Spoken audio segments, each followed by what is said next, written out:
Now, today, we are gonna see, what if Harry Potter was stolen after birth, returned as Wizard Slayer. Part 2. Join Patreon for early ACESS and exclusive content of Super Op stories. Also adult and steamy Harry Potter stories too. Please subscribe this channel, because definitely I will try my best to provide a valuable content for you all. Also check the description to support the original author for this beautiful creation. You did the right thing, Bean Sprout. He heard you whisper into his ear. All heads turned when someone cleared their throat. All N went red when he saw Link and Nick standing there. Nick had a smug grin on his face and Link was as red as Alan was. Alan walked over and gently made Link look at him. Those hazel eyes bored into him, and Link must have found what he was looking for because Alan suddenly found himself on the ground.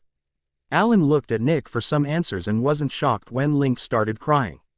Iris is still off looking for the boys. All the Akuma have left, they just caused a lot of chaos, no killing. Unfortunately, Link got hit by some debris and I think his leg is fractured if not broken. Alan nodded his head and carefully picked Link up and hugged him close, whispering calmly into his ear. He looked around and saw that everyone was still rather angry. He was about to tell them to split up when him and you froze. Mummy, Daddy, all heads whipped in the direction the yell came from and saw all three boys plus Iris walking towards them. Alan zeroed in on Hadrian, then followed the arms holding him, up to a very familiar face.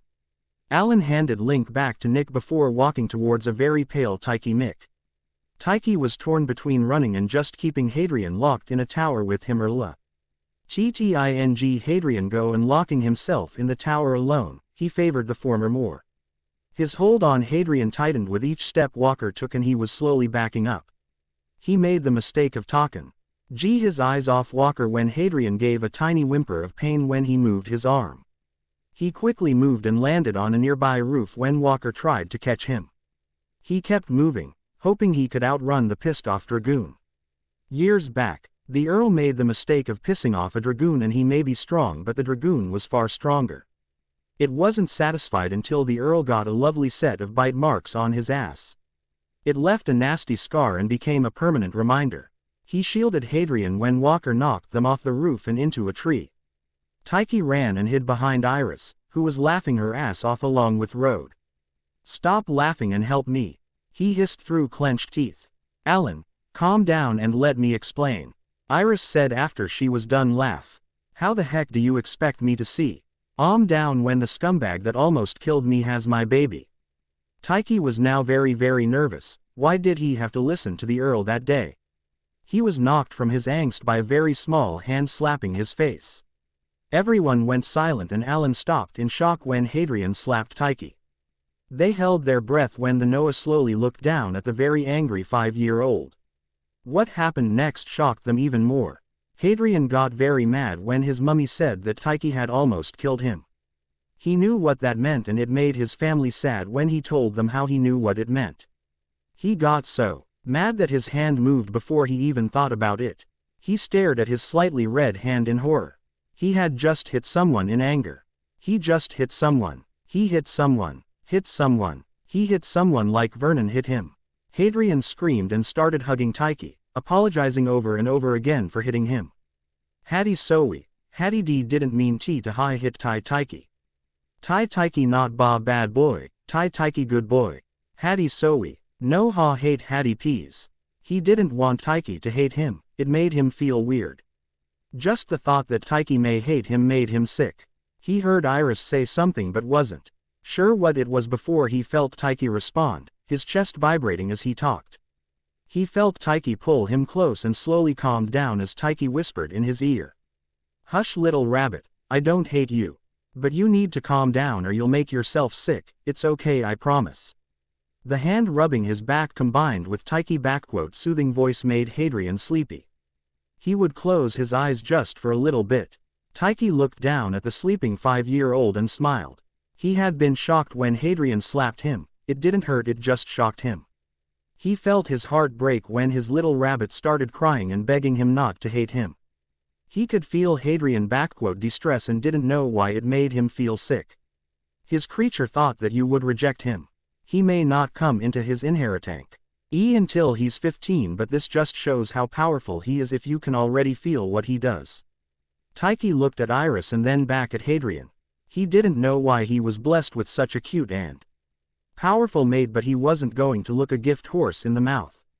He looked up when he heard someone choke and saw Walker pale before his eyes rolled back into his skull. Thankfully Kanda caught him. He saw Kanda shoot Iris a look, but she shook her head and pointed at the order. Taiki watched them have a silent argument, which Iris looked to be winning. After a few minutes, Kanda nodded and they all walked off towards the order. Once back at the order, everyone got comfortable in the library before looking at Iris. Firstly, Bookman, do you have any records from the beginning of the order or the First War at all? No, those were lost a very long time ago. Iris sighed and looked down at the little boy in her arms. She had been afraid of this. Someone was messing with things they shouldn't. TB and her mom wasn't going to be happy about that. The paperwork was going to be a nightmare. Rode, would you please get the Earl? If he gives you trouble, tell him that Mother is coming. Rode gave an excited squeal before running off, leaving Draco on the couch as she left. Iris then looked at Taiki, who was holding Hadrian like a shield to protect himself from Kanda and Cross, both of whom were glaring daggers at him. Iris, why do you need the Earl here, and why is Taiki god darn Mick holding my son? Alan asked once he regained conciseness. Iris put Percy down on Nick's lap and said that she would be back in a minute. Which was no lie, as she disappeared and reappeared within the blink of an eye. She moved back to her seat and put the bowl of popcorn on her lap. I need the Earl here because someone has messed with the flow of this world and thrown it out of order. So, I plan on summoning my mother and let her chew the Earl out, plus she needs to know.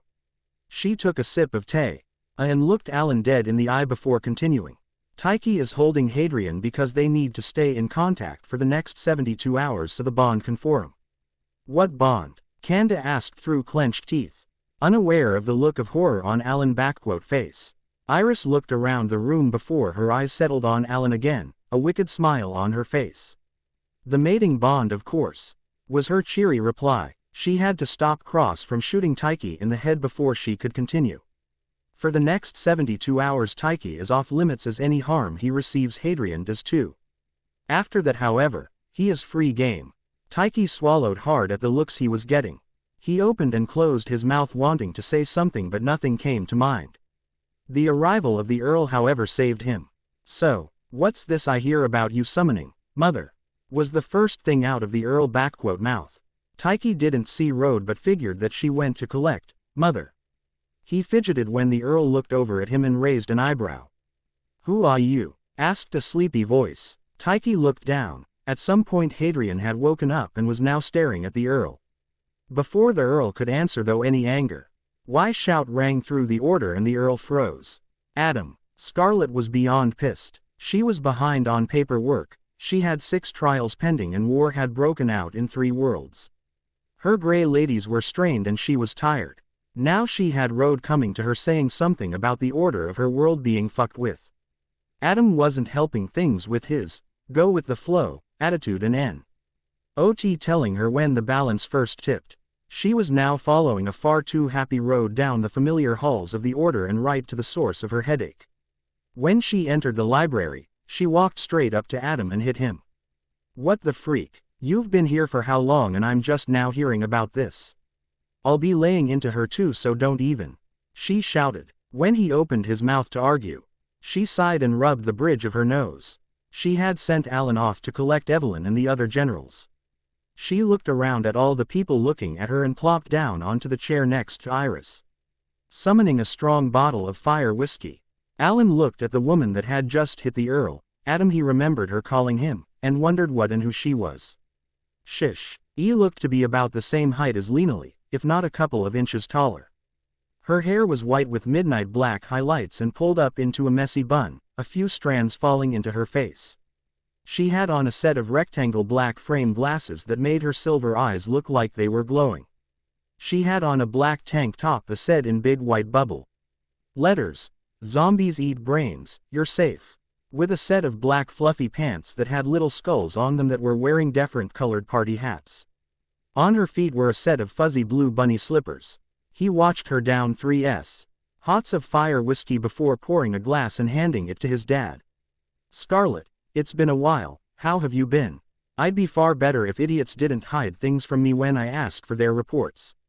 He noticed the Earl flinch out of the corner of his eye and couldn't hold back the chuckle. He heard the Earl growl at him before yelping in pain. He looked up and saw Scarlett holding Levi hammer. He then looked over at Levi, who looked very confused. He turned when he heard voices coming from outside the door. The first to enter were the generals, followed by Lady Magic and a tall young man that he didn't recognize. His hair was styled like Link's, but instead of blonde it was a light brown. He was wearing a purple silk shirt that was tucked into his black dress pants, which were held up with a black leather belt. Scarlett got up and walked straight over to Evelyn, looked her dead in the eye and smacked her upside the head. "Why is it that I am just now finding out about all the crud that is going wrong here when I know for a fact that we talked last week?"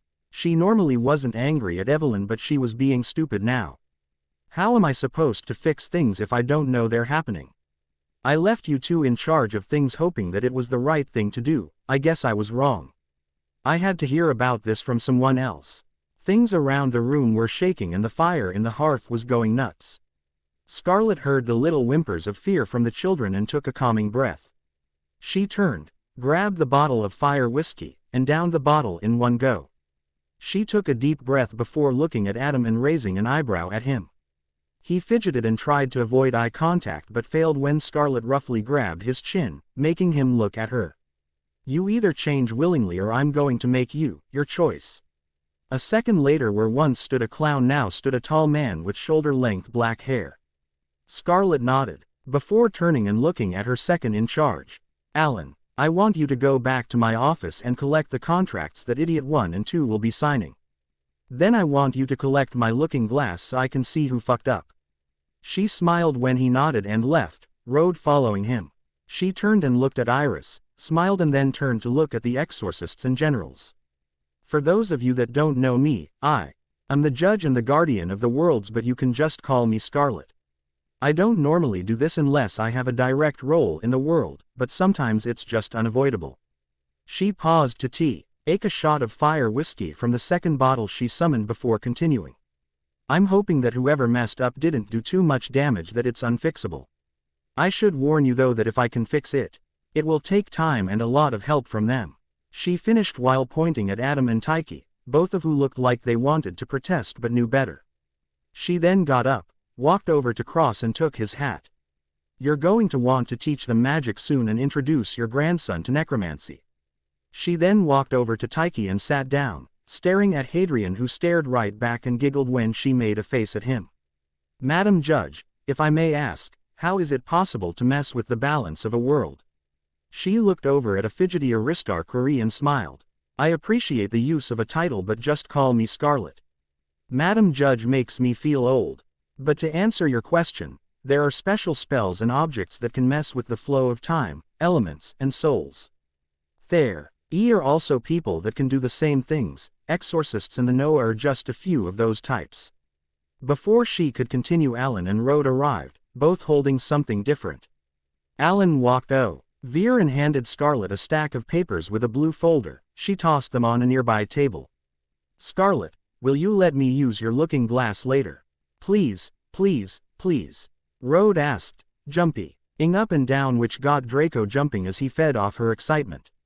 "No, because I know what you do and I do not approve. Besides, the last time I let you use it, you made a nightmare version of canned. Why land and someone's stomach had to be pumped because they ate a poison gumdrop." Scarlett took the looking glass from Rode and set it up in front of her. She then cut her finger and drew a rose design on the glass. It slowly glowed a faint blue before flooding the room with light and then slowly fading. When everyone could see again, both Alan Scarlett, Hadrian, Lady Magic, and the Earl were gone. Once he could see again, Alan looked at his surroundings and gasped. He stood in a giant field full of roses of different sizes and colors. He could hear Hadrian talking and giggling somewhere in the distance, but knew that he was okay. He turned around when someone touched his arm and came face to face with Scarlett, though she was dressed differently. She now wore a long flowing silk silver dress that moved to an invisible breeze. Her hair was no longer in a messy bun but fell in soft curls down her back and framed her face. Alan, when you were little, did you feel a strong feeling of longing? He had to stop and think about that before nodding. I thought so. It is nothing to worry about, so wipe that look off your face. It just means that Albus did a poor job of binding your magic. That feeling eased when you met your father, right? Again, he nodded and she smiled. That feeling was your magic reaching out for familial magic, just like Hadrian did with Nick, and no, Evelyn had no clue that that's what the pull was. At the time, she would have had no clue that Nick was your cousin and Hadrian family, so familial magic didn't occur to her as the cause. Alan nodded and followed her down a stone pathway. They walked in silence till they came to a lake with a floating blue sphere in the middle of it. The lake was a stormy black and the waves were threatening to swallow the land around it. He heard Scarlet growl as she stalked towards the lake and slam her foot down, stopping the angry waves in midair. It was rather pretty. She gestured for him to follow as she made her way to the center of the lake. He looked at the sphere as they got closer and saw that it was actually clear, not blue, and slightly cracked. He heard Scarlet growl at the cracks and cut her hand, then his. Sorry, but I have to make sure the old fool doesn't get in here again. Your dragoon blood will make it next to impossible to get here again for those not using my looking glass. She then placed his hand on the sphere, followed by hers. The sphere glowed an angry red, then slowly turned teal, and the lake slowly turned from a stormy black to crystal clear. The old fool hasn't done too much damage, but he's still messed with quite a bit. How he got to this world's center concerns me. As they left the lake, Alan could hear Scarlet mutter to herself about stupid old men and using magic they don't understand. Alan smiled when he heard Hadrian giggle and squeal with joy, though the sight of Hadrian being thrown in the air by the Earl was a little weird. He activated his innocence and caught Hadrian in midair, earning shout of "Mummy" from Hadrian and a giggle from Lady Magic. Alan, have you had the chance to look through the books in the Dragoon Vault? He looked over at Scarlet with a look of confusion and raised an eyebrow at her.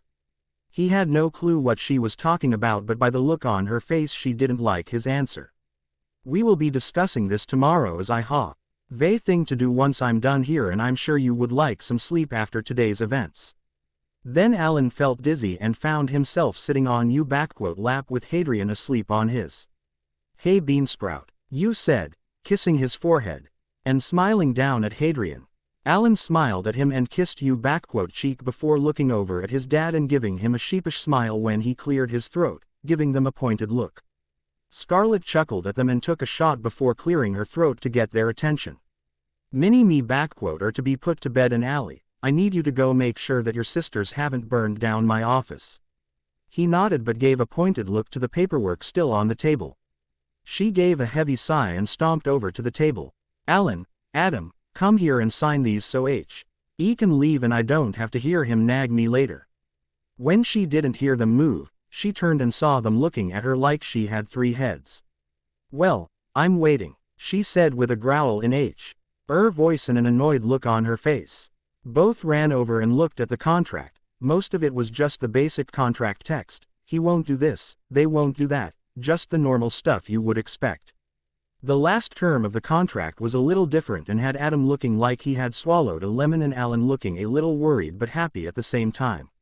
I, the Millennium Earl, I swear that no harm shall come to the Black Order or the exorcists within. I shall protect all Order members that are deemed loyal and trustworthy.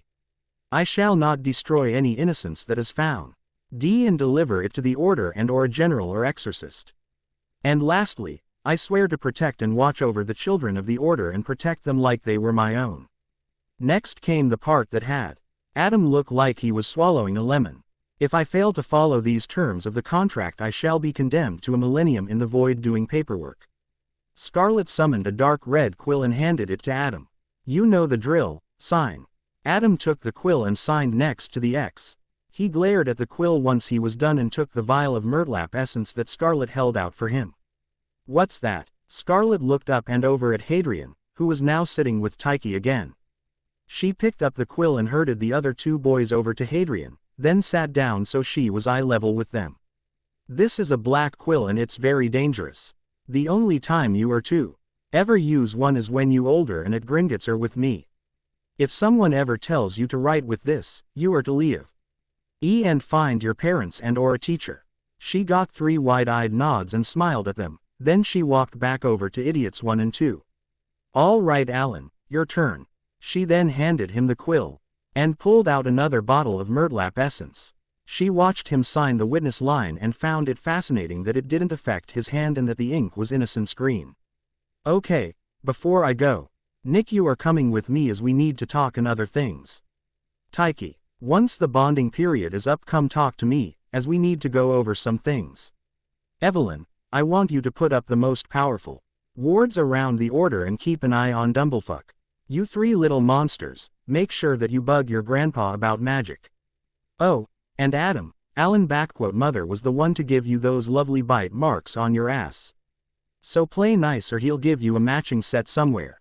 She then walked over to Cross and put his hat back on his head, then heeled Link _leg before pulling a reluctant Nick with her out the door. The exorcist slowly left the library and the boys were put to bed, though Kanda was less than thrilled when Tyke told them that he had to sleep with Hadrian. The only reason this was allowed was because Iris promised that she would watch them, plus Percy, Draco, and Road Ware in the room too. A few hours later Iris turned from the window and looked at the sleeping puppy pile on the bed and smiled, they were so cute. She then looked back out the window and down at the forest below. Iris smiled when she saw the huge shadow in the tree line. I was wondering when you would finally find him, took you long enough. She then faded into the shadows and down to the forest. She watched the huge shadow move into the light and smiled when she saw him, standing there in the moonlight. HT was a silver Russian timber wolf the size of a Great Dane. Her eyes widened when she caught the hints of innocence green within his fur. How? Sharp quicksilver eyes stopped the question on her lips. He looked up at the window she had just been standing in front of and then back at her, a wolfish grin on his face. I have been here longer than you think. The wolf then howled and ran back into the forest to wait for his human. Chapter end notes. The first mate is revealed. So was anyone surprised that Tyke is a mate? That darn neighbor is a Smosh video that I had watched just before Ad started working on this and the idea stuck in my head, plus I love Smosh. Scarlet and Alan are 2 OC that will show up in my work every now and then unless I have a main role for them. They YA main role in my story, Prince of the Frozen Nightmare patch. If you read that one then you know about Scarlet and Alan will be introduced in later chapters, so don't worry. But if you want to more about them then check that one out. Learning Truths. Chapter notes. I have no excuse for not updating sooner, I'm so ashamed. Cries in the corner. Anyway, sorry for no updating sooner, and I know this probably isn't as long as I normally make them, but I hadn't updated since last year and I wanted to give you something, so the next chapter will be longer and it won't take me forever to post. See the end of the chapter for more. The first thing Link heard when he woke up the next morning was a voice softly humming and a hand running through his hair. He had to think about what happened and shot up out of bed when he remembered. Where are the boys? How did I get here? Why is me leg not broken? Why are you here? Where's Nick? Link asked Alan in rapid succession. Easy sweetheart, don't hurt yourself. The boys are fine. I think they're still asleep. I'm here because my son needed me and Nick left with a woman named Scarlet. She's also the one that healed your leg. Link had to do a double take at the mention of Scarlet. You're telling me that the judge was here and I missed it? So, you know her? Yes, she's very well known within Central. I've only met her once and that was at a formal trial. I know she is very powerful and no one has ever challenged her. Wait. Did you call me your son? Link finished with a rather confused look on his face. Just caught that, It's go. OD to know that we have such a powerful ally. He heard Alan mutter to himself. Yes Link, I see you as my son, have ever since I first saw you all those years ago. Alan finished with a fond smile. Link blushed so hard that he felt dizzy before curling up next to Alan. I thought of you as my mom back then too. He admitted quietly, a small smile on his face. Well, since you're awake, Scarlet S. Aid that she would be back today to explain somethings, and I'm sure the boys would love to see you. Your clothes are over on the dresser and there is a potion over there with a note from Severus. I'll see you in a little bit. Alan then kissed his forehead and left the room. Link softly touched his forehead and smiled before getting up to take a quick shower. Once done, he walked over to the dresser and got dressed before looking at the note. Link, this will help with the nausea you will be feeling. Severus. He was feeling slightly nauseous, so he downed the potion in one go. It didn't taste too bad, kind of like pineapple. He left his hair unbraided as it was still wet and left to go find Alan. When he entered the cafeteria, he could tell that everyone was on edge but didn't know why. He looked around and spotted Alan immediately, but before he could walk over, Link, 4 bodies tackled him. Hadrian woke up to the feeling of fingers running through his hair and it confused him. He remembered bits and pieces of yesterday but couldn't remember when he was put to bed. He looked up and came face to face with a set of deep brown eyes. "Hello little rabbit, how do you feel?" Tyche asked him, a smile on his handsome face. Hadrian blushed when he saw it and quickly looked down at the chest he was laying on. "I'm okay," he mumbled into the chest, then his stomach made itself known. "Just hungry." He felt Tyche's chest vibrate as the man laughed and blushed harder. He opened his mouth to say something but the door slamming open stopped him. He did jump though, along with everyone else. He looked over at the door and saw his daddy and grandpa standing in the doorway. "Good morning Daddy, Grandpa. Woo's mummy. He's with Link right now. The sooner you 3 get dressed the sooner you'll get to see them," was his daddy's reply. Hadrian quickly got up, much to Tyche's disappointment, and grabbed his clothes. He was about to strip when his daddy cleared his throat. "Don't get undressed yet, your grandpa is taking you 3 to get a bath." Hadrian paled at the mention of a bath and started shaking. He knew that his grandpa wouldn't hurt him but the water still scared him. He looked up when his grandpa kneeled in front of him and bit his bottom lip. "Munchkin, it's okay, I promise. I'll add bubbles and everything, plus you'll have Percy and Draco there," his grandpa said, pointing over to the 2 little boys with major bed head. Hadrian nodded his head slowly and took his grandpa's hand. He was then flanked by his big brother and best friend, who both smiled at him. He turned and waved at Rode and Tyche. Before leaving, Tyche watched the exchange between grandfather and grandson with a critical eye. Something wasn't right. He looked at Rode from the corner of his eye and saw that she noticed it too. He held his tongue until he heard the bathroom door shut. Why is he afraid of the water? When he didn't receive an answer after a few minutes, he looked over and found Kanda glaring at him. He sighed and shook his head. He knew this was going to be hard but he had to try. "I know that we've had our problems and I know they won't be fixed overnight. But Hadrian is my mate and I need to know how to protect him and what to protect him from." He was surprised at how honest he was being. Normally he would just be manipulative until he got what he wanted, but this was about Hadrian and it felt wrong to do that. "You're right, I may not like it but you are his mate and I'll be damned if I let you hurt him even accidentally."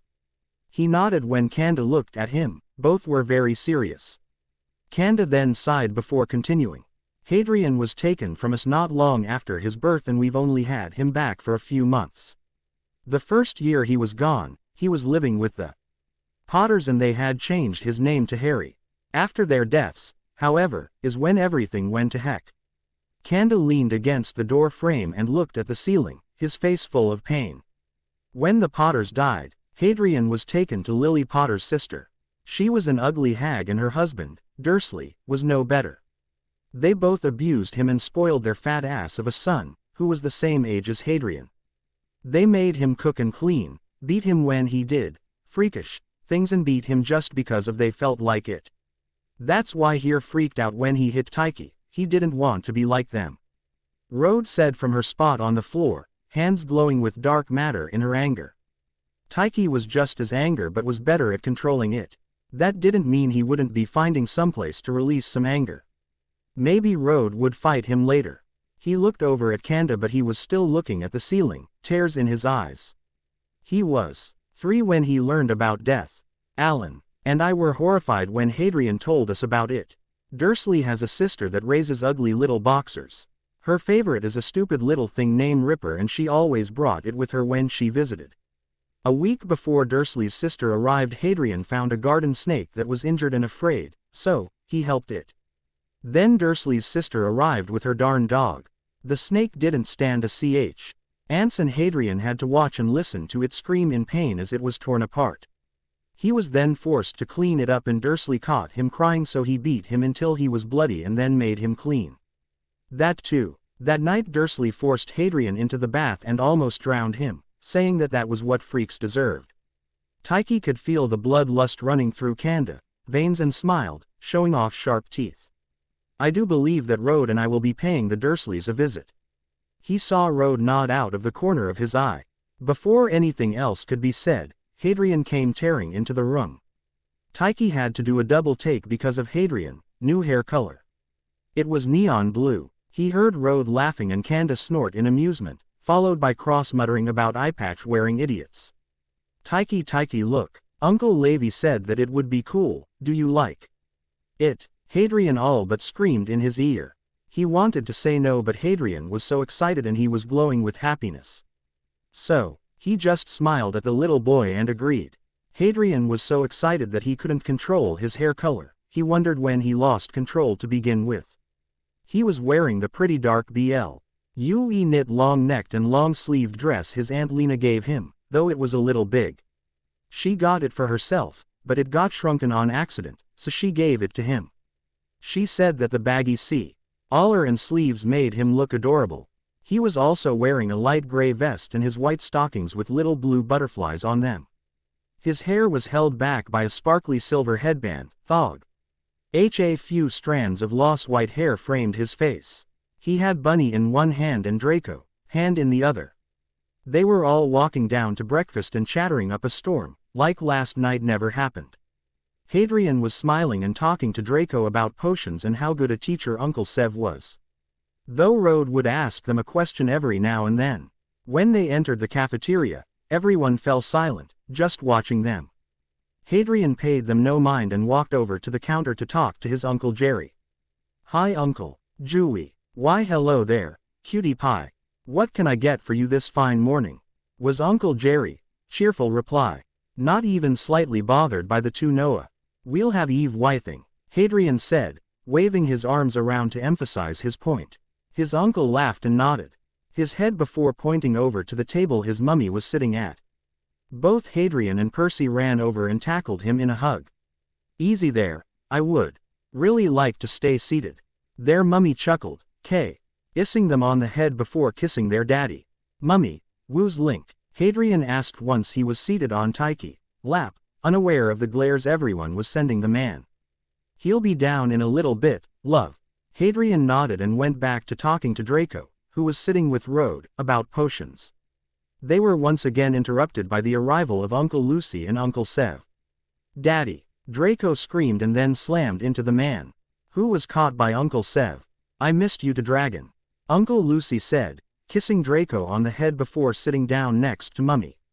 Uncle Lucy looked funny and Hadrian said as such. I'm fine Hadrian, I promise. Hadrian thought he didn't look it, but bit his tongue this time. He started eating when his Uncle Jerry came over with the food. It was a little after that Link appeared in the doorway and was tackled. Link found himself staring at the ceiling in puzzlement. How did this happen? Oh yeah, he was tackled by little people. Looking down he came face to face with one Rode Camelot, who was smiling like a loon. Link arched an eyebrow and stared at her before trying to get up. He managed to stand without hurting anyone and looked down at the tea. Whoa, little people still attached to his legs. Percy, Hadrian, may I have my legs back? No, was the instant response. Link sighed and thought about a way to get them off. After a few minutes, the conversation he had with Alan came to mind. If you don't let go, how am I supposed to greet our mother? He inwardly smirked when both little boys looked up at him with wide eyes. Both boys let go and ran over to Alan, who looked down when both boys tugged his sleeve. Link couldn't hear what they were saying, but they both looked very excited. He looked over to his left when he heard giggling and saw Rode and Draco smiling. He rolled his eyes and walked over to the table. He watched Tyche pick Hadrian up and put him on his lap. Link had the sudden urge to sit with Nick, but he wasn't there. So, he did the next best thing. He sat on Alan's lap, kind of. Link, are you all right? He heard Alan ask him, but he was just too comfortable. He could feel that something was wrong, but he couldn't place what. He then saw Severus out of the corner of his eye and figured that he would thank him for the potion. His reaction confused and worried him at the same time though. I didn't send you a potion, Link. That's because I did. I knew that he wouldn't take it any other way. Everyone looked down the table to where the voice had come from to find a very familiar face. Sitting there, munching on an apple, was Scarlet. The potion you took will make it so you can't take the one from Central. Though I will be having a few words with those idiots, she said with a shark-like grin. Link paled at what she said and could tell that the potion from Central was leaving his system. He needed that potion and now he couldn't take it. Link started to panic and could feel his throat closing. He hear panicked voices telling him to breathe and to calm down, but he couldn't. He then felt someone pour something down his throat and he swallowed. He could soon feel himself slowly calming down and he could hear someone whispering into his ear. He looked around and found that his head was pillowed on Alan's lap. He tried to sit up but was pushed back down by Severus.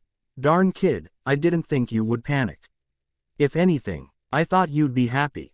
That potion they give you has nasty ass side effects for people like you. He heard Scarlet say from somewhere to the left. What do you mean? He heard Alan ask. I'll explain once everyone is here and we're in Komui's office. He then heard the sound of high heels clicking on the floor, getting fainter as she left. Are you okay, sweetheart? Link nodded his head before trying to curl up in Alan's lap. He felt Alan run his fingers through his still loose hair and he started to purr.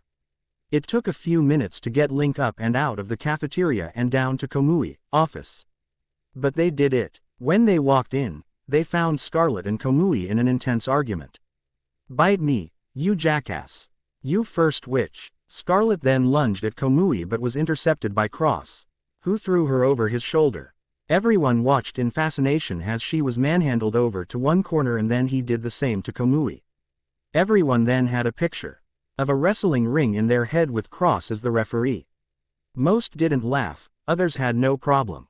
Do you two want to tell me how this started? Both then started yelling again and Cross had to spell them to their corners. Taiki, Road, why don't you take the boys outside? I'm pretty sure this is going to take a while. Alan said when he saw the look Scarlet and Komui were throwing each other. Yay, come on Taiki, Road shouted in the man's ear before running from the room, the boys not far behind her. Taiki sighed and then ran to catch up. Alan chuckled at the look on Taiki's face. He did. And think that he would see the day that he trusted his son to Anoa and to at that. He got tired of standing so went to sit on the couch, Link following.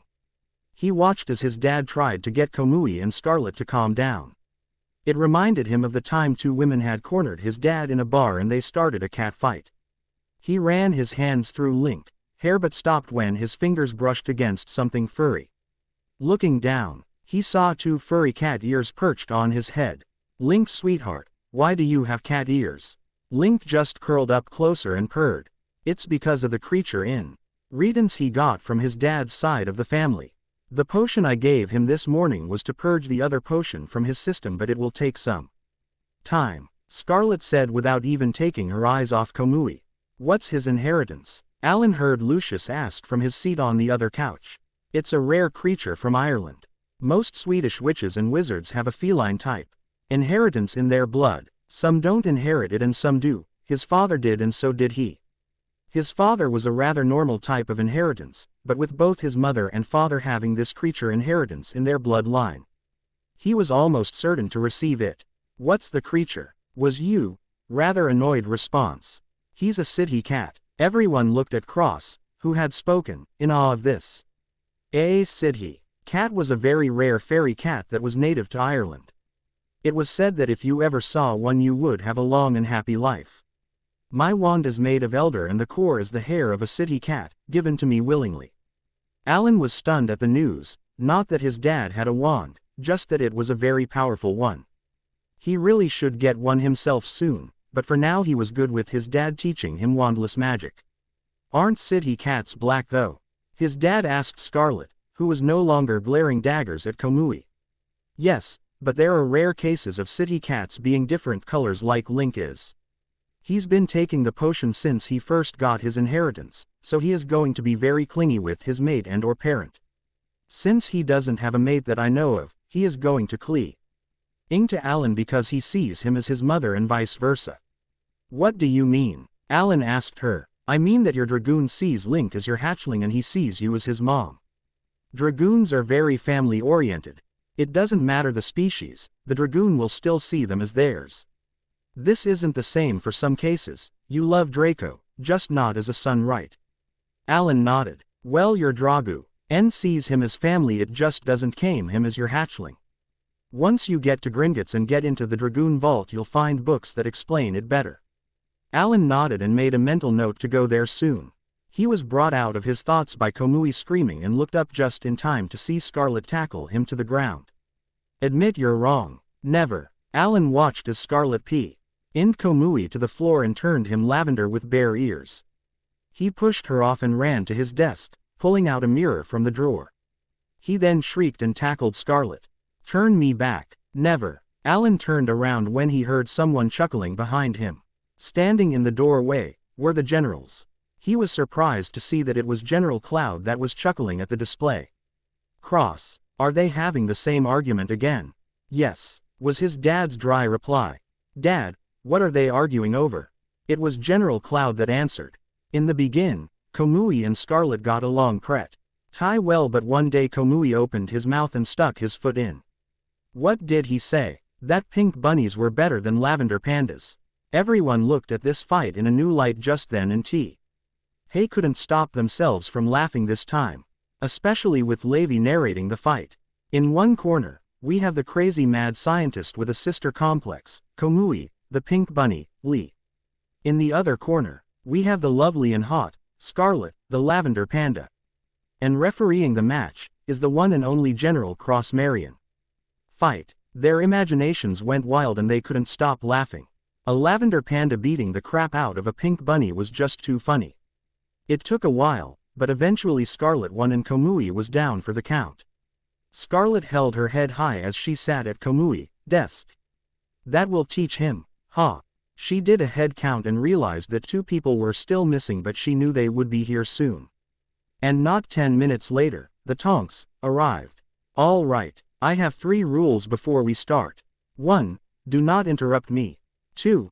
Hold your questions until the end. 3. What I tell you does not leave this room, and yes, Bookman, you may write everything down. Everyone got that. Once they all nodded, she continued. Firstly, Alan, I lied about Link having a mate. Link doesn't have a set mate. He can choose them and he has. That's why I kidnapped Nick yesterday. Secondly, Nick no longer qualifies as an Akuma.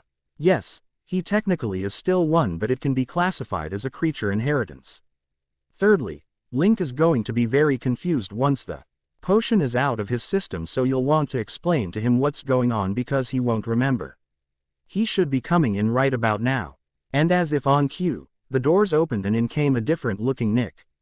His hair was now a rich black and his eyes were a dark blue. Andromeda gasped at the sight before her. It wasn't possible, he was dead. They buried his body and mourned their loss.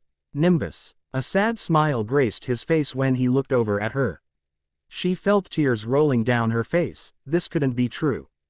Hey Andy. He walked over and gently pulled her into a hug, tears rolling down his own face.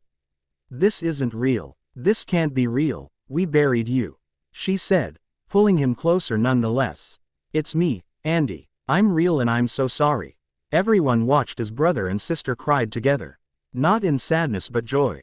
Alan smiled at the two and couldn't help but remember that same feeling of joy when he had Hadrian back in his arms. He jumped when Link jumped up and tackled Nick, taking Andy with them.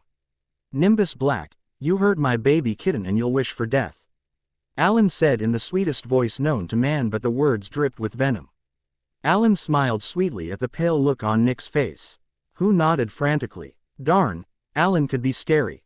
Alan looked at his dad when the man snorted in amusement. You definitely inherited your mother's temperament.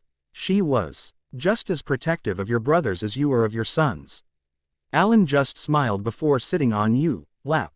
Scarlet rolled her eyes but smiled nonetheless before clearing her throat to get their attention.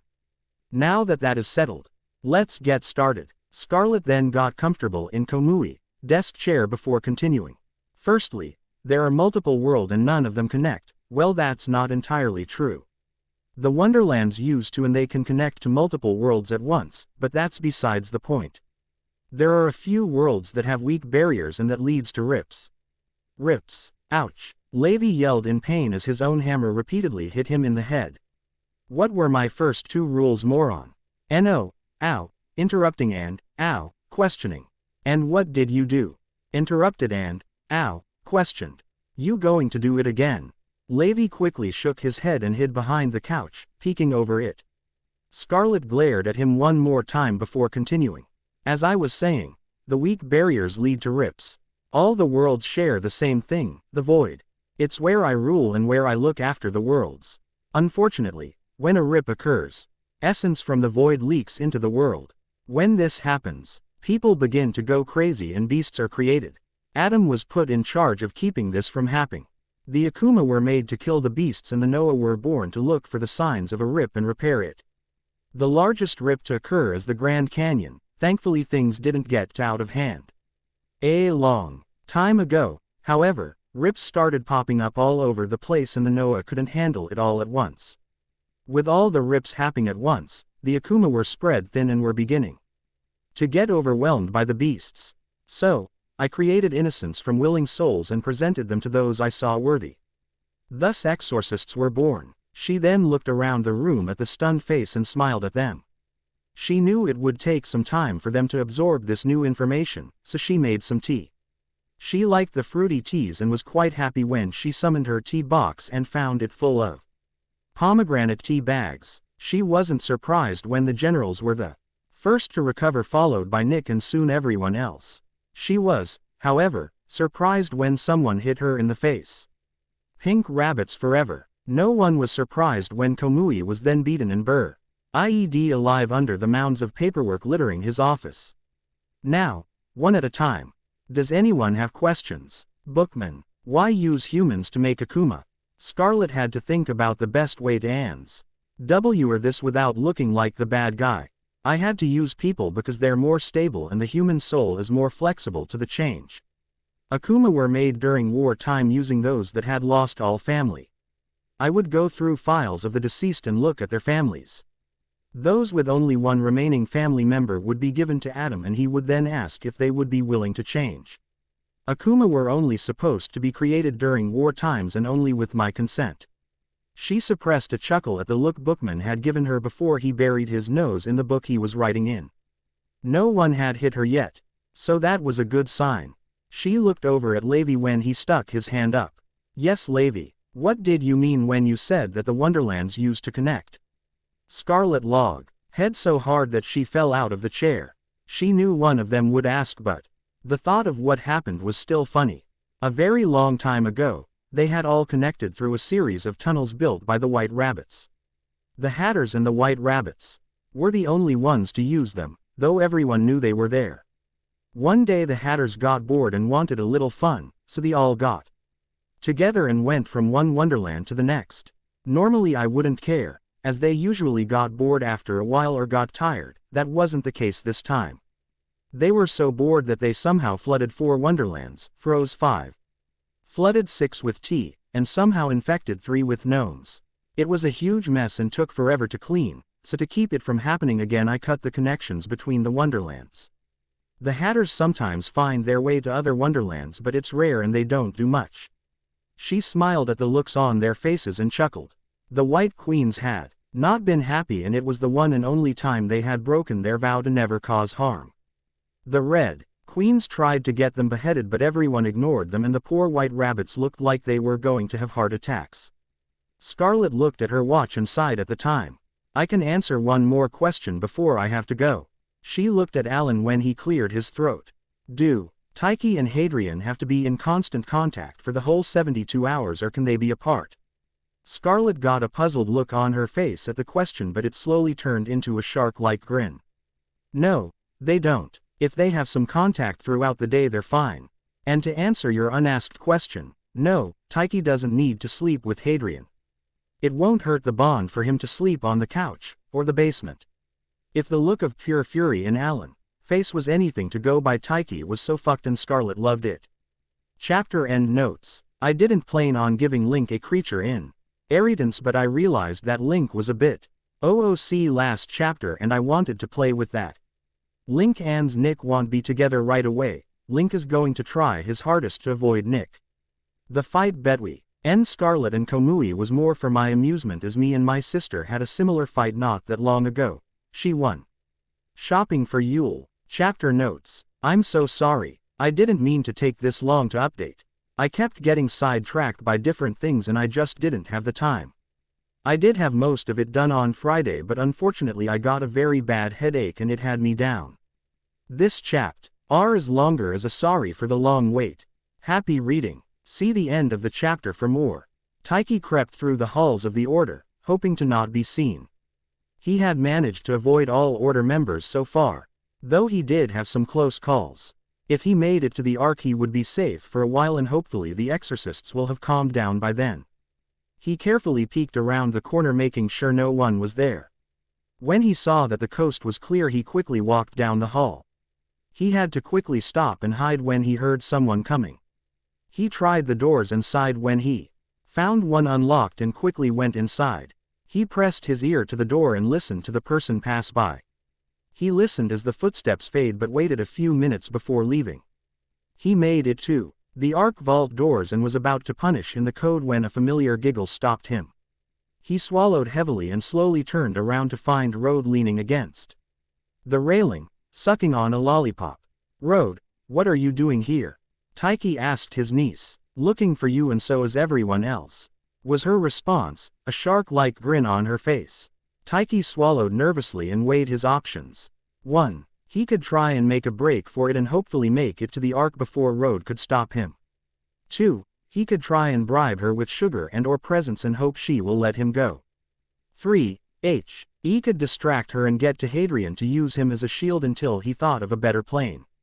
Wait, scratch that, he was not using his adorable little maid as a shield. What will it take for you to let me go? He watched her smile grow and his hope of escape fade. His first option was looking good right about now. Who said I was going to let you? Taiki made a mad dash down the hall, Rode hot on his heels. He made a sharp turn and ran down the stairs.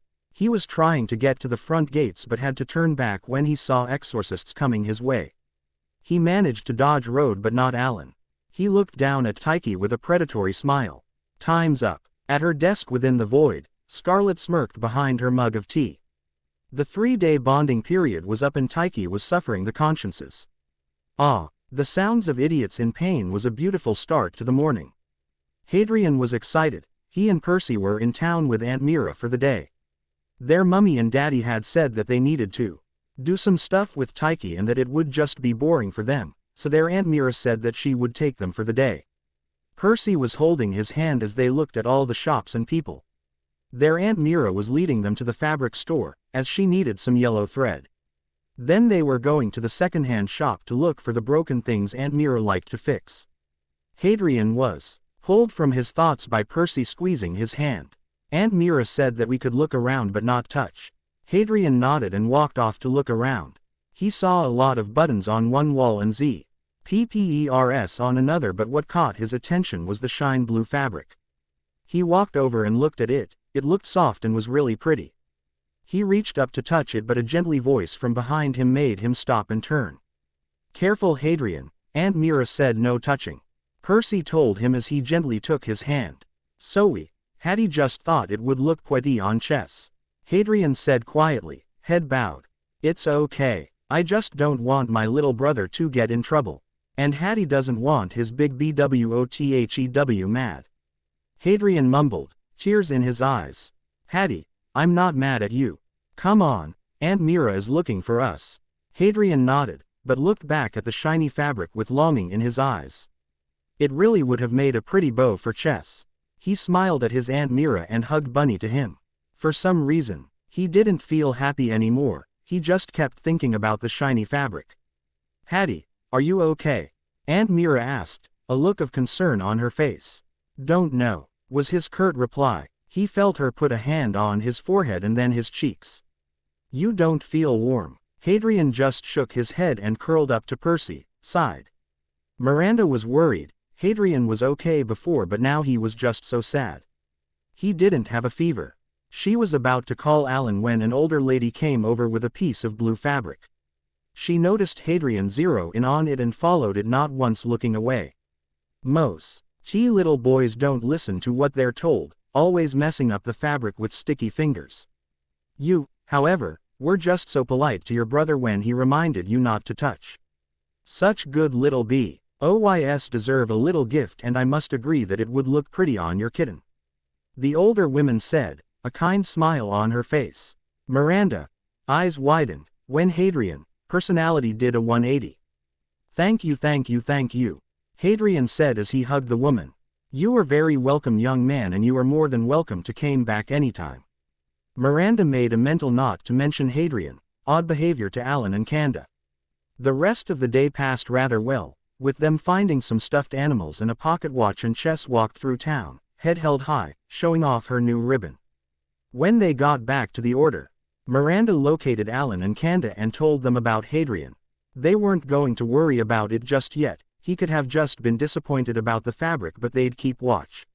November moved on slowly and Tyche was able to survive Alan's wrath, for the most part. He still got nervous when around spoons. Alan did eventually get to Gringotts and talk to Bloodfang. He said that he would look into why they didn't receive their letters. Unfortunately, Alan couldn't get into the Dragoon Vault as a cave-in occurred when one of the Gringotts dragons got loose, and it would take some time to move the boulders. With the beginning of December came icy winds and heavy snow. At the Order, everyone was getting ready for Yule and the cafeteria was decked out with trees and lights. Jerry had taken to wearing a Santa hat or a green elf hat with bells. Everyone was shopping for gifts. When they had the time, and Rode had taken to ambushing people with enchanted mistletoe. At one point, she had caught Levi and Kanda. That time Levi made it out with only a few scars. However, that wasn't the case when she caught Levi and Alan. Alan gave him a peck, but Levi saw Kanda and just had to go farther. He grabbed Alan around the waist, dipped him and snogged the life out of him. Levi spent the following week in the infirmary, and if you asked him if it was worth it, he would reply, "Totally." Hadrian was staring out his window in deep thought. His mummy had said that Yule was coming, but he didn't know what that meant. He wanted to ask, but he didn't know how. He would have asked Midnight, but he said that he was staying in the greenhouse until spring. Hadrian giggled at the memory of Midnight talking about fat juicy rats in his sleep the last time he was down there. His uncle Al liked Midnight and had built a snake home for him in the greenhouse, as Midnight liked it out there because it was warmer than the Order. "Hadrian, why don't you ask Link?" Iris was right. He could ask his bigger brother, but first he had to find his big brother. He looked in the living room first, but he wasn't there, so he moved on. He looked in the cafeteria, labs, Uncle Mooey, office, and the storage room, but he wasn't there. He ran back to his room and grabbed Bunny. He had only done this once with his Aunt Lena, but he thought Iris would count as an adult. He cked Chess up and put her on his shoulders. He then put on his coat just in case Percy was outside, and then thought about him before stepping forward. He giggled when feathers surrounded him as he fell, tickling him. Chess just purred, not the least bit bothered, though she did bat at the little fish that swam past. When they landed, it took a couple of minutes for their eyes to adjust to the sudden light. When Hadrian looked around to see where he was hit in the forehead with something. It startled him so bad that he slipped and fell, hitting his head on the tree that was behind him. He started crying and just thought about his daddy. He didn't realize that he was falling again until he felt the feathers brush his face again. When he landed, he saw that he was in the cafeteria and ran to his daddy. Kanda was in the middle of a conversation with Alan when he felt something slam into his back. He turned and found Hadrian sobbing, Chess mewing in worry. He quickly picked the boy up and sat him on the table. "Hattie, I need you to calm down and tell me what's wrong." The little boy tried to take calming breaths, but they just turned into more sobs. Kanda put the boy on his lap and started rubbing his back. He moved his hand up to pet the little boy's head, but as he touched it, Hadrian let out an ear-piercing scream. Kanda quickly and gently moved the little boy's hair to look at the back of his head. There was no blood, but he did have a nice goose egg. "Hattie, how'd you hit your head?" Hattie was Lolu looking for P-2, but Sue couldn't find him. So, Hattie got Bunny and thou thought about him. Bunny too took Hattie outside, and then he looked around but saw something hit his head and he fell. Hadrian then started sobbing again. Kanda looked at Alan and was about to say something when a little body slammed into him again. "Daddy, I'm sorry, I didn't mean to hit little Hattie in the head and hurt him." Percy cried into Kanda, sighed. "I know kid, it was an accident. He's okay, just has a bump on his head." Kanda watched as Percy got up on the bench and gently pulled Hadrian onto his lap. "I'm sorry Hattie, I didn't mean to hit you with the snowball," Percy said as he kissed Hadrian's forehead. "It's okay, I know you didn't mean it," Hadrian said, hugging the older boy. Kanda smiled at the two and ruffled Percy's hair. The little boy just stuck his tongue out. "Hattie, why were you looking for your brother?" Alan asked from across the table. Hadrian looked at his mummy in confusion, then after a minute or so jumped up and grabbed Percy's hand. "Come on, we have to find Link," he exclaimed, jumping up and down. Once Percy was standing, Hadrian dragged him from the room and towards the library. Link was rather happy with himself. He had managed to avoid Nick for the last couple of days and was now taking a cat nap, literally. With the potion out of his system, his ears and tail were now out in the open and he never felt better. When Alan had explained what had happened when he was out, he was shocked. He knew that he liked Nick, not that he would ever say it aloud, but he didn't know that he had chosen him as his mate. He jumped out of his skin when the library door slammed open. He quickly hid behind the bookshelves, just in case it was Nick. He sighed when he heard that it was just the boys. He was so not ready to talk to Nick. "Link, are you here? Hadrian wanted to talk to you about something," he heard Percy call out. Link furrowed his eyebrows. What did Hadrian want to ask him? "I'm right here," he said, stepping out from his hiding place. "What's up?" Hadrian ran over to him and lifted his arms. Link smiled and picked his little brother up. "What's Yule?" Link was taken aback. He wasn't expecting that question. He thought that Alan and you had talked to him. "Hattie, didn't Mom and you explain it to you?" He was confused when the little boy shook his head.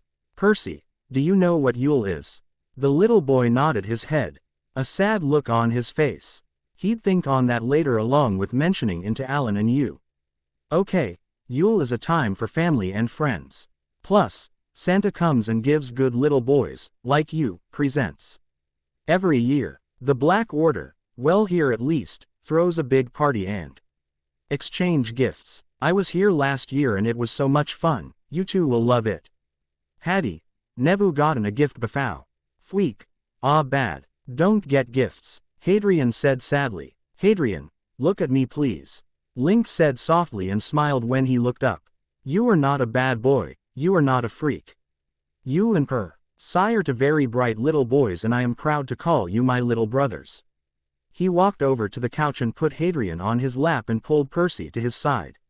He used his magic to summon some child-friendly Christmas books and started reading the first one in his hand. Every who down in Whoville liked Christmas a lot, but the Grinchy did not. This was how Nick found them. Percy asleep, drooling on Link, side. Hadrian, head buried in Link, chest, and Link resting his head on Hadrian. Rudolph the Red-Nosed Reindeer, book laying on the other side of Percy. Nick smiled and looked for a blanket to cover them with. He found a soft black wool one and draped it over them before cleaning up the books. He looked back before turning off the lights. He would try to talk to Link later. Yule was coming closer and closer with each day and the boys were getting more and more excited. Alan was taking Percy to town so he could do his Yule shopping and Kanda was taking Hadrian, then EY would switch so the boys could get the gift for the parent they were with. Percy held his mummy's hand as they walked through Silver Chime Alley. He didn't know what to get anyone and was hoping his mummy would help. He looked through the windows of shops they passed but nothing caught his eye. "Mummy, What if I can't find anything? I'll help you look and I'm sure they'll love whatever you get them. His mummy said with a smile. They went to the bookstore first where Percy found some alchemy books for the science division and any old-looking potions book for his Uncle Sev. They then made their way to the jewelry store where, with his mummy's help, he got a butterfly necklace for his Aunt Lena, a teddy bear charm bracelet for his Aunt Mira, and a white monkey hair pin for Miss 9. As they made their way through the alley, they picked up a cookbook for Uncle Jerry, a book of healing for Madam Blackwood, enchanted gardening tools for Uncle Al, a dragonhide gun holster for his Grandpa Cross, an enchanted sketch pad and pencils for Grandpa Froy, a flask for Grandpa Moody, a cool skull eye patch for Uncle Lavy, a set of needles for Grandpa Panda, a silver cloak clip for Uncle Lucius, a tea set for Aunt Andy, and a pocket watch for Uncle Ted. They soon stopped for lunch and talked about where they should go next. Percy looked at his mummy and wondered if it was okay to ask about Uncle Siri. Percy, what's the matter? Percy looked at his mummy and bit his bottom lip. Is it okay if I get a gift for Uncle Siri?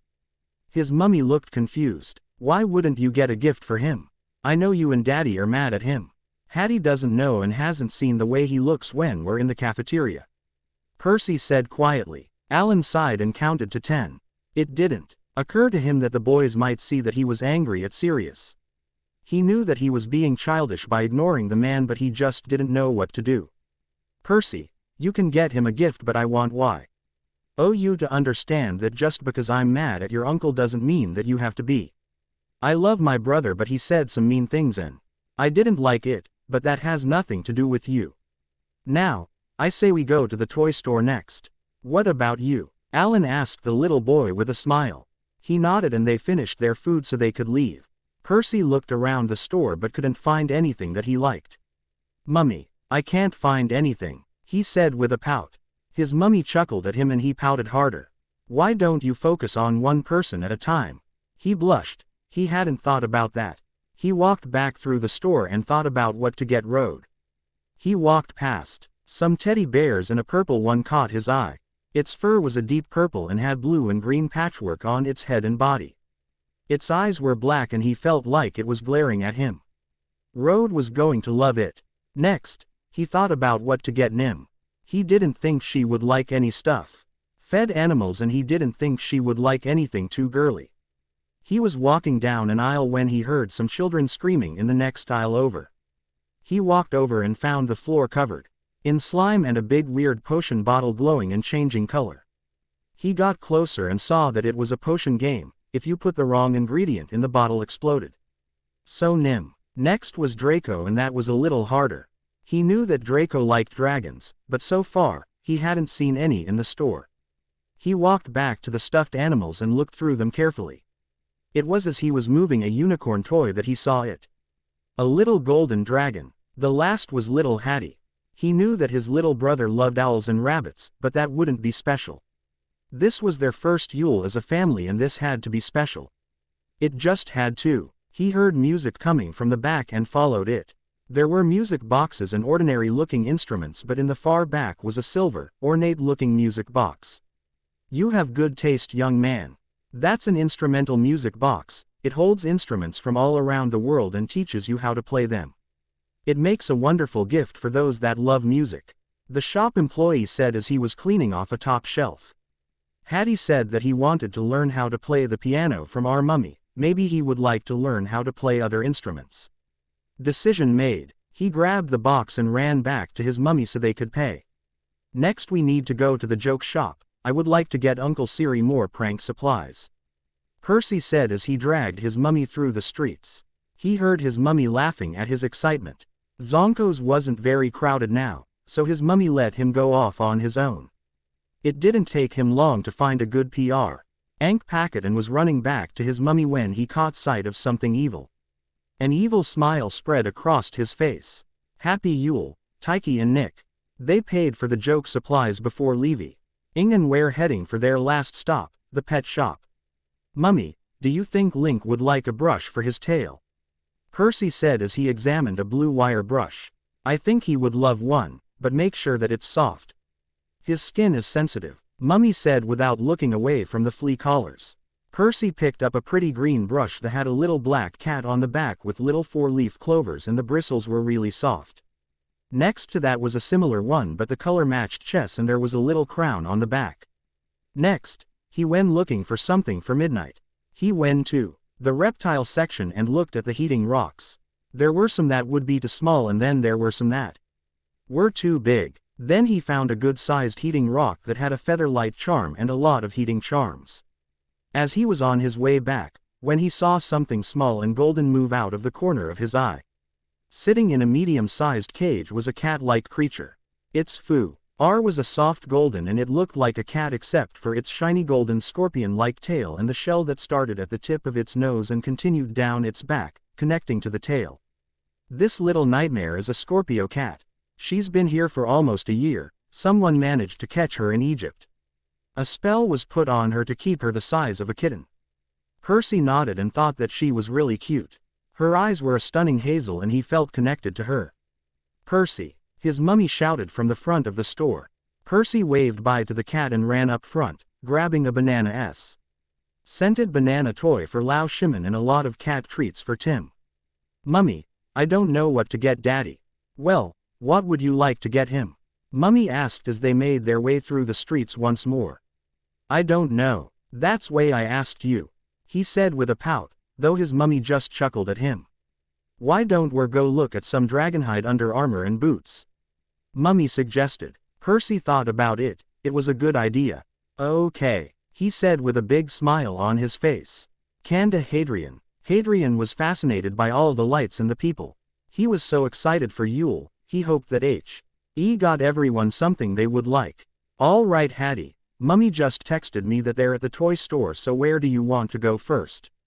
Daddy asked him. He looked around at the stores, not sure where to go. When he heard something creak, he looked around the street before looking up. He spotted any old-looking sign that said, odds and ends. Daddy, can we go in you? His daddy looked over at the store before pulling out his phone and texting Mummy. All right, let's go. The outside was old and looked like it had seen better days, but the inside was neat and tidy. The shelves were full of random things, but it didn't look chaotic. Hello gentlemen and welcome to my little shop. You will find everything you could ever want and more. The shop knows what your head may not and what your heart seeks. For that's the wonder of odds and ends. I am Lee Gardner, how may I help you? The young man said. His hair was a grass green and fell to his shoulders. His skin was tan and his eyes were a piercing yellow. Hadrian stared around the shop in wonder, it was so big. Daddy, may Hattie look around? Hattie said as he tried to escape his daddy's hold. No, I think we're fine Mr. Gardner. Daddy said to the odd man. Please just call me Lee and call if you need any help. The odd man said with a smile before walking away. Hadrian pulled his daddy down one of the aisles and found a shiny wizard's chess set. Now Hattie and Grandpa Froy could play together. He soon found a set of shiny chef knives for Uncle Jerry, a shiny flower pot for Uncle Al, a shiny cauldron for Uncle Sev, a shiny snake pocket watch for Uncle Lucy, a shiny red butterfly bracelet for Aunt Lena, a shiny needle set for Aunt Mira, an old black leather bond book with shiny silver leaf designs for Grandpa Panda, a shiny gold ring for Uncle Levy, a shiny silver and glass butterfly terrarium for Tyke, a doll with shiny black eyes for Rode, a shiny silver necklace with a pretty dark purple stone on it for Madam Blackwood, a shiny glass ocean sphere for Grandpa Cross, a shiny pink crystal bunny figurine for Uncle Mooey, a shine silver dagger for Miss 9, a big shiny looking glass for Grandpa Moody, a thick book WITH shine gold lettering and trim for Nikki, a shiny bejeweled blue bird hair piece for Aunt Andy, and a shiny gold fountain pen for Uncle Ted. Daddy, do you think they'll like the IW gifts? Hattie asked, biting his bottom lip. Daddy gently pulled it from between his teeth before giving him a big smile. I'm sure they'll love them Munchkin. Are you done or do you want to look around some more? Hattie. Done Daddy. Can we go to the toy store next? He asked as they made their way up to the register. Of course, your mummy texted me not long ago saying that they were almost done shopping and just needed to get a few more things before I picked up Percy and you go with your mummy. Well young man, you have quite the eye. These are some of my oldest and rarest treasures, my shop must really like you for them to be found. The odd man said as he rang them up. Really? Hadrian asked, eyes wide in wonder. Really, I think I have something that you might like as well. The odd man said, before turning around and grabbing a small glass box off the top shelf. This was given to me many years ago, my shop has hidden it ever since. But when you came in it appeared on the shelf where I had placed it the day I received it. It was a glass music box with a phoenix on the top, laid out in black. It's so pretty. Daddy, do you think Mummy would like it? Hadrian asked without looking away from the box. Afraid it would disappear if he did. I'm sure he would love it. Daddy said in agreement. You are more than welcome to have it then. I never felt right taking it from the poor woman but she insisted. So, I made a promise to myself that if my shop ever chose someone to take it, I would give it to them. Once paid, they stopped for a quick bite to eat before leaving for the toy store and then they would make their way to the pet store. Once at the toy store, Hadrian ran off to look for more gifts. He ran past shelf after shelf but nothing stuck out to him. He remembered that Draco liked dragons. So maybe that would make a good present. Hadrian looked around the store for anything dragon related and eventually found them in the back corner. There were toy dragons and ONES that could fly but nothing stuck out. He looked through them until he found a white dragon plushie with shiny blue eyes. As he was walking back to his daddy, he saw something shiny out of the corner of his eye. Sitting on the middle shelf, surrounded by odd furry things was a shiny scaled lizard. He walked over it, touched it and giggled when it changed colors. Nim will love you, Hadrian said to the toy, gently taking it off the shelf and running to his daddy. He found him talking to a funny lady. She was touching his arm and getting too close to his daddy. He ran and slammed right into his daddy's legs. Daddy, had he found P-2 since found Nim and Dwaco but he can't find anything P-2. Can you help? He asked, face showing pure innocence. Sure Munchkin, sorry but I need to help my son. Sure, maybe I could help. The lady asked, not once looking away from daddy. No, Hadrian shouted at the lady, a frown on his little face. Kanda was shocked at his son's behavior. He had never shouted like that before. Hadrian, that was rude, apologize. Kanda reprimanded. Hadrian looked up in shock at his daddy. The lady was the one being rude, not him. Tears welled up in his eyes and he ran down the aisle. Dropping the toys, he ignored his daddy calling his name and hid under some big plush toys. Iris was not pleased. Not only was her little boy crying but it was because of some hussy. She left the scar and kissed Hadrian on the forehead. It's all right Hattie, I'll make it better. She stormed down the aisle and found Kanda still standing next to the hussy. She saw her touch Kanda, arm and batting her eyes. Iris felt sick watching it. She strode over and caught the tail end of their conversation. I'm sorry about him, I don't know what's gotten into him. Kanda said to the hussy. It's fine, I'm sure he just needs a motherly touch. The hussy said, batting her eyes and leaning closer. Iris was going to enjoy this. She stormed over and slapped the little hussy to the floor. Listen here you little whore. He is married, hence the ring on his finger, and if that wasn't enough, you just saw his son. So, unless you want me to do some major damage, I suggest you leave. Iris growled at the trembling woman. She ran from the store and before Kanda could say anything Iris hit him upside the head. You are a moron and I'm telling Alan. Now go find your son, I have some things to do. And with that she left. Kanda watched as Iris left as he processed her words. 1. Now that he realized what had happened, he was so sleeping on the couch, and 2, he reprimanded Hadrian for no reason. He ran around, looking for Hadrian and found him asleep in the large plush toys. He gently picked the child up and had to rub his back when he started awake. Easy there Munchkin, it's just Daddy. I'm sorry for earlier. Daddy didn't realize that the woman was flirting with Daddy. Is okay Daddy, can we look P-2 P-Wescent now? Hadrian asked, rubbing his eyes. Kanda smiled at the little boy. Did you still want to get him a toy? No Daddy, nothing Hugh. Can we go bookshop? Hadrian asked as he tried to wake up. Kanda chuckled at the half-awake little boy in his arms and nodded his consent. He purchased the 2 toys and walked down to the bookshop. Hadrian still trying to wake up in his arms. Hadrian looked around the shop in awe, it was so big. He looked around for some journals. As Percy had filled up his last one, and a pen or quill. He found them but nothing stuck out. He sighed and walked back to his daddy. "What's wrong, Munchkin?" Daddy asked him. "Hattie can't find a good journal or quill." Hadrian replied, eyes full of unshed tears. "Why don't we ask the shop owner if he has anything?" Hadrian just nodded, frown still in place. Kanda walked to the counter and rang the bell. An elderly man came out from the back and smiled at them. "What can I help you gentlemen with? My son is trying to find a good journal and quill for his brother but he hasn't found anything he likes so far. Do you have any sets or something?" Kanda asked the man politely. The old man nodded his head before going back to the back of the shop again. A few minutes later, he came back out holding 4 journal sets. They're all never-ending but are made with different material. The first is a dragonhide journal and hippogriff quill. The second is a manticore hide journal with a manticore quill. The third is a kelpie hide with a pegasus quill. The fourth is a unicorn hide with an ice phoenix quill. Kanda watched Hadrian zero in on the unicorn and ice phoenix set and made the purchase. On their way to the pet shop, Hadrian looked around at the shops and asked Kanda different questions about different things.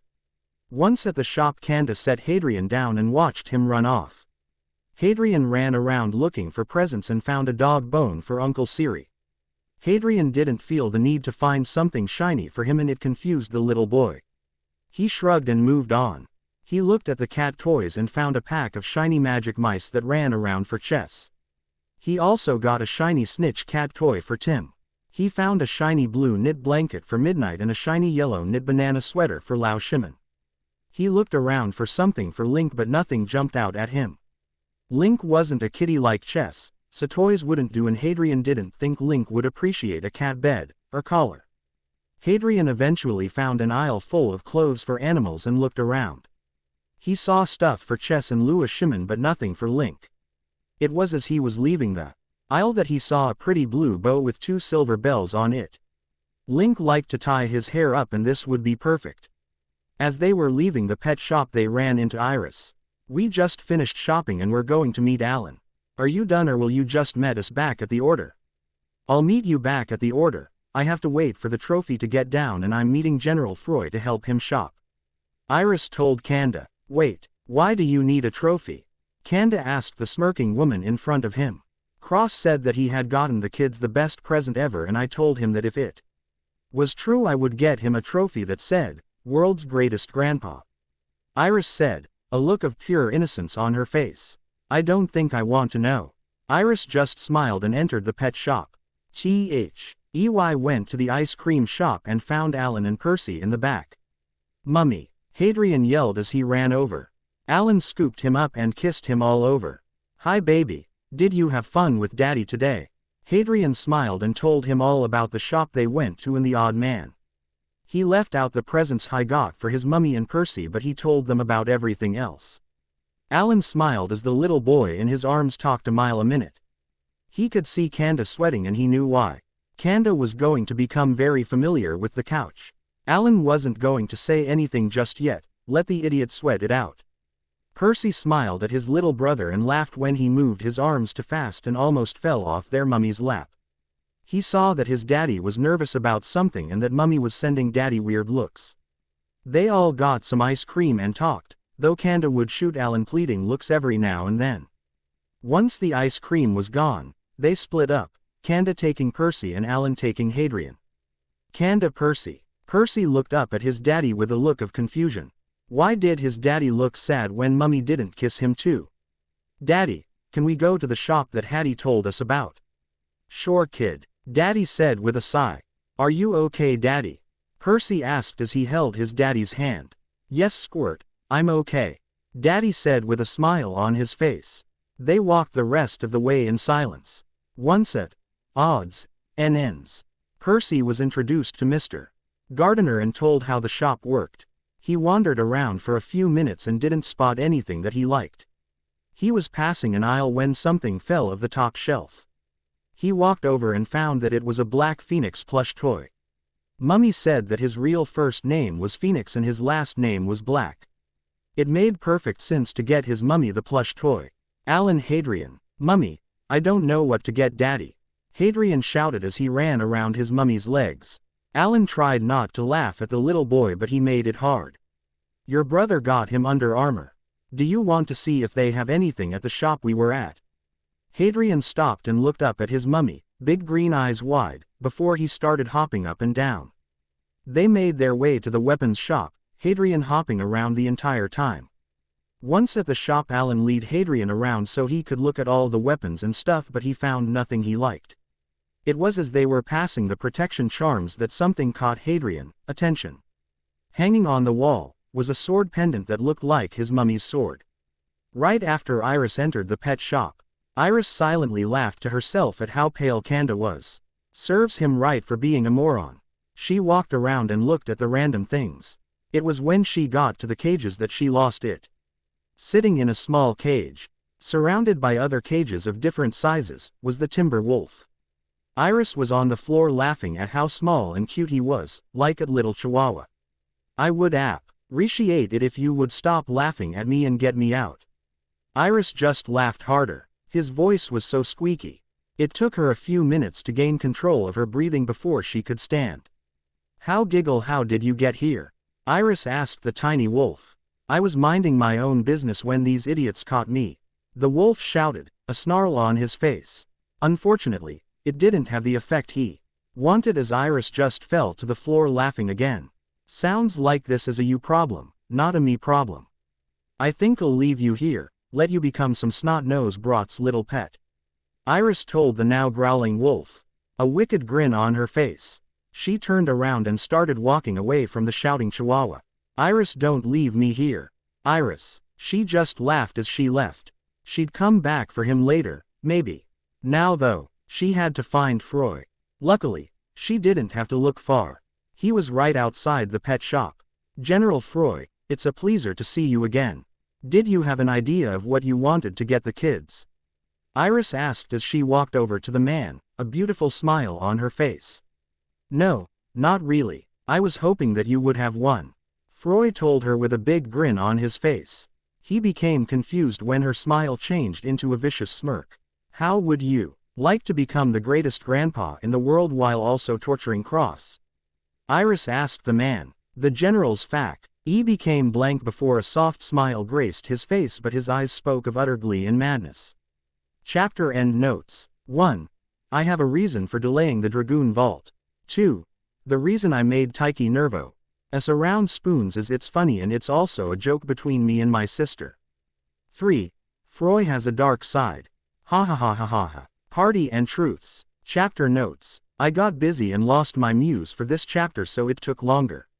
I've had different ideas for this chapter and got sidetracked. But it's done. See the end of the chapter for more. It was the night before Christmas Eve and the order was quiet. There were very few people up, most of them being in the science division doing paperwork, though there was the occasional creepy giggle coming from Komui's office. Alan was having a rather vivid dream about dancing chocolate when he felt the wards on glitter go off. He jumped out of bed and ran to the boys' room, though you made it first as he had been exiled to the couch. They found Percy crying in the corner with Tim and Hadrian sitting on the floor, glitter crushed to his chest and Chess mewing at him. They looked at the Hatter when he cleared his throat. Percy had a nightmare and wet the bed, and I believe Hadrian is just feeding off his brother, Hatter said before heading back into his home. Alan went to Percy and you went to Hadrian. Alan kneeled in front of his upset little bookworm. He needed to be careful about this or he would only upset him more. Percy, sweetheart, can you look at Mummy? He asked the little boy softly. Alan, eyes filled with tears when his little boy flinched. Percy, baby, please look at Mummy. He softly smiled when the little boy finally raised his head, but only a little. Alan slowly raised his hand to touch his little boy's face. Percy, eyes following his every move. Sweetheart, Mummy would never hurt or yell at you. Mummy and Daddy love you very much. That's all it took for him to launch himself at Alan. Sorry Mummy, didn't mean to wet. Percy sobbed into Alan's neck. Hush baby, Mummy knows. Do you want to see Daddy? He received a nod, so he picked Percy up and walked over to the other two. Is P-2 okay Mummy? Hadrian asked from his perch on you, lap. Yeah love, he'll be. Okay. Alan chuckled when Hadrian nodded and handed him glitter. She makes Hattie feel better so now she can make QC feel better, Hadrian said in a matter-of-fact voice, leaving no room for argument. Once Percy had been cleaned up and both boys had been changed, Alan and you took them to their room so that they could all sleep together. Both little boys got comfortable in between them with glitter in between them. I think we should think about finding someone they can talk to, you said as they settled down. Alan nodded his head in agreement before kiss. Sing you and then the boys on their foreheads. Hopefully the party today would make the boys feel better. The next morning everyone was greeted to a grumpy 5-year-old and a sleepy 9-year-old. Avi learned firsthand that Hadrian was not to be messed with when tired. Alan found it funny that Hadrian was just like his daddy. Hugh was a total grouch in the morning before he got his green tea. Tyke waltzed into the cafeteria, took one look at his little rabbit, and plucked him off Alan's lap. Hello, my little rabbit, how do you feel? Tyke cooed at the little boy. Seepy, was Hadrian, cheery-eyed reply. Big green eyes looking up at him. I'm sorry sweetheart, you and Percy can take a nap before the party, Alan told the little boy.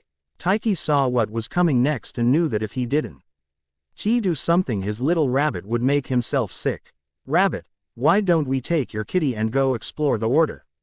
Hadrian looked up at him and then at Chess, who was enjoying herself by using her newfound invisibility to attack Levi, hand at random. They had been rather shocked when Hadrian came running out of his room, his arms supposedly empty, shouting that Chess was a ghost kitty. When asked what he meant, the little boy just let go of what he was holding, and instead of nothing, they heard a thud. Not a minute later, Chess' eyes and trademark Cheshire grin appeared and then disappeared. Levi then shrieked when a sudden weight landed on his head. After that Levi became her favorite person cough toy cough. Alan watched as Tyke had Hadrian finish eating before they left. R.O.A.D. shouting about how she was joining them and Percy running after them. He knew that he couldn't put this off much longer, so he took a deep breath before leaving to find his brother. It didn't take him long. As the man was in the library reading, Alan saw the cover and was surprised at the man's choice. I never took you for a poetry kind of guy. He chuckled when the sudden noise spooked his brother and he fell off the couch. Not funny Alan, Sirius said with a fierce glare that was ruined by the light blush on his cheeks. You're right Siri, it's not funny. It's hilarious. Then he burst into a fit of giggles. Sirius soon joined in and they laughed. It soon tapered off and they silently sat on the couch. Neither knew what to say for fear of making it awkward. However, Sirius spoke first. Sirius knew that he had to suck it up and be a man, it was his fault after all. I'm sorry Alan for the way I have acted. I never should have done it and I know that, somewhere in the back of my mind I knew this but I didn't care. He said, his voice getting thick with emotion. I'm sorry too, I was just so scared and fed up with your behavior that I just lost it. I love you Siri, I really do. But I need to know that my boys won't be exposed to such hate, Alan said as he stared at the fire. Sirius looked at his little brother and hated how his petty childhood feelings have hurt no only his little brother but his nephews. He knew that he needed to apologize to both Link and Snape but it was going to be hard. Well, it would be hard for him to apologize to Snape, not Link. He scooted over and pulled Alan into a tight hug, kissing his hair. I've been seeing an amazing mind healer and he says that I have made great progress. He said that it helped that I had something to work for. I love you and those two boys so much and I hate that I've hurt you. Alan smiled at his brother's words and he felt hope blossom in his chest. If you promise that you'll behave I'll let you say the boys again and you can move back to your old rooms.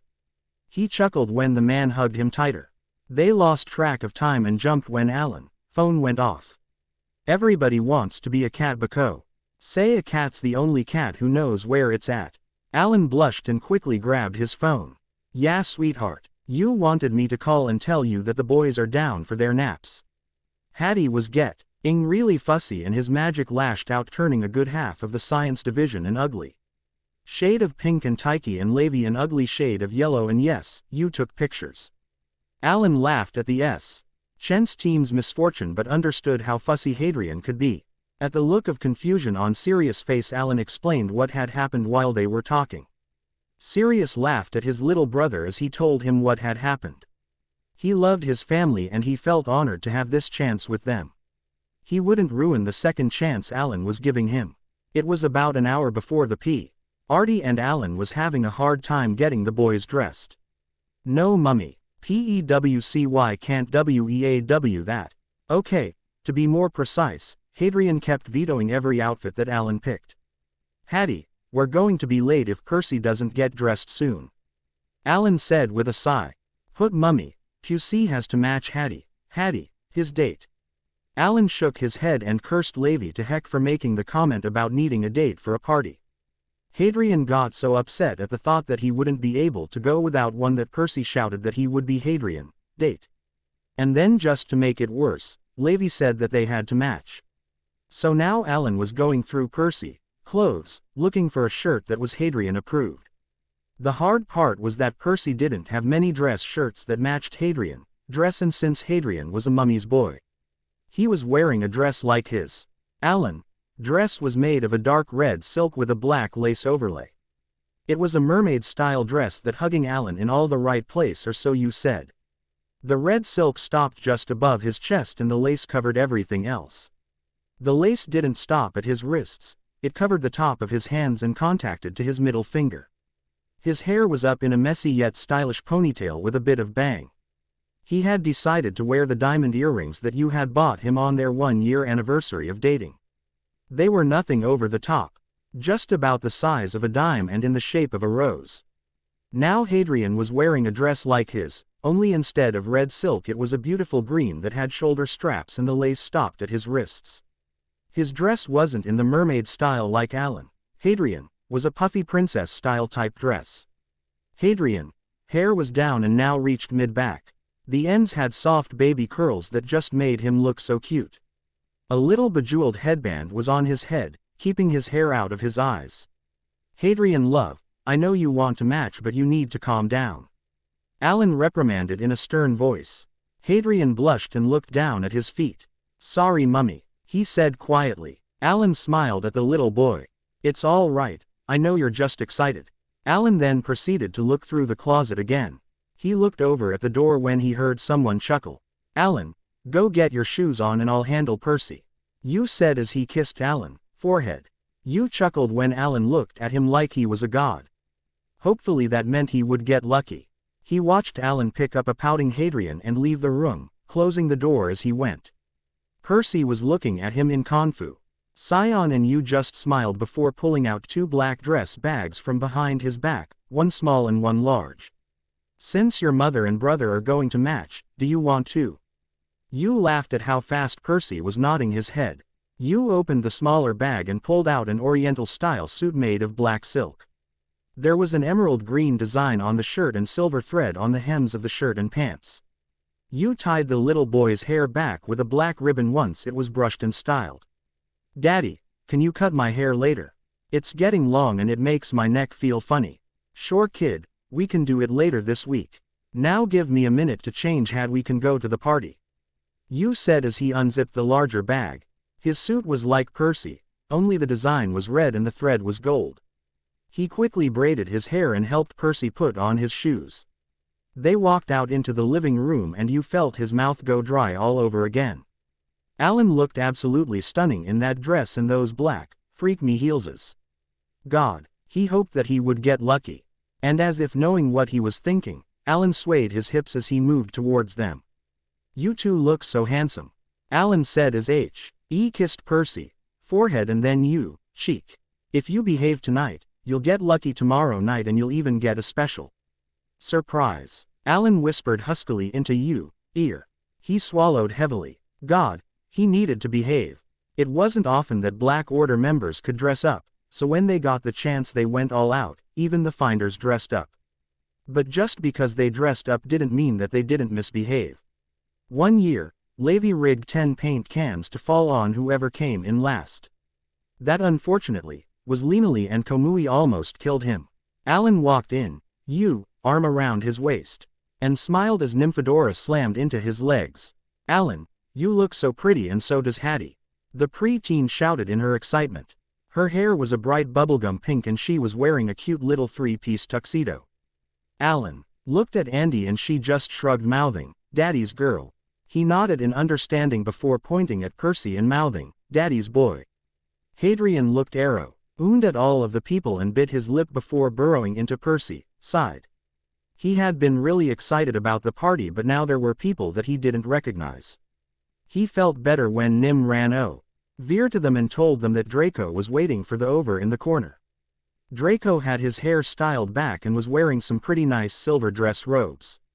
"Hadrian, you look lovely," Draco said as he kissed the back of Hadrian's hand.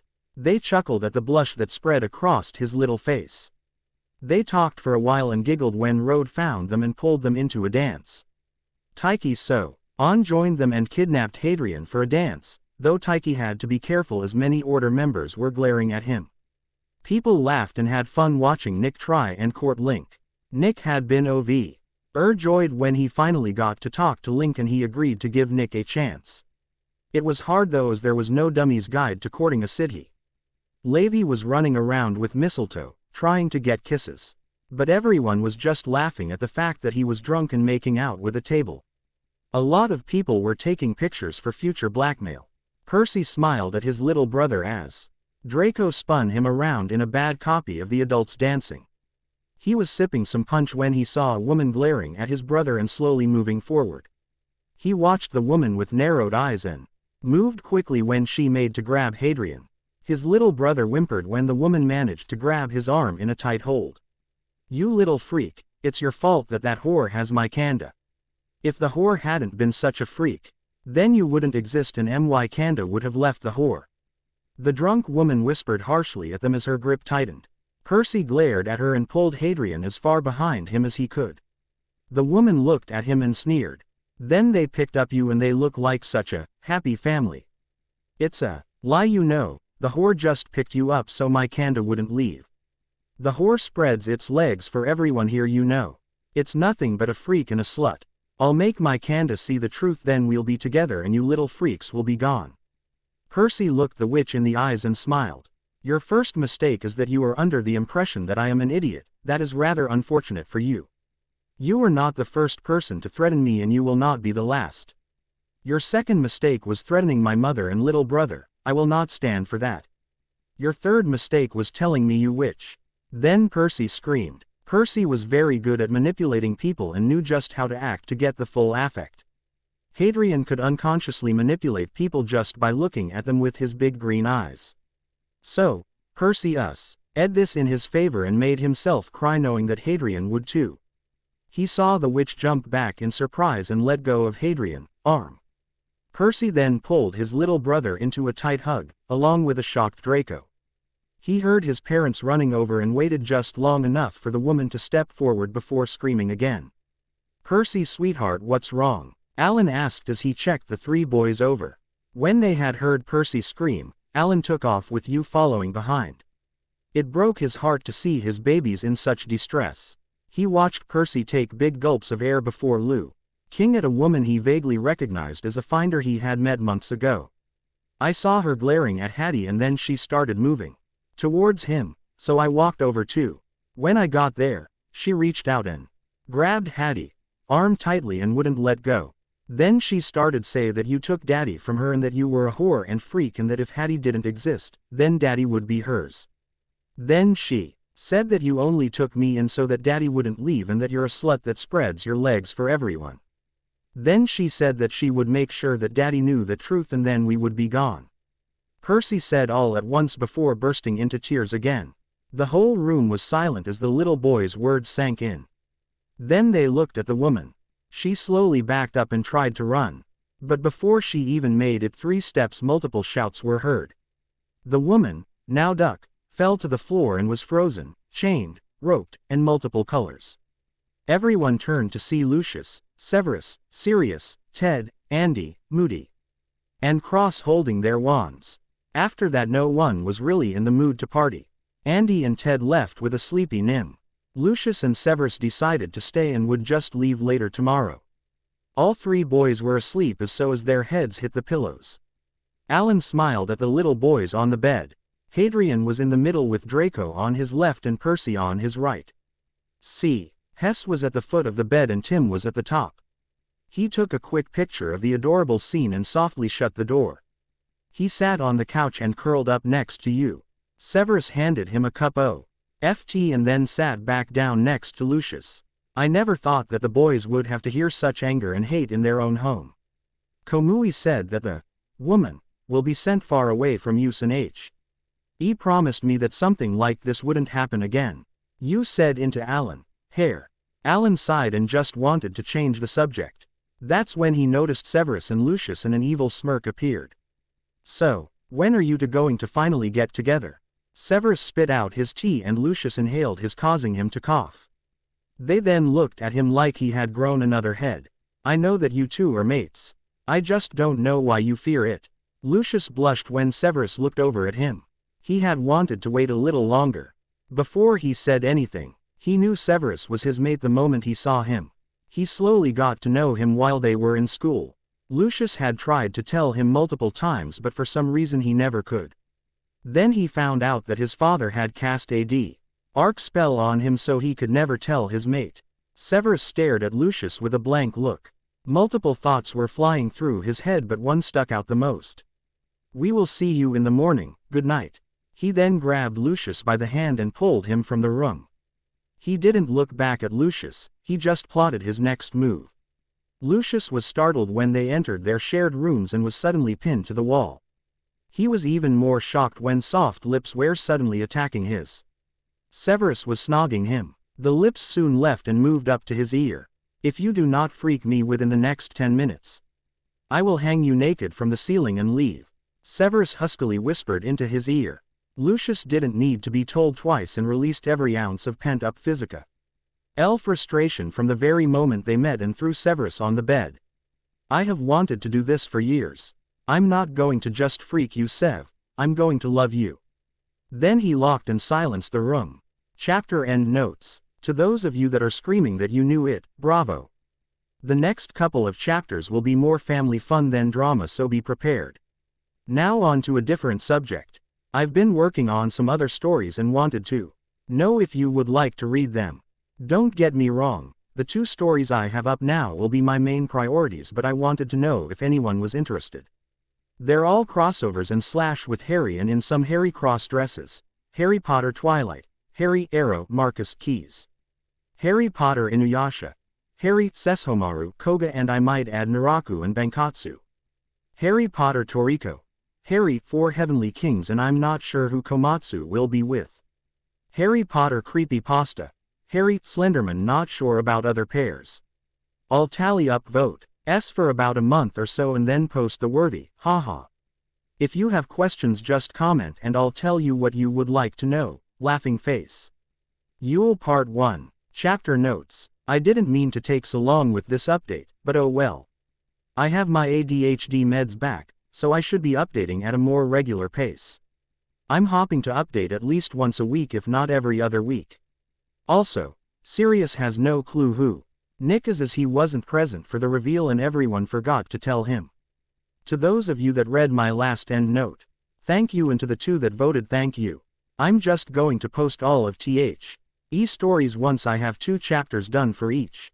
I'll make an announcement in the beginning note when I have them up, or you can just subscribe to me. See the end of the chapter for more. It was early in the morning when 3 little people made their way to the silent cafeteria. The big Yule tree was covered in enchanted snow and the base of the tree was covered in a weird shimmery dome. The blonde pouted at the sight and the redhead chuckled while the raven looked puzzled. He then shook his head and walked into the kitchen to make some breakfast. Hadrian squeaked when he was picked up by the waist and said on the counter, Sugarplum, what have I told you about cooking unsupervised? Hadrian had the decency to look sheepish, while Uncle Jerry looked stern but amused. Hattie isn't allowed to cook alone now without help. Uncle Jerry gently lifted his chin and looked him in the eye. Do you remember why? Hadrian nodded very fast. Hattie is a child and could get cute. Uncle Jerry smiled and nodded his head. Good boy. Now, Taiki is out there and I need to get breakfast ready, so go play and maybe you can help me later. He had to think about it for a minute before nodded and raising his hands to be put down. Once on the floor he ran from the kitchen and straight into Tyke's legs. "Hello little rabbit, are you excited?" Hadrian nodded his head so hard that his hair went flying. Let's go back up to your room and stay there until your parents get up. I'm sure Rode would love to see it." It was about 2 hours later that Alan and Kanda emerged from their room to find Rode, Percy, and Draco in the middle of a very intense game of Go Fish. While Hadrian and Tyke were on the couch cheering on Chess, who had finally figured out how to disappear, and was stealing cards from people at random. They chuckled and herded the little boys into their room to put on their slippers and warm robes.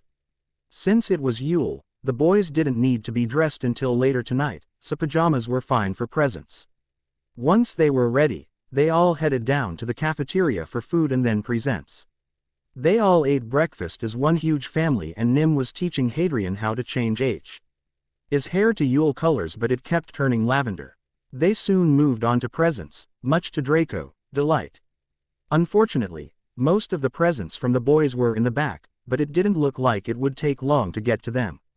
Everyone had fun opening their presents and the kids had fun playing with the toys they got. Soon, they were down to the gifts from the boys and some gifts for the kids that would be opened last. Thankfully the gifts were in pairs, so it was easy to hand them out.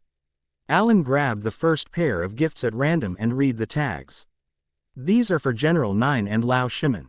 She claimed the gifts and sat back down before opening the smaller one first. She smiled at the cute little monkey hair pin and put it in her hair before opening the one from Hadrian. She gasped at the gorgeous goblin-made dagger. "I love these. Thank you both." She then got up and kissed both boys. She then watched Lao open his gift from Hadrian and laughed at the little monkey's excitement. She helped put the sweater on him and opened the other gift while he snuggled in for a warm nap. Though he wasn't sleepy for long when he caught a whiff of banana from his new toy. Next was Clary and Miranda. Clary got up and almost tripped over his feet but righted himself in time. He didn't want to chance tripping with the gifts, so he sat on the floor and opened Hadrian first. The pot was beautiful and he could feel the enchantments on it. He then opened Percy's gift and shrieked at all of the new and enchanted gardening tools. It took all his self-restraint not to charge down to the greenhouse right then and there. Miranda adored her new teddy bear charm bracelet and squealed when she saw the needle. "Hadrian, this is amazing. I've been looking for an enchanted needle for months and could never find one. Thank you, thank you, thank you." She then hugged and kissed both boys to the brink of laughter. Next was Andy and Ted. She thanked Alan for handing her the gifts and opened them in a slow teasing manner. She chuckled at the look of pure excitement on Percy's face as she opened his gift to her. "Oh Percy, I love this." I kept dropping hints to Ted about needing a new tea set, but the man is dense. Everyone chuckled. She then opened Hadrian's gift and smiled at the beautiful blue bird hair piece. "Thank you, Hadrian, it's gorgeous," she said before putting it in her hair. Ted chuckled at his wife before opening his gifts. He was thrilled to receive a new enchanted pocket watch and spent a good few minutes messing with it. An elbow in his side brought him back to the real world. He blushed when he realized that everyone was looking at him in amusement. He got excited again when he saw the stunning fountain pen. Once again, he was lost in the enchantments of the pen and the watch. This time no one bothered him. Next was Link and Moody. Link looked at the two boxes and zeroed in on the enchanted paper with mice running around on it. He dove at the box and tore the paper and box to pieces. When he came back to his senses, he heard everyone laughing at it. He cleared his throat and tried to act calm, but his blush gave him away. He looked into the now shredded box and found a beautiful brush. He ran his fingers over the bristles and purred in delight at the softness. He then opened Hadrian's gift and found the cutest hair clip ever. "Mum, would you help me put the clip in my hair?" Moody chuckled when he heard Link start to purr as Alan brushed his hair. He had never really liked Yule before. He was normally alone, as no one wanted a crabby aura at their cheery parties and homes. He opened Percy first and laughed when he saw the odd flask with a note stating that it was filled with pineapple juice. Few knew that he was secretly addicted to the stuff. Still chuckling, he moved on to Hadrian's gift. It was a good size, larger and thinner than most things he could think of that the little boy would and could get for him. He carefully set the box on a nearby table and opened it. He gasped when he saw the faux glass. It was round and about the size of a normal mirror. Where had the kid found this? Next was Levi and Bookman. Levi looked at the small box in his hand and then at Hadrian. The little boy was staring at him in such a way that he felt like he couldn't say no to anything the little boy asked. He looked back at the little box and opened it. Sitting inside was a beautiful gold ring with runes on the outside and on the inside. He slipped it on and felt a wave of pure magic wash over him, making his skin tingle. He had never felt something so amazing before, and he knew instantly that this ring was never leaving his finger. He moved on to Percy, gift, and laughed at the eye patch. It reminded him of one he had many years ago and he had been traveling with the panda through Spain. Those were some good times and some good senoritas. Bookman eyed his apprentice with a knowing glare before opening his gift from his future apprentice. He smirked at the stunning acupuncture needles and knew that his idiot apprentice was in for a fun time. Still thinking evil thoughts, he unwrapped the book and stared at it in shock. This was one of the oldest Bookman journals he had ever seen. The date inside placed it back during the very beginning of the First War, well before the appearance of innocence. Next was Lenali and Komui. Ali smiled at Percy when he all but ran over to her with her gifts. She chuckled when he started bouncing in excitement. The first gift she opened was from Hadrian, and inside she found a gorgeous silver and ruby butterfly charm bracelet. She smiled as it reminded her of her innocence. Next, she opened her gift from Percy. When she saw the gorgeous enchanted butterfly locket, she felt tears well up in her eyes. She had once mentioned that she would love to have everyone's picture with her when she left for a mission, but taking pictures with her wasn't practical. The little note inside the box explained that the locket could hold any number of pictures and keep them safe. So, now she could keep her family close to her heart no matter where she went.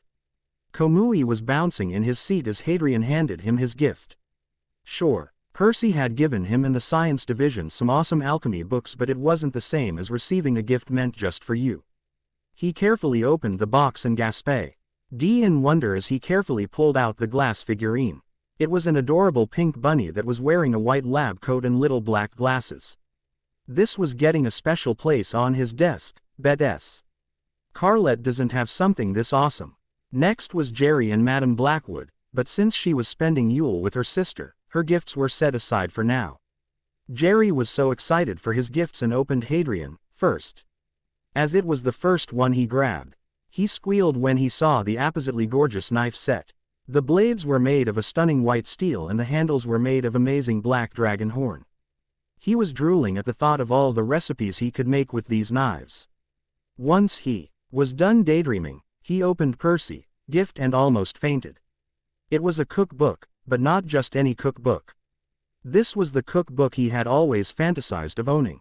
The magical cookbook for the non-magical. As soon as he opened the cover, he was lost to the world around him. Next was Severus, Lucius, and Sirius.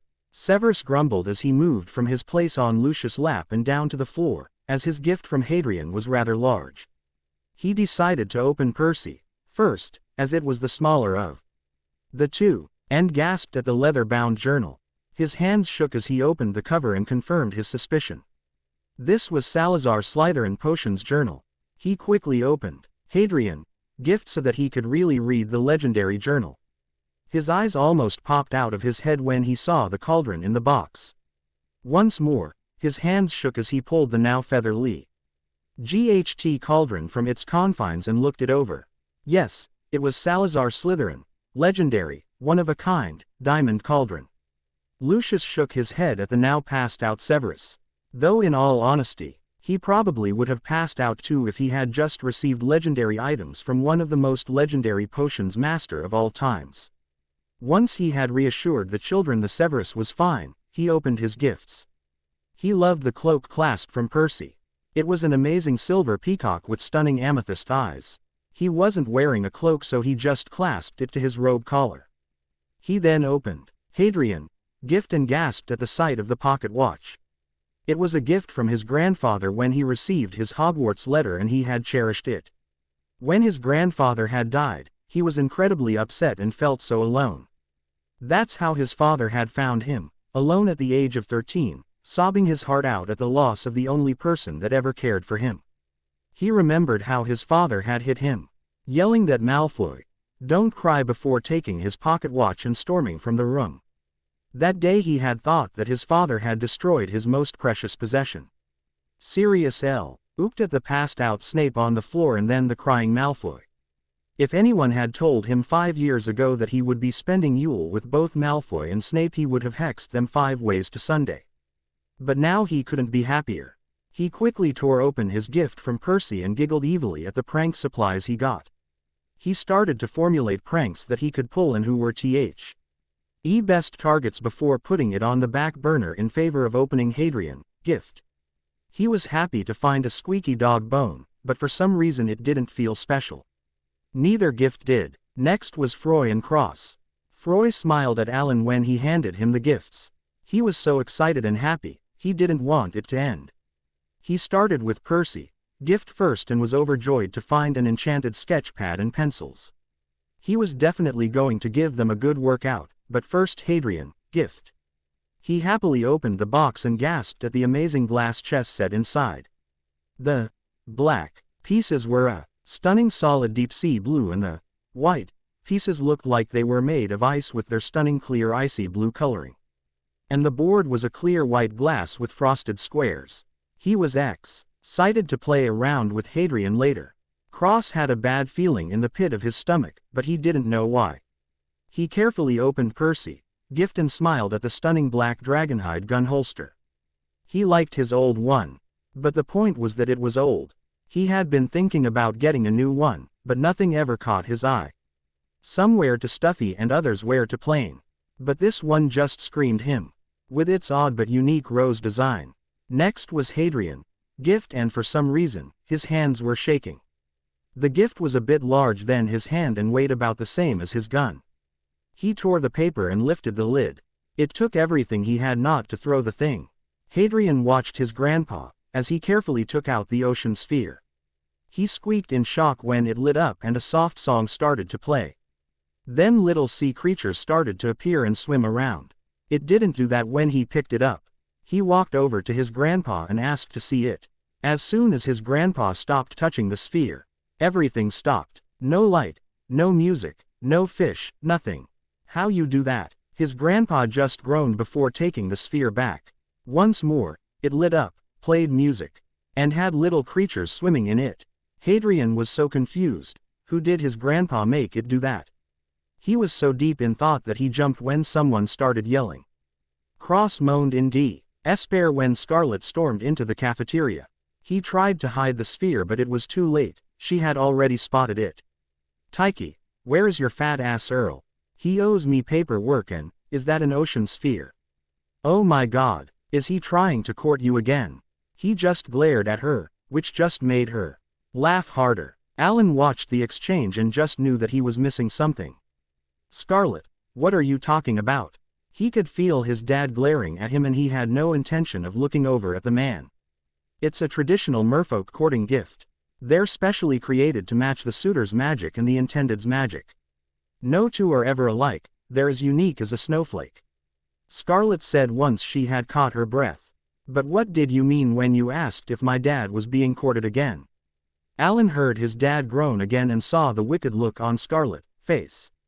He suddenly felt bad for asking. Scarlet sat down on the plush chair she had summoned and got comfortable. She looked around the room and then settled on Alan. "First, you must understand that creature blood runs thick and deep in your family. Every blood relative on your father's side has had a creature inheritance of some kind. Your father is no exception.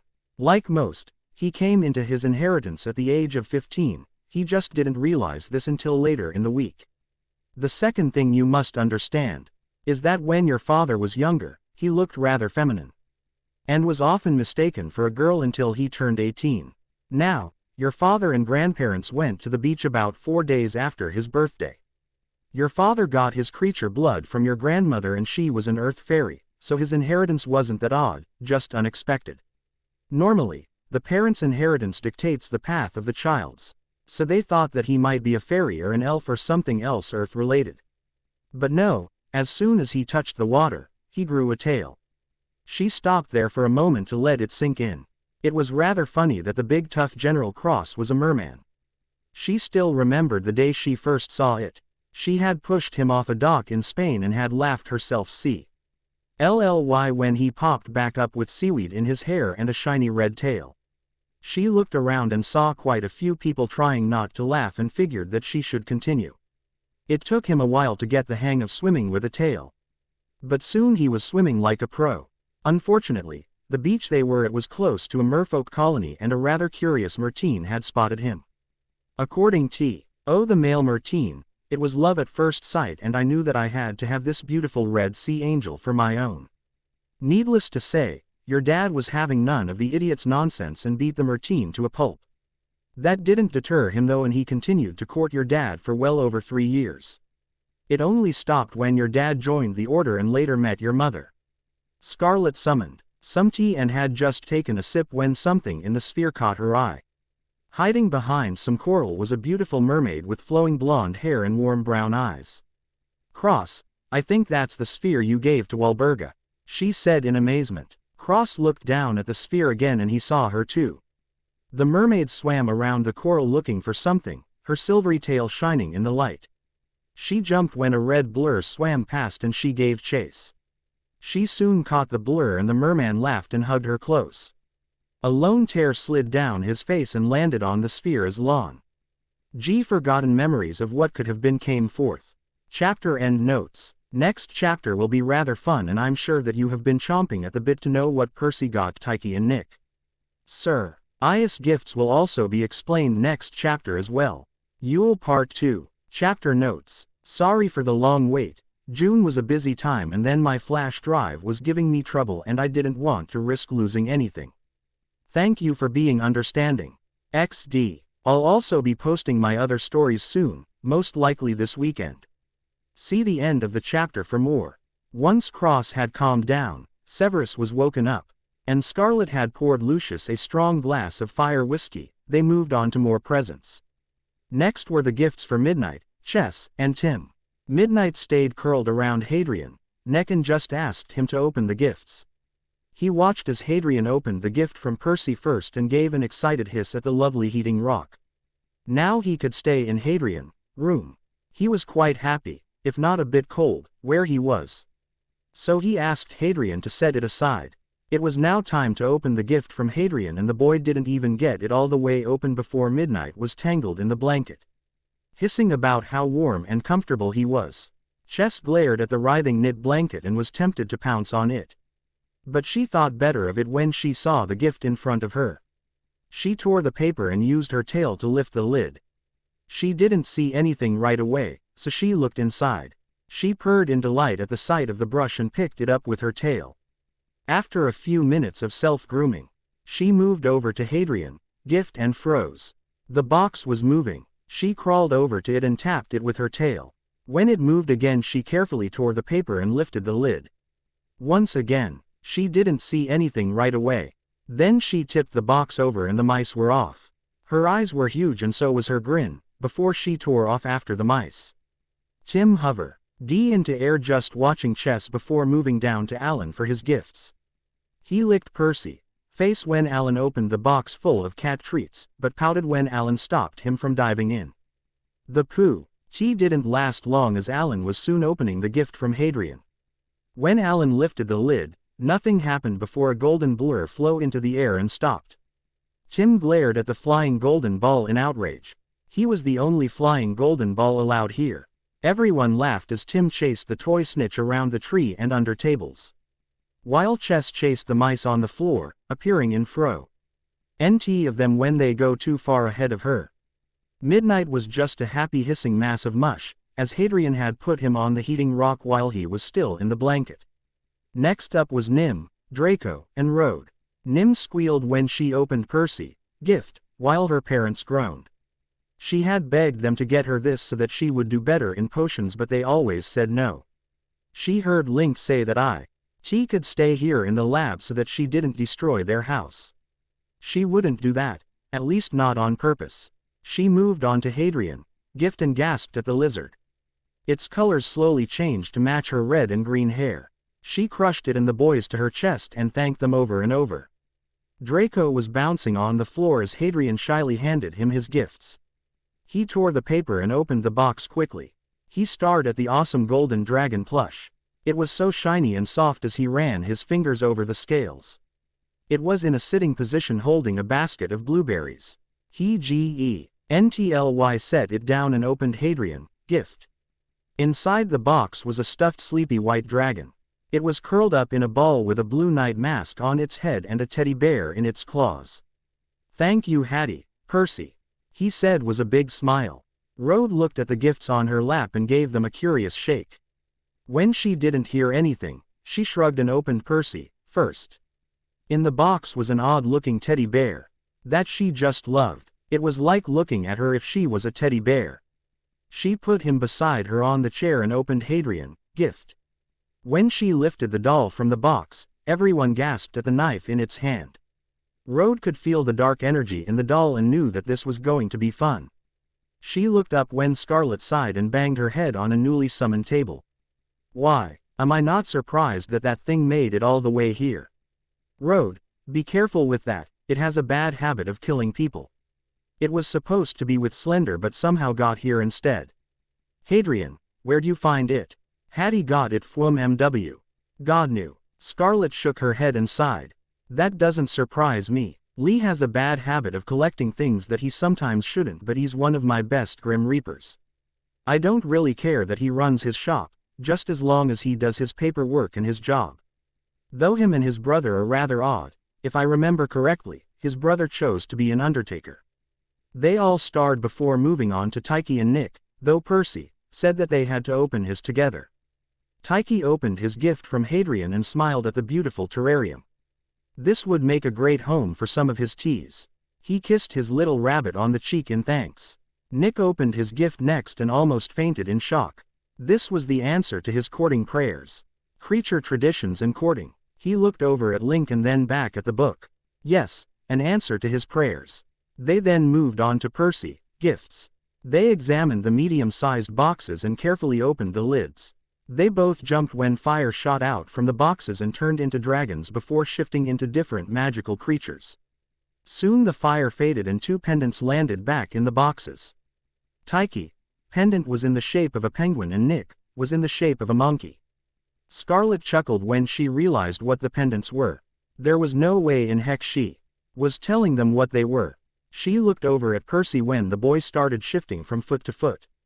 "I didn't really know what to get for you guys and I found those prize boxes when I was getting Uncle Siri, gift. I thought that you might at least like the fire show. You don't have to keep the pendants if you don't want to."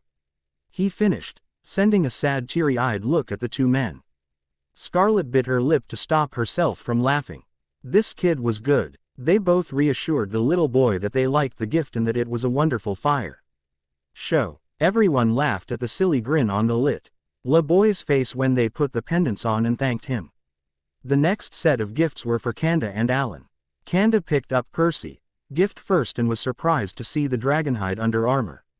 It felt like silk but didn't have that stiff feeling to it. He slipped on the shirt and was happy that it didn't feel heavy like normal armor did. It felt like a second skin when he moved. He took the armor off and placed it back in the box. He then picked Percy up and kissed his cheek and thanked him for the armor. He then picked up Hadrian, gift, opened it, and smiled at the pendant inside. He slipped it on and felt the protective magic wash over him. Alan smiled at you when he picked both boys up and placed them on the couch. He turned to open his gifts and was surprised when Link handed him a gift as well. The blonde explained that the boys had seen his gift to him and said that they should be given to him together since they matched. Alan smiled and was now very curious about the gifts. He opened Percy first and smiled at the Black Phoenix plush toy. It had a bit of silver on the wings and tail with a spot or two on its head. It had warm brown eyes that reminded him of someone. Next, he opened Hadrian, gift and was in awe. He carefully lifted the music box out of its confines and opened the lid. A soft melody filled the room and brought tears to Alan's eyes. He left the music box playing and opened Link, gift. He stared at the locket and picked it up with shaky fingers. It was oval and made of white gold with an onyx phoenix on the front. He hesitantly opened it and burst into tears. Inside on the left was a picture of his mother holding him, and on the right was a picture of him and his brothers. Cross moved over to his youngest and placed him on his lap. He thought he recognized the toy and was shocked to see the music box. But as soon as he saw the locket, he knew where they were from. Sirius watched his little brother as he cried on their father's lap. As a tradition in the Black family to bestow a newborn with a plush toy, music box, and locket that represented the star they were named after. He had gotten a scruffy black dog and Regulus had been given a sleek black lion. If he remembered right, his was in his room in the closet. Regulus should be on his dresser if that darn house elf hasn't taken it. He looked over at his 3 nephews and asked, mainly Hadrian, where they found this stuff. This got Scarlet laughing. Like I said before, Lee has a bad habit of picking up things from different places and worlds. But if I had to guess, Elberga probably wandered into his shop when she first started to change. She didn't want them destroyed, so she brought them to him in hopes that they would be safe. I know for a fact that a lot of Bay NGS use his shop as a safe place for their possessions.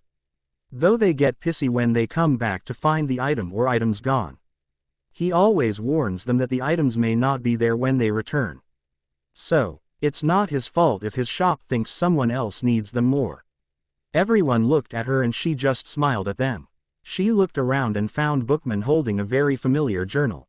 If you go to his shop, there is a high chance that he'll have more of those journals. In fact, it wouldn't surprise me if he had a lot of things that you guys would find interesting. She looked over at Sev, Eris and Nikki when they got this look in their eyes, and then she noticed the books in their hands and the cauldron on the floor. If you two want more information than those books give, I can just get in contact with Godric and Sally. What? They said together, a puzzled look on their faces. Godric Gryffindor and Salazar Slytherin. Godric wrote that book on courting and Severus is holding Sally, first journal. If you guys would like, I can contact them. Now everyone was looking at her. She sighed and rubbed her forehead. Godric is a dominate fire phoenix and Sally is the submissive mate to a vampire. Godric and his mate are in Spain, and last I heard from Sally, they were somewhere in Russia. Alan, who had calmed down and was the only one not impersonating a fish, spoke. So Godric, Gryffindor and Salazar Slytherin are still alive. Technically Sally, dead, but yes, they're alive. Rowena Ravenclaw and Helga Hufflepuff. Scarlet had to think about that for a moment before she could reply. Helga is an earth nymph and is living in Japan if I remember correctly. Rowena is a mermaid, and the last time I saw her, she was in the Caribbean Sea. But that was about 100 years ago, so I don't know if she is alive or not. She raised her hand when they tried to ask more questions. Don't the boys still have gifts that shout them up? Hadrian looked at the box and then at Percy. He could feel the magic coming off the box and wasn't sure what to make of it. He opened the box and gasped at the music box inside. The man at the toy store said that it can teach you to play any instrument.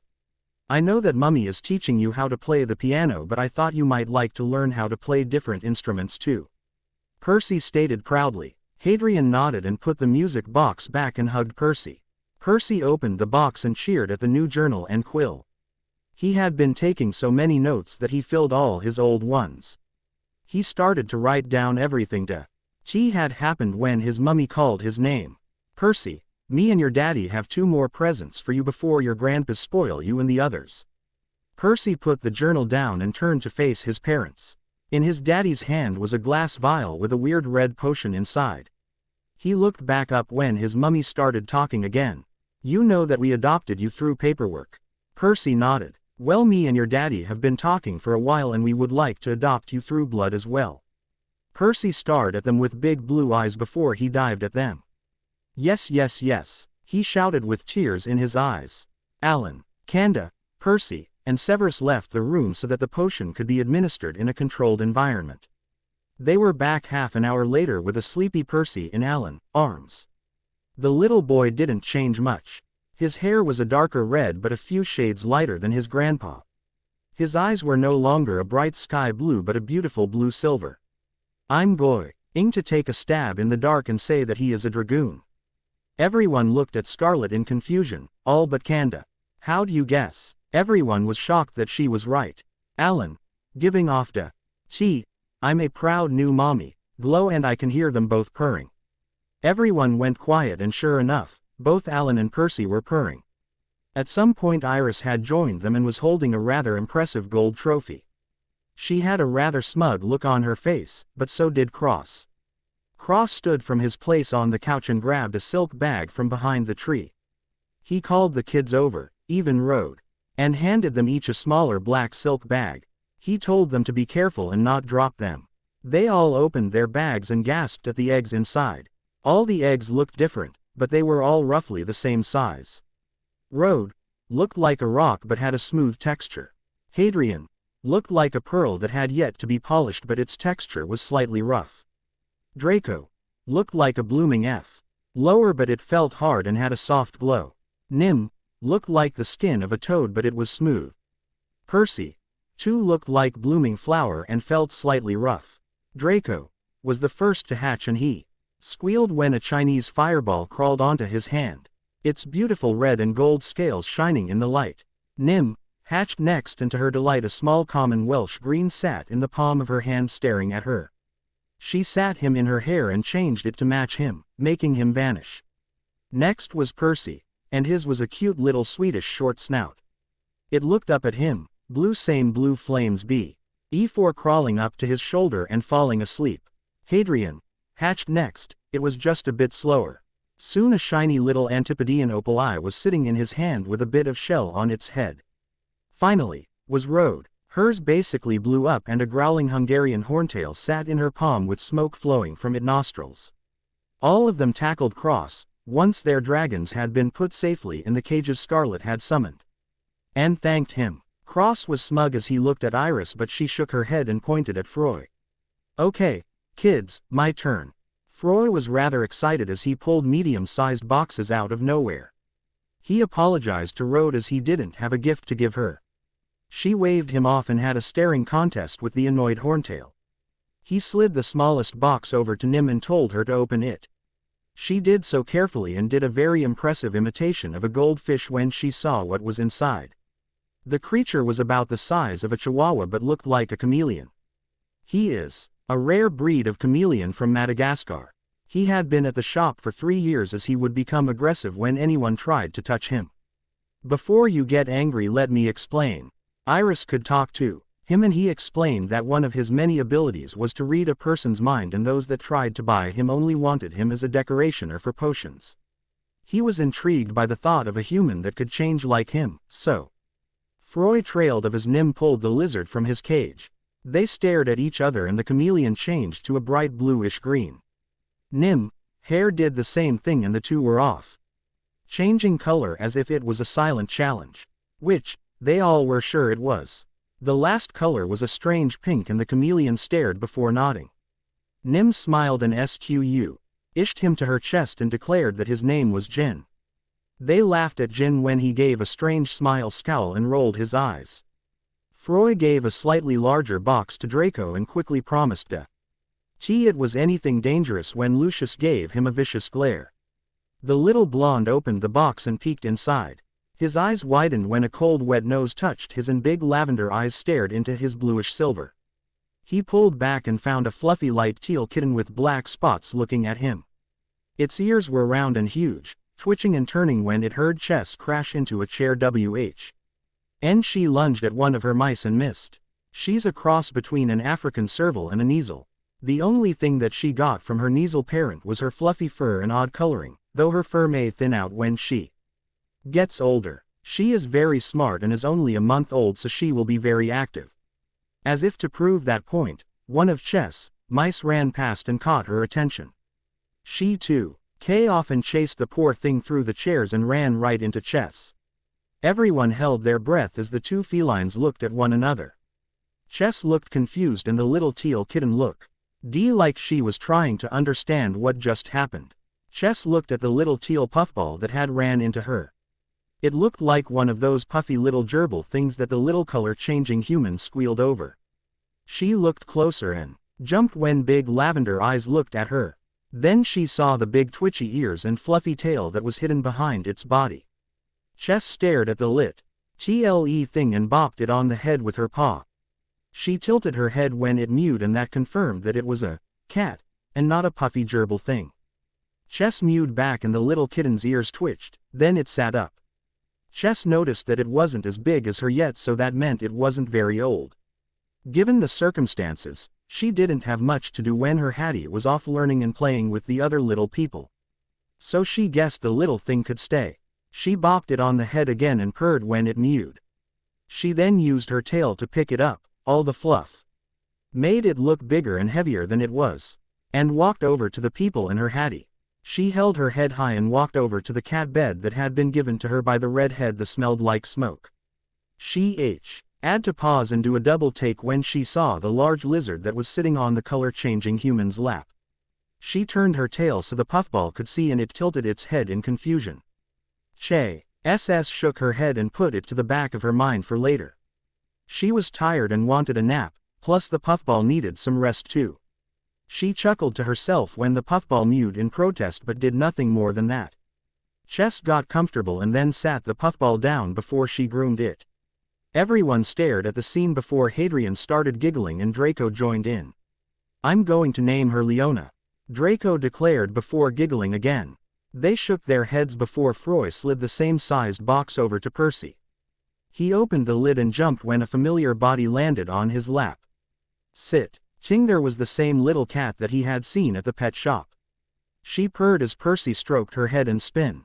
"Darn, I haven't seen one of those little monsters in years. I thought they had gone extinct," Scarlet said as she sipped some tea. She sighed when they all looked at her. She is a Scorpio cat, a cousin to the manticore. They don't like people and tend to stay hidden in the sands. That's why their fur is so thin and smooth. The last one I saw was tied to the last pharaoh of Egypt as a guide and protector. She was a sweet thing and was incredible smart. She vanished when the pharaoh passed and that was the last anyone saw of them. I can take that spell off her if you'd like. She chuckled when both Percy and the cat nodded.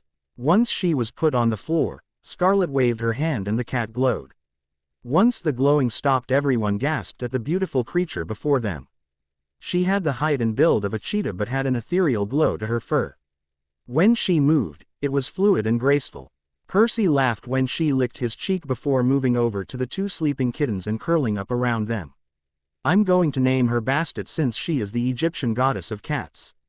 No one was surprised that the little 9-year-old knew that, since he spends so much time in the library and with bookmen.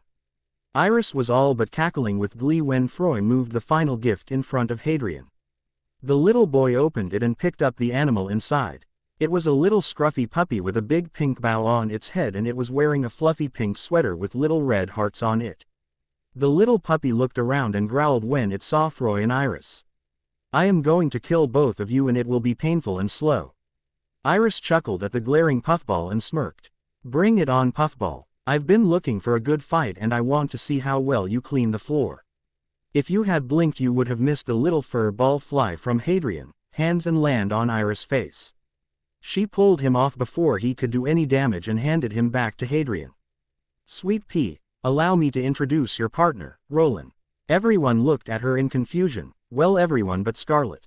She was jumping up and down in her chair. It was Nine who found her voice first. Iris, what do you mean by partner? Before Iris could respond, Scarlet all but dislocated her shoulder, waving her hand in the air and screaming, pick me, pick me. Iris waved her hand and sat down, letting Scarlet take the floor.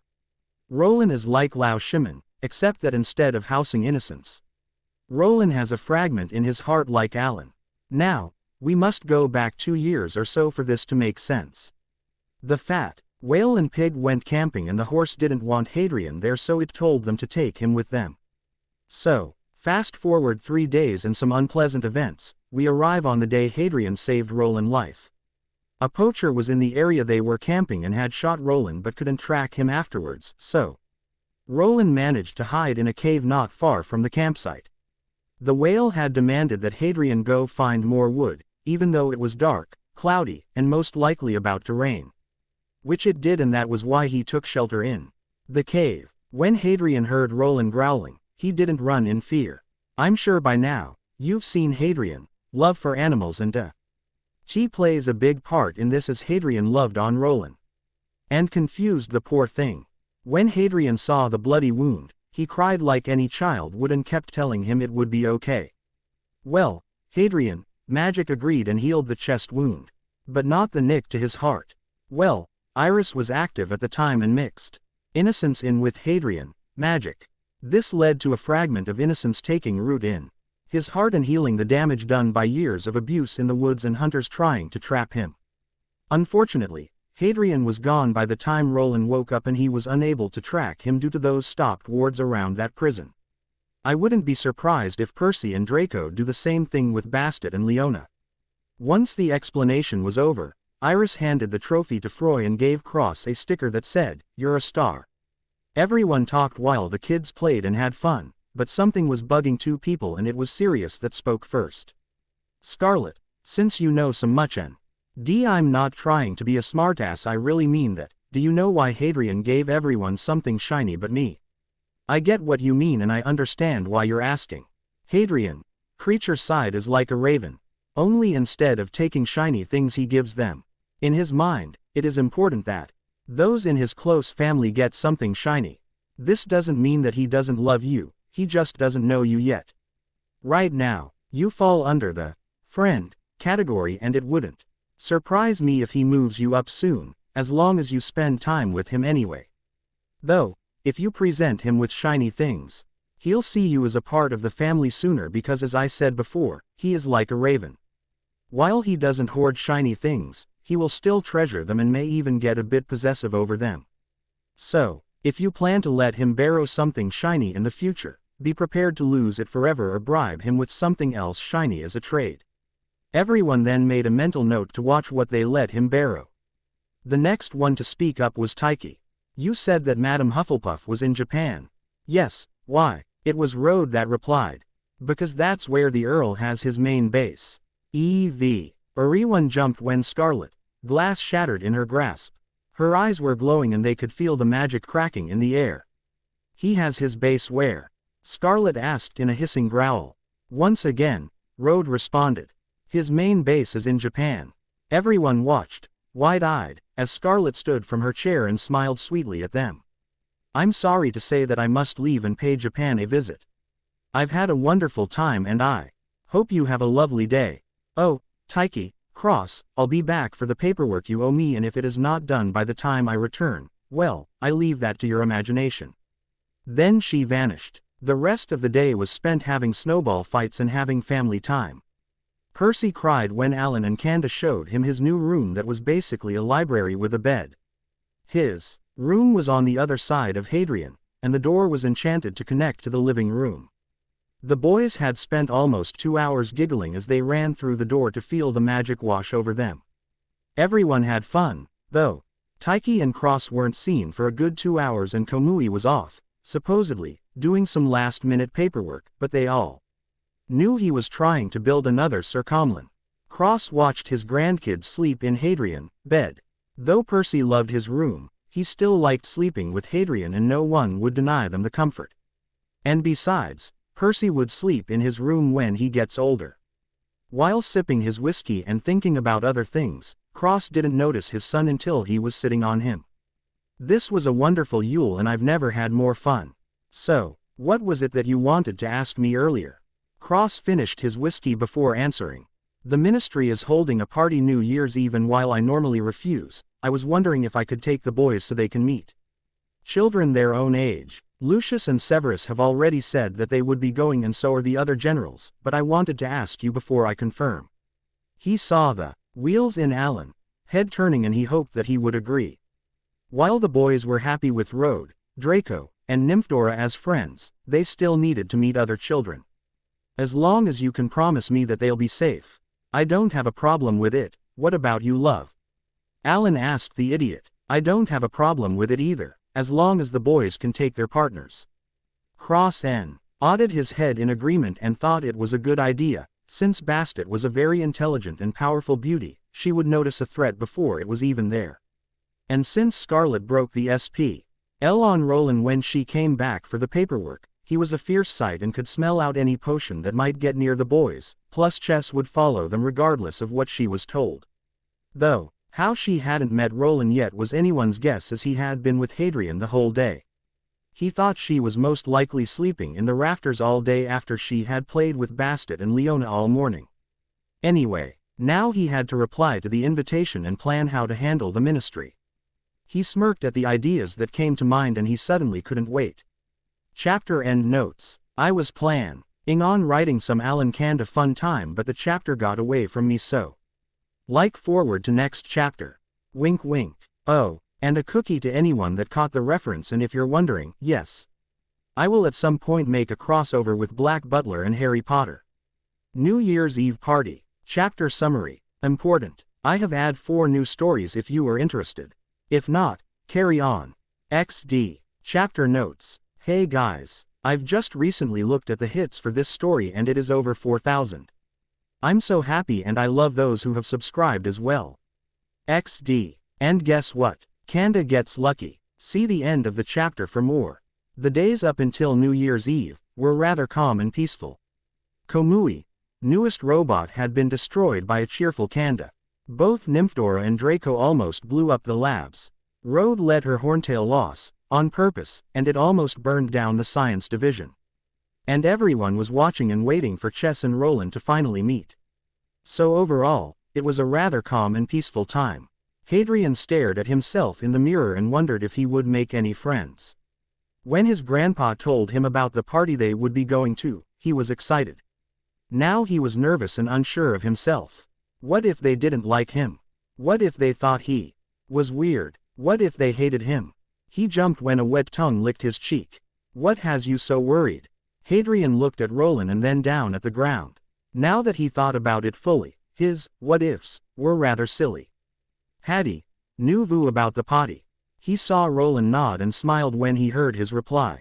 Yes, I can see how a room full of stuffy adults can make one nervous. All their boring talk and fake cheer.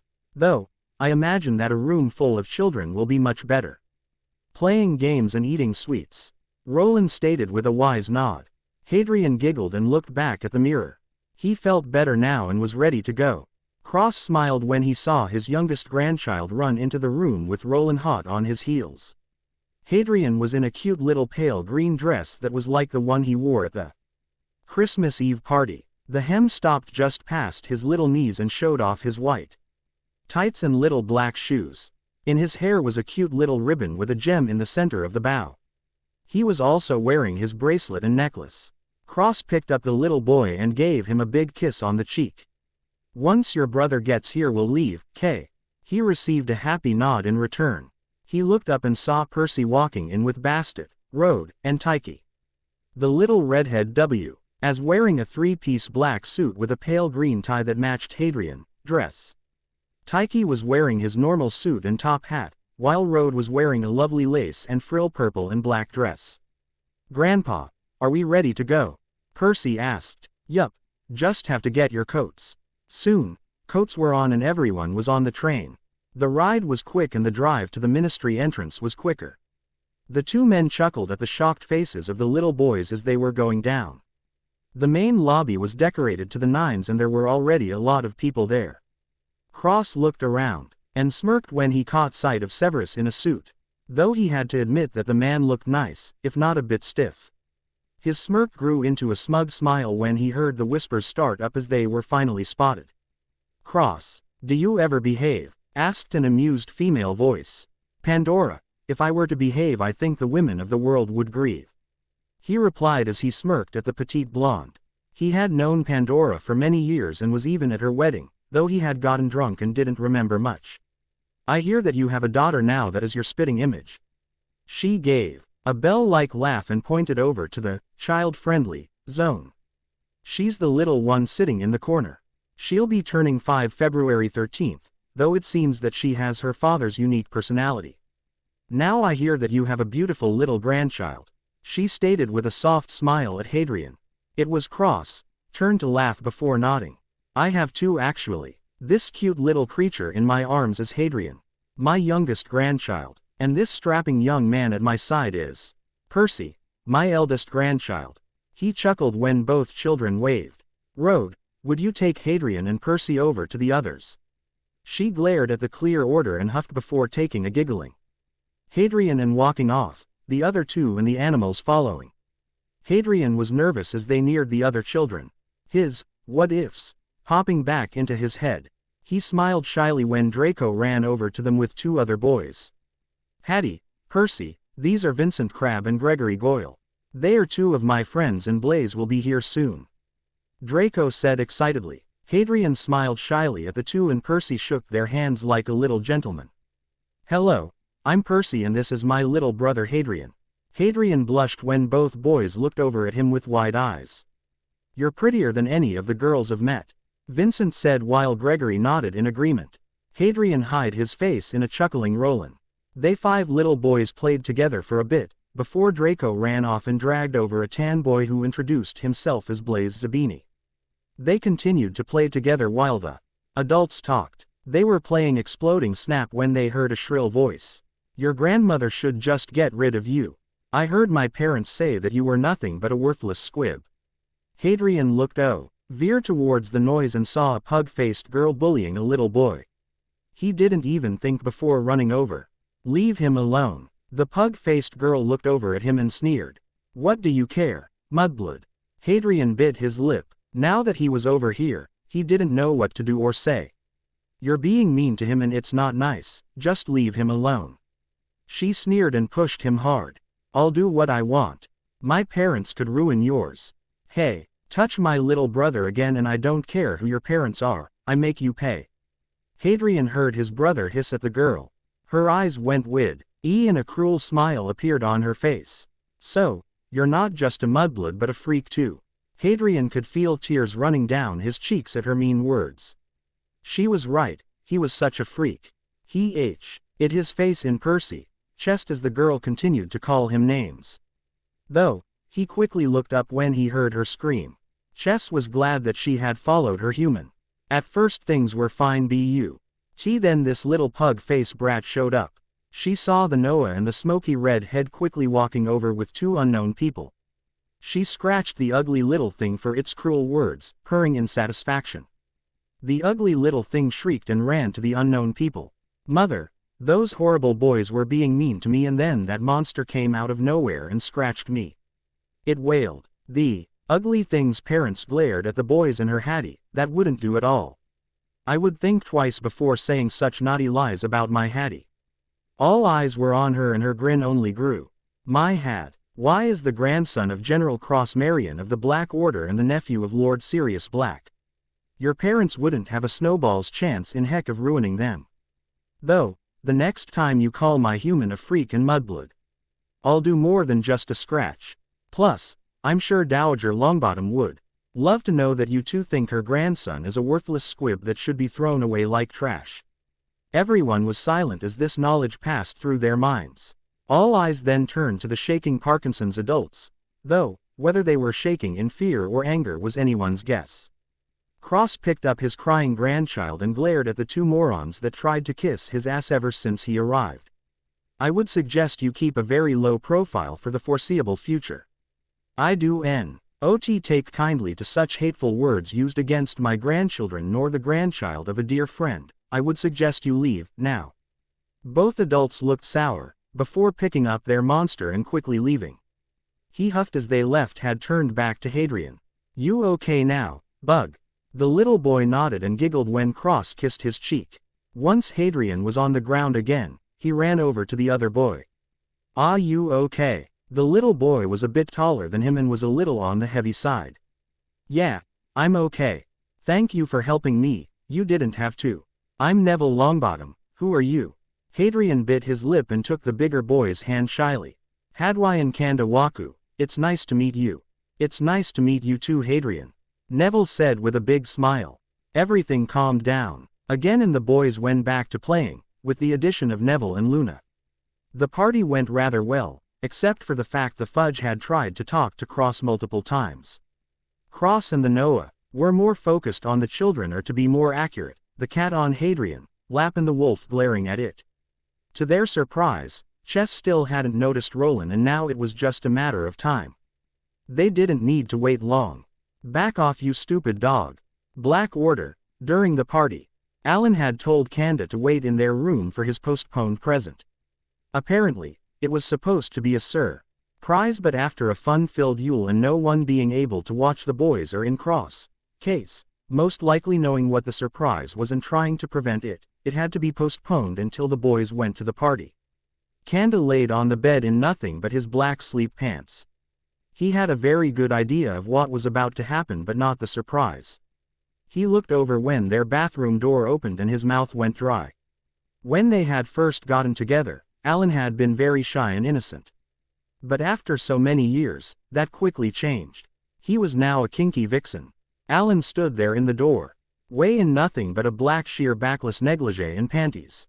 This was nothing new, but the eyes, tail, horns, and scales were. He had a light dusting of black scales on his face with patches on his arms and legs, while his white hair made the dark horns stand out more. His tail was long and just barely touching the floor, the tip twitching lightly. Alan gave him a flirtatious smile with a hint of fang. "I have been practicing this for weeks. I thought that you might like to sit back and enjoy the show." Kanda shivered at the slight hiss in Alan's voice. Kanda watched him slowly walk towards the bed with a dark sinful grace. Alan snapped his fingers and Kanda felt a slight chill at his sudden naked state. Alan crawled up the bed and stopped in front of you, hard length. It was just as big as the first time he had seen it. Only this time he wasn't nervous. He flicked his tongue over the head and grinned when he heard you hiss. He licked a long strip on the underside before taking it into his mouth and down to the hilt. The first time he had given you a blowjob, he could only take so much before he gagged. Now, he knew what drove you to the edge but not over it. Alan smiled around, the hard length in his mouth as you gripped his hair. He quickened his pace as the salty taste of precum hit his tongue. He pulled of not long after, chuckling when you growled, "I want this to last and while you have a quick recovery time. I don't want to wait for your cock to be in my ass." He didn't even prep himself before throwing off his clothes and taking you, cock all the way to the hilt. It wasn't often that Alan wanted it this rough, but something about being part dragoon like this just made him want it hard and rough. He waited a minute before pulling up just so the tip was in before slamming back down. Both Alan and you moaned at the rough treatment, before Alan did it again. He soon quickened his pace, both men moaning and panting. Kanda looked at his gorgeous husband and grabbed at his hips before switching their positions. Kanda growled at the mewing man under him and bit his neck. He slammed into the smaller male with such force that he was sure Alan would be feeling it for days. Their pace quickened and both were moaning and growling, with Alan mewing most of the time. Both were covered in sweat with the smell of physical relationship heavy in the air. Kanda had red scratch marks on his back and Alan had bite marks and hickeys on his neck. Alan's tail had wrapped around Kanda's left thigh, trying to keep the taller man close, while Kanda's right hand was gripping Alan's wrist to keep them above his head. Both men moaned louder as they got closer to coming. Kanda could feel himself coming close to the edge and released Alan's wrists to grab his weeping cock. He roughly jerked him off as he got closer and bit down hard on Alan's neck when they came. Alan mewed as he felt you bite him as they came. It felt so right and he didn't want it to end. Kanda pulled back and looked at Alan's neck. He had bitten through the skin and the mark was sluggishly bleeding, but something deep inside him was smug about the fact that it would most likely scar.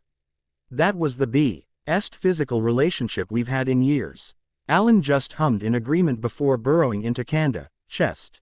He tried to pull out of Alan's tight little ass, but the smaller man protested and wrapped his legs around Kanda's waist. He chuckled and carefully turned Alan around so his back was to Kanda's chest. Thankfully his tail had vanished when he came, but nothing else. They'd take a little nap before their next round. Back at the ministry, Cross was getting tired of all the ass kissing and ego brushing. He was going to grab his grandkids, say goodbye to his friends and leave. It was as he was nearing the children that someone caught his eye, and not in a good way. A sour-faced man was watching the children and slowly moving towards them. He seemed to have a glass vial in one hand and a rope in the other. Cross watched the man and silently followed him. Bastet was napping next to her human when she felt something wrong. She kept her head down and slowly looked around, before spotting the threat. The terrible-smelling man was closing in and slightly raised his hand to throw a vial full of a foul-smelling potion when she pounced. She injected him with a small dose of poison and caught the vial before it shattered. Roland saw Bastet move and followed, pining the man, and tossing the rope just as it vanished. "You have a lot of explaining to do, human." Cross rushed over with Moody right behind him. "Bastet, Roland, good work. Severus, can you tell what that potion is?" He watched the man shake the vial before uncorking it and giving it a brief sniff. "It's a sleeping draught that can become airborne when mixed with water." He most likely planned to throw it into the fountain closest to the kids, and the rope was a portkey. Cross nodded and glared down at the paralyzed man. "Alistair, I want you to personally interrogate this moron and find out who his target was and who hired him. Also, how the heck he got in." Moody nodded and dragged the idiot away. Cross then gathered his grandkids and left the ministry. He didn't remember their trip home, just that they were all tired. Cross knew that he would need to explain what happened at the ministry to his son and the moron. But right now he planned on tucking in his grandkids. Though, when he saw Roland sniffing the door and wrinkle his nose, he knew the kids were sleeping in his room. The next morning was rather quiet and peaceful. That was quickly ruined by Roland running into the cafeteria with Chess hot on his heels. "Come back here, you mutt." Many watched wide-eyed at the display, while others moaned that it was too early. The chaos was quickly resolved when a sleepy Hadrian wandered in with a more alert Percy and scooped up Chess as she ran past. They made their way over to Link, who was nursing a cup of green tea. Link smiled as a sleepy Hadrian burrowed into his side. "Hello, you two." He chuckled as Percy nodded and Hadrian just yawned before burrowing deeper into his side. They eat breakfast in silence for a bit until Bastet came in and hopped onto the bench and glared at the table. Apparently, she too wasn't a morning person. Link was slightly nervous as his mother and Kanda entered the cafeteria. He had recently found a letter from his aunt asking him to come over sometime after New Year's and asked that he bring his new family and mate too. In his previous letter to her, he had explained all that had happened these last few months, and she was happy for him. Link knew that Nick would come, but he was nervous about asking his mother. He picked at his waffles and waited for his mother to have coffee in his system. "Mother, I found a letter from my aunt asking that we come over sometime after New Year's. I know Nick will come, but I wanted to ask you before writing back to confirm a date." Alan looked at Link and smiled at how nervous he was. "It would be an honor to meet your aunt. Any time after the 6th would be fine." "Where do they live?" Link looked more relaxed now that he had an answer. "They live just outside of Paris, France. My aunt is Apolline Delacour. She married Nolan Delacour, and they have a 9-year-old daughter. Her name is Fleur." Soon the letter was written and sent. They received a reply not long after, and the date and times were set. They were taking the train to Paris and were then being picked up by Monsieur Delacour. When Saturday arrived, everyone was packed and ready to leave. Though, Rhoda had put up a fight when she tried to smuggle her horntail, Smaug, into her luggage. Tyche regretted showing her those books as she read them quickly and acted out different scenes. One of which led to Tyche somehow becoming the snobbish elf king, much to the other adults' amusement. The train ride was peaceful and soon they arrived in Paris. Chapter end notes. I would love to hear what you think of the physical relationship, as it is my first time writing like that. I know it's not over the top, but I would like your opinion, please and thank you. Paris. Chapter summary. Important. The last week of this month will be hectic for me, as I'll be house and dog sitting for my grandparents the first few weeks of September, and I'll be getting ready for that. Then, not long after they get back, I get my wisdom teeth pull, yay. T_T, so this is just a warning to let you know that it may be a while before the next chapter. I hope to post one more before then, but just in case. Chapter notes. See the end of the chapter 4. The children slept most of the time, while the adults talked or did paperwork, after they placed translation spells on the sleeping children. They were amused by the silent war between Chess and Roland. When Hadrian was awake, Chess was the perfect modeled kitty. When Hadrian was asleep, she would vanish and mess with Roland. And the poor wolf couldn't fight back because Hadrian was using him as a pillow. When the train pulled into the station, the children were picked up, including a passed-out Road that an unamused Taiki was holding. And they looked for their ride. Link led everyone outside the station and looked around for his uncle. He spotted him not far from the main entrance, leaning on his car. The man hadn't changed much, except for the light silver in his hair. Link ran over and hugged his uncle and introduced everyone. It was as he was introducing Nick as Nimbus Black, that he remembered something very important. What? Sirius was never told. It took them half an hour to calm the man down so they could leave with the promise that they, meaning Nick, would explain later. The ride was quick and quiet. Though Sirius was glaring at Nick for most of it, Hadrian woke to a weird pulling sensation and looked around. His parents were talking quietly and everyone else was either asleep or looking out the windows. He yawned and looked out the window, just in time to see a rather large building. Hadrian saw a boy sitting at the window and felt the urge to get closer.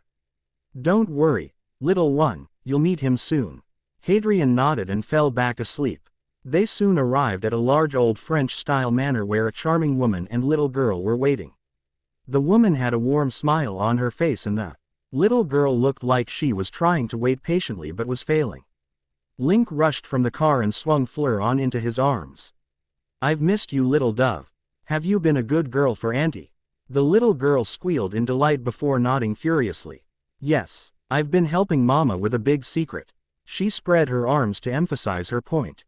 Link chuckled before kissing her little eek and putting her down and then hug his aunt. "How have you been?" The woman smiled and kissed his cheek. "I've been fine, dear. Why don't you help bring stuff in and then introduce us?" Link nodded, and quickly helped bring things in and helped get Hadrian and Percy settled in the living room.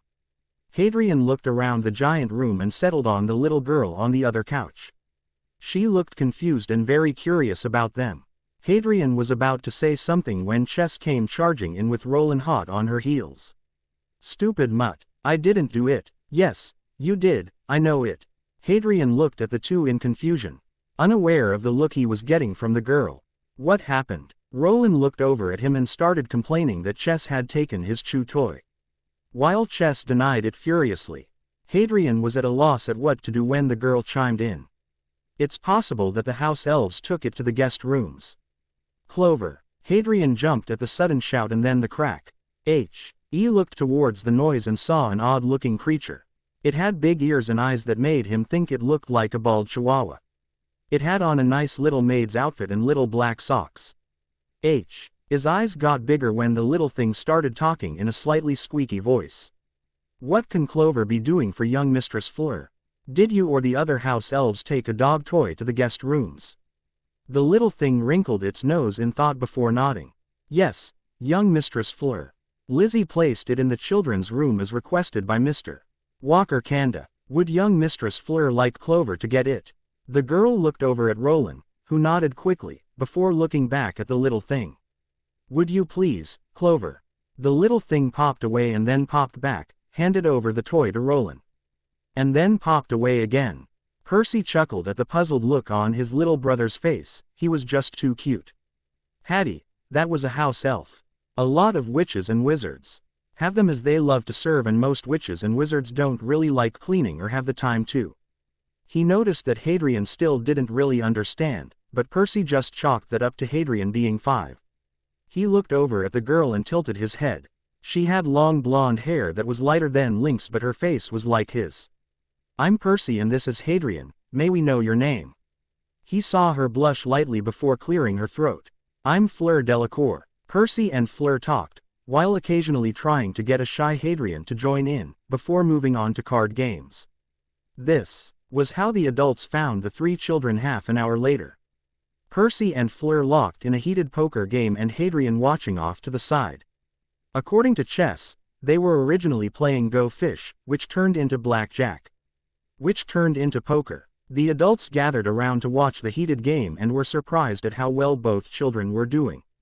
Though when Apolline asked why Hadrian wasn't playing, Alan chimed in. "Hadrian takes after me when it comes to card games and is banned from playing poker unless someone wants to lose everything they own." A finder learned that the hard way when he challenged Hadrian thinking he would make easy money. He lost in under half an hour, losing everything he had and somehow became Yu's personal sparring partner for a month.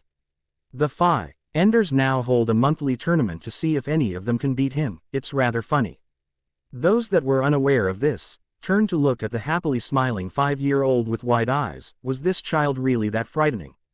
As if to prove this, Alan asked Hadrian to play him. Any hour later, the Delacour parents, Sirius, Nick, and surprisingly Tyche, were terrified by how viscous mother and son were.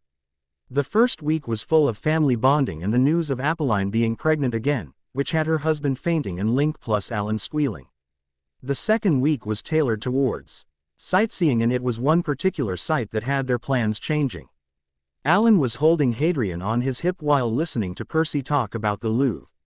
Ever since the child had heard that why we're going to the Louvre later in the week, he stuck his nose in every book he could find on it.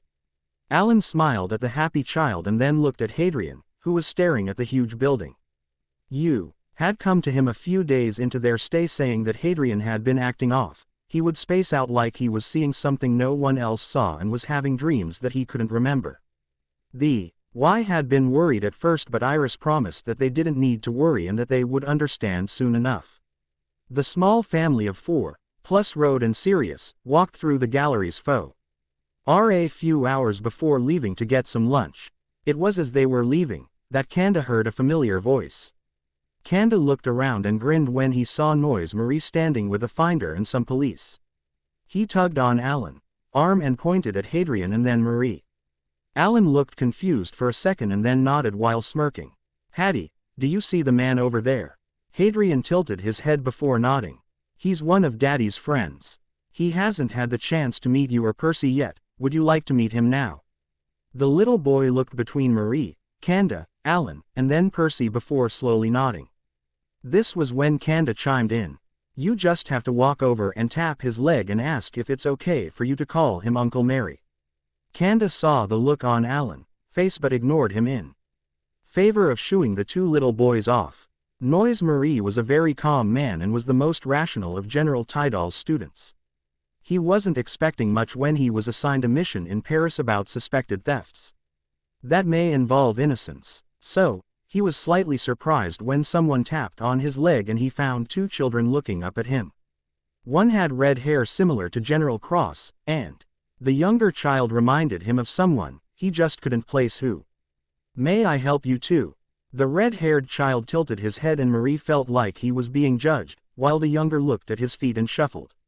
The two didn't do anything for a second, until the older child nodded and squeezed the younger's hand. The younger child looked up at him through thick black lashes while a blush spread on his face. This confused Marie until the child started speaking, then he just wanted to groan. Daddy told Hattie to ask if he may call you Uncle Maui. Marie sighed at his own stupidity at not realizing who the child reminded him of. He looked up and over to the laughing exorcists and wished he could be annoyed, but it was his own fault. After all, Hadrian looked like a little Kanda but with a balanced dose of Alan Walker. He sighed in defeat when he caught sight of those big green puppy dog eyes. Yes, Hadrian, you may call me Uncle Mary, he said as he gently picked up the young child, aware that the older one, who must be Percy, was watching him like a hawk. The other 2 exorcists soon joined the small group and learned about the theft that was to happen later tonight. Alan and Kanda both agreed to help and had no doubt that Link would help too. Hadrian looked a little upset at the news that he wasn't allowed to help, but Rode managed to distract him with some of the mag Ical toys Fleur had brought out of her room. Percy was upset too, but mainly because he couldn't document the event in his journal. He too was pacified by Rode, who told him about the huge Delacour library. Everyone was very thankful that the children hadn't been there as things got weird. Turns out the great phantom thief G could possess others and had at one point possessed Link. Alan wasn't amused and stabbed Link to get rid of the thief while not hurting Link. This led to the thief throwing a tantrum and bursting into tears. Alan briefly caught a glimpse of the thief as he fled from Lee N.K. body, but it wasn't long enough to see who it was. Though Marie was able to track the cries to an orphanage, but since it was so late at night, they decided to come back in the morning. Hadrian woke up to a face full of fur and a weight on his stomach. He groggily got up and went to the bathroom before heading downstairs. He was the first up but not the first awake, so he face planted into the table. This was how Taiki found the little rabbit half an hour later. He chuckled before picking up the boy and sitting him on his lap. "Little rabbit, what would you like for breakfast?" He heard a mum-bled reply of waffles and orange juice before asking for eggs, bacon, and toast with coffee for himself. Taiki had to switch between feeding Hadrian and feeding himself. He chuckled when Chess appeared on the table and then face planted into a bowl of oatmeal. She didn't seem fazed. Soon the rest of the house joined them, most giving the oatmeal-covered cat an odd look. Sirius, in his dog form, and Roland both stumbled in and ran into the table. This startled Chess, who sent her oatmeal bed flying, and she fell on the floor with the oatmeal bowl landing on top of her. Both dogs looked at each other and then the bowl and oatmeal-covered cat. Everyone laughed. Chess was too sleepy to protest the doggy bath she received, and the dogs got some breakfast. Once everyone was awake, Alan, Kanda, and Link went over what happened last night and what was going to happen today. At one point, Iris popped up and suggested that they should take Hadrian and Percy with them. "Think about it.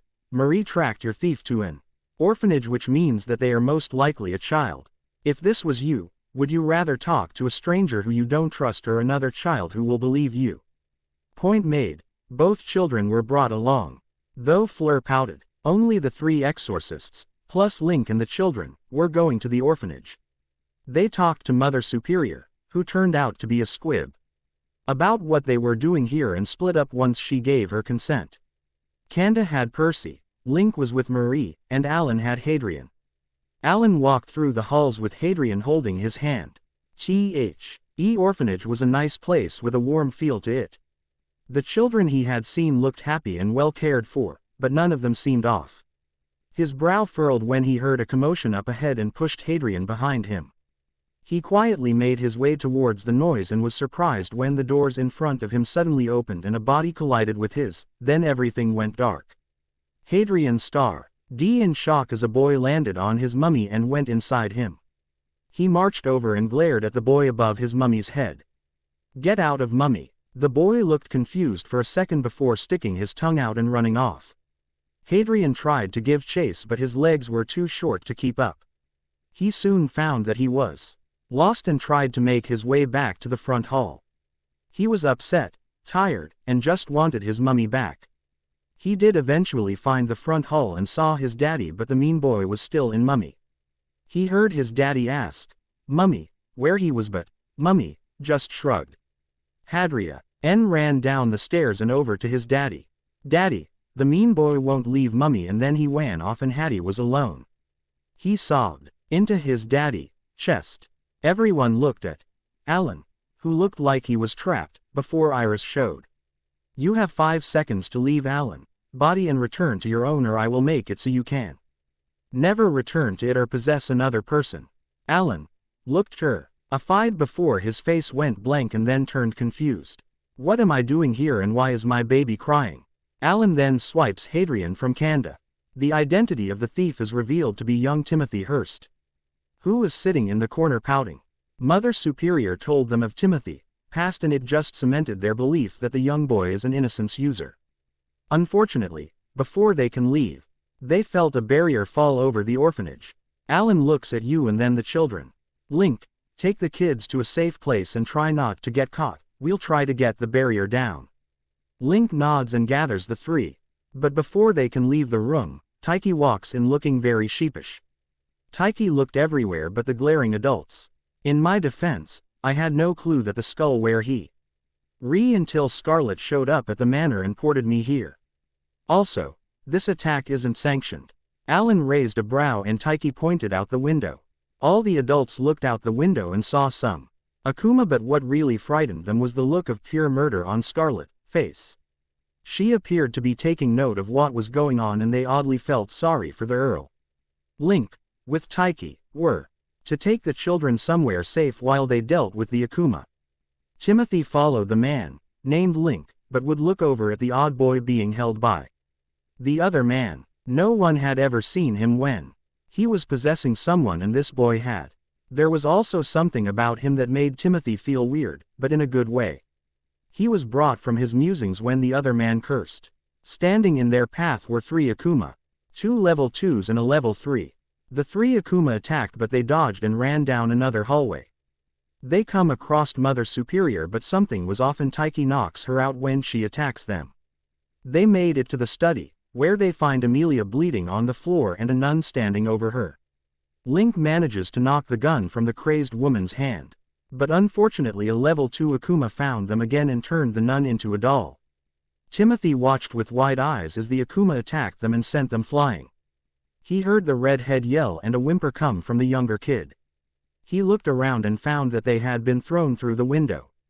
Timothy saw the redhead holding the younger kid, whose head was bleeding slightly, and were surrounded by a barrier held up by the scary lady from before. He tried to get over to them but the level 2 Akuma grabbed him before he could. Link rubbed his head and sighed when he saw Hadrian and Percy being protected by Iris. Unfortunately, Taiki took most of the attack for Hadrian and was unconscious.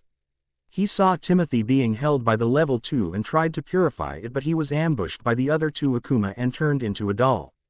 Percy didn't know what to do. Link was now a doll, Timothy had been captured, and Taiki was unconscious. He quickly activated his innocence and took in the situation. They couldn't run or they risked getting caught and they weren't skilled enough to take on all 3 Akuma. What should they do? Iris was also taking in the situation. She won't be able to hold the barrier forever. Especially if the Akuma decide to attack them. Hadrian, injured and she can't risk the chance that he'll get hurt if she makes the first move. Iris cursed when the level 2, not holding Timothy, started pounding on the barrier. She couldn't risk putting more energy into it without draining Hadrian. She twisted the energy in the barrier and the next time the level 2 hit it, it got a very nasty shock. Timothy tried to get free but the Akuma's hold only tightened. He saw the other level 2 attacking the barrier and saw the little cracks starting to appear. His heart jumped into his throat at the thought of something happening to the younger kid. He struggled harder when more cracks showed and the Akuma's hold got to the point of painful. Then he saw Amelia. She tried to free him but it did nothing but draw the Akuma's notice. All at once the level 3 approached her and the level 2 broke the barrier. Time slowed and he listened to the voice in his head telling him to possess the level 2 holding him. He felt a strange energy flowing through his veins and then the voice telling him how to fight. Iris cursed as the barrier fell and prepared to fight the Akuma with the energy she had left when the other level 2 attacked the first. She watched, wide-eyed, as the level 2 destroyed the other. She quickly readies herself when the level 2 turns to but a blush floods her face when she sees the other innocent spirit guiding the level 2. She then looks over her shoulder and sure enough Timothy, body is on the ground kind of out of harm's way. Iris looks back and blushes again when she sees the other spirit looking at her. She looks away quickly and picks up Hadrian before heading over to Timothy, body. Right now, she needed to protect her accommodator. Then she could crush on the other spirit. Timothy quickly moved to protect Amelia and managed to get her over to the others. He tried to defeat the level 3 but failed and almost got killed in the process. So, he tried to possess it. This led to him getting yelled at and since the level 2 he had been possessing was purified he needed to go back to his own body. He squeaked wee, and the scary lady picked him up and put him and surprisingly Link behind her just as the level 3 attacked. Iris glared at the blonde idiot. I will be telling not only your mother but your aunt about the stunt you just tried to pull. She took pleasure in the fact that even as a doll, Link still managed to pale and look terrified. Her barrier didn't hold much longer and she moved to attack. Summoning her scythe, she funneled the dark energy from that thing that was in Hadrian, head and sliced through the Akuma's arm. She managed to lure it far enough away that the others would be safe. Then, she smirked. The Akuma was pissed but then became confused as the pest stopped and smirked at him. He lunged forward with his only arm and was stopped by a figure in red. He paled and tried to flee, when he realized that the judge had a hold of his arm. Needless to say, he didn't make it far. Scarlet was pissed with a capital P. Not only would this cause her more paperwork, but she was the one that was going to be left to clean up the mess. She would need to heal both Kanda and Alan after their fight with the level 4. She would need to heal Marie, fingers after being shot by the level 4. She would need to heal those used as dolls by the level 2s and level 3. And, she would need to fix and heal the children that hadn't made it to safety. All in all, she was going to kill a damn slowly, maybe with a sea of paperwork. She destroyed the level 3 with easy along with the barrier. She started fixing the orphanage and summoned Alice to help heal the children while she healed the others. First up were the dolls. It took 4 hours but soon everyone was healed and fed. Scarlet had to argue with a surprisingly stubborn Marie about his fingers, which ended with Alice and Kay. Anda pinning the man down while Scarlet healed his fingers. Healing the dolls was easy and so was healing Alan, though he did sleep through most of it.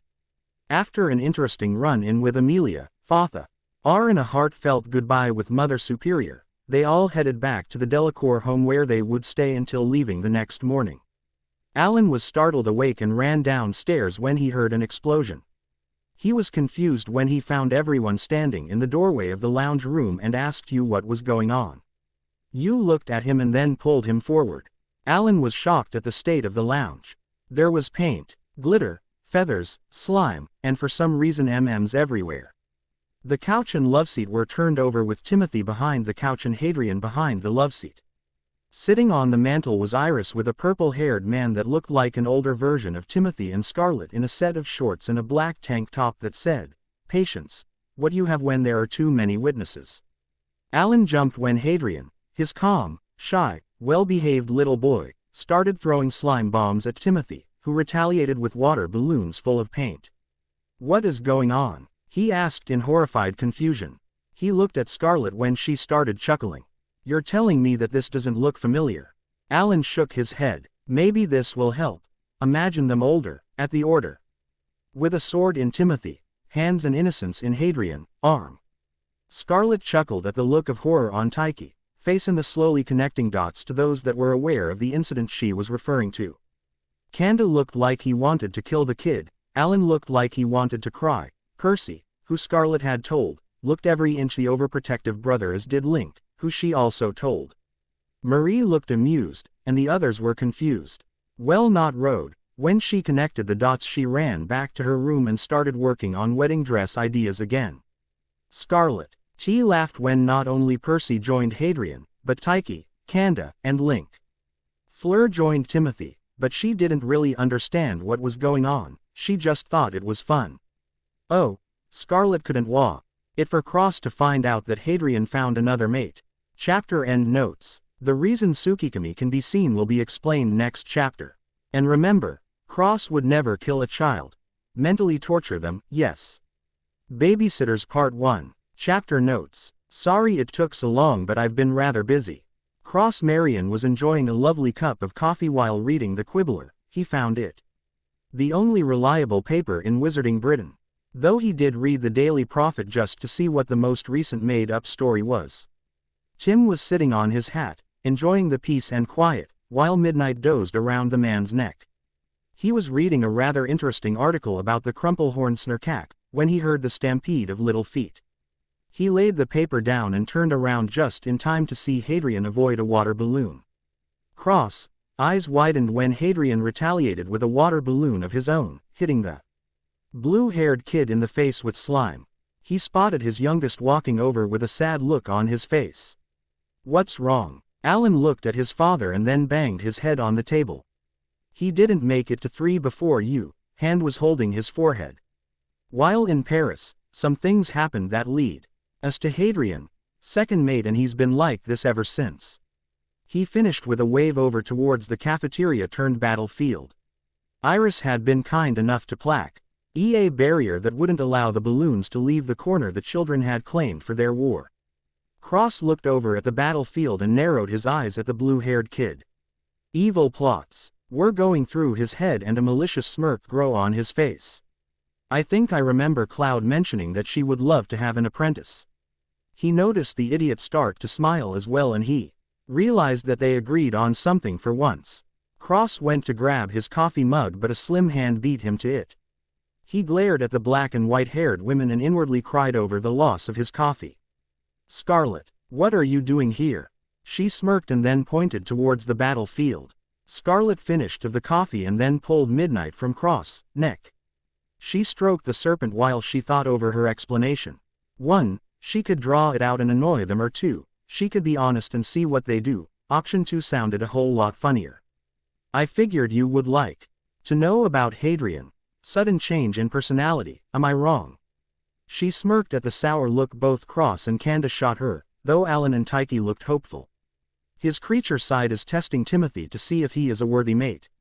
It's the same thing Alan did with Kanda, but since Timothy is 9 and Hadrian is 5, his creature side is simply testing Timothy to figure out what category he falls under.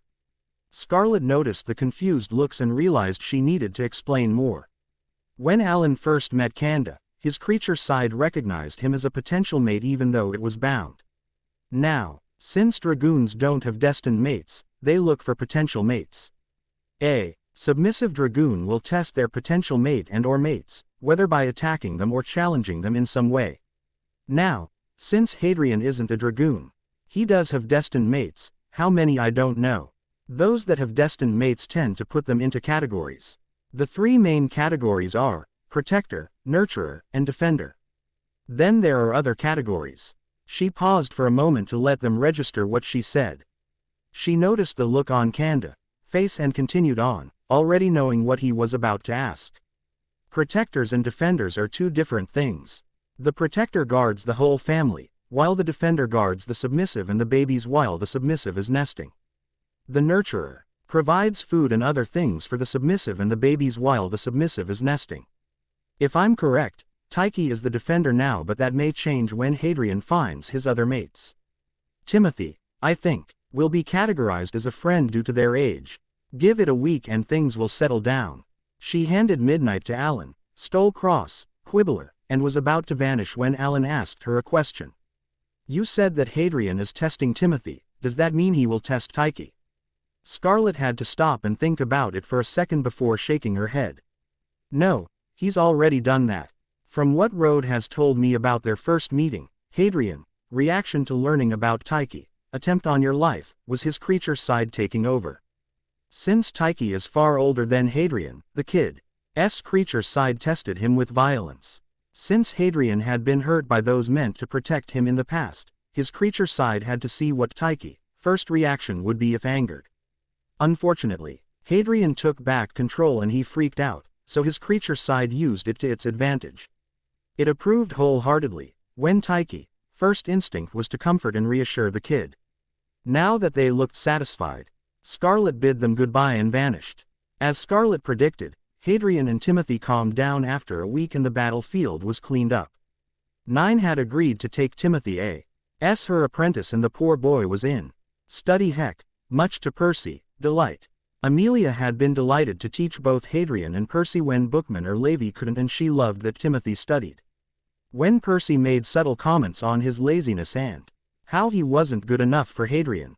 Thankfully, Hadrian never heard any of their banter, but he did congratulate Timothy when he caught the older boy studying in the library. Unfortunately, things picked up around the order, and that meant Alan and Kanda had to find babysitters for the boys.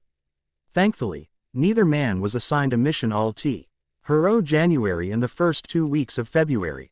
It was about 3 days before Valentine's Day when they were assigned a simple retrieval mission in Italy.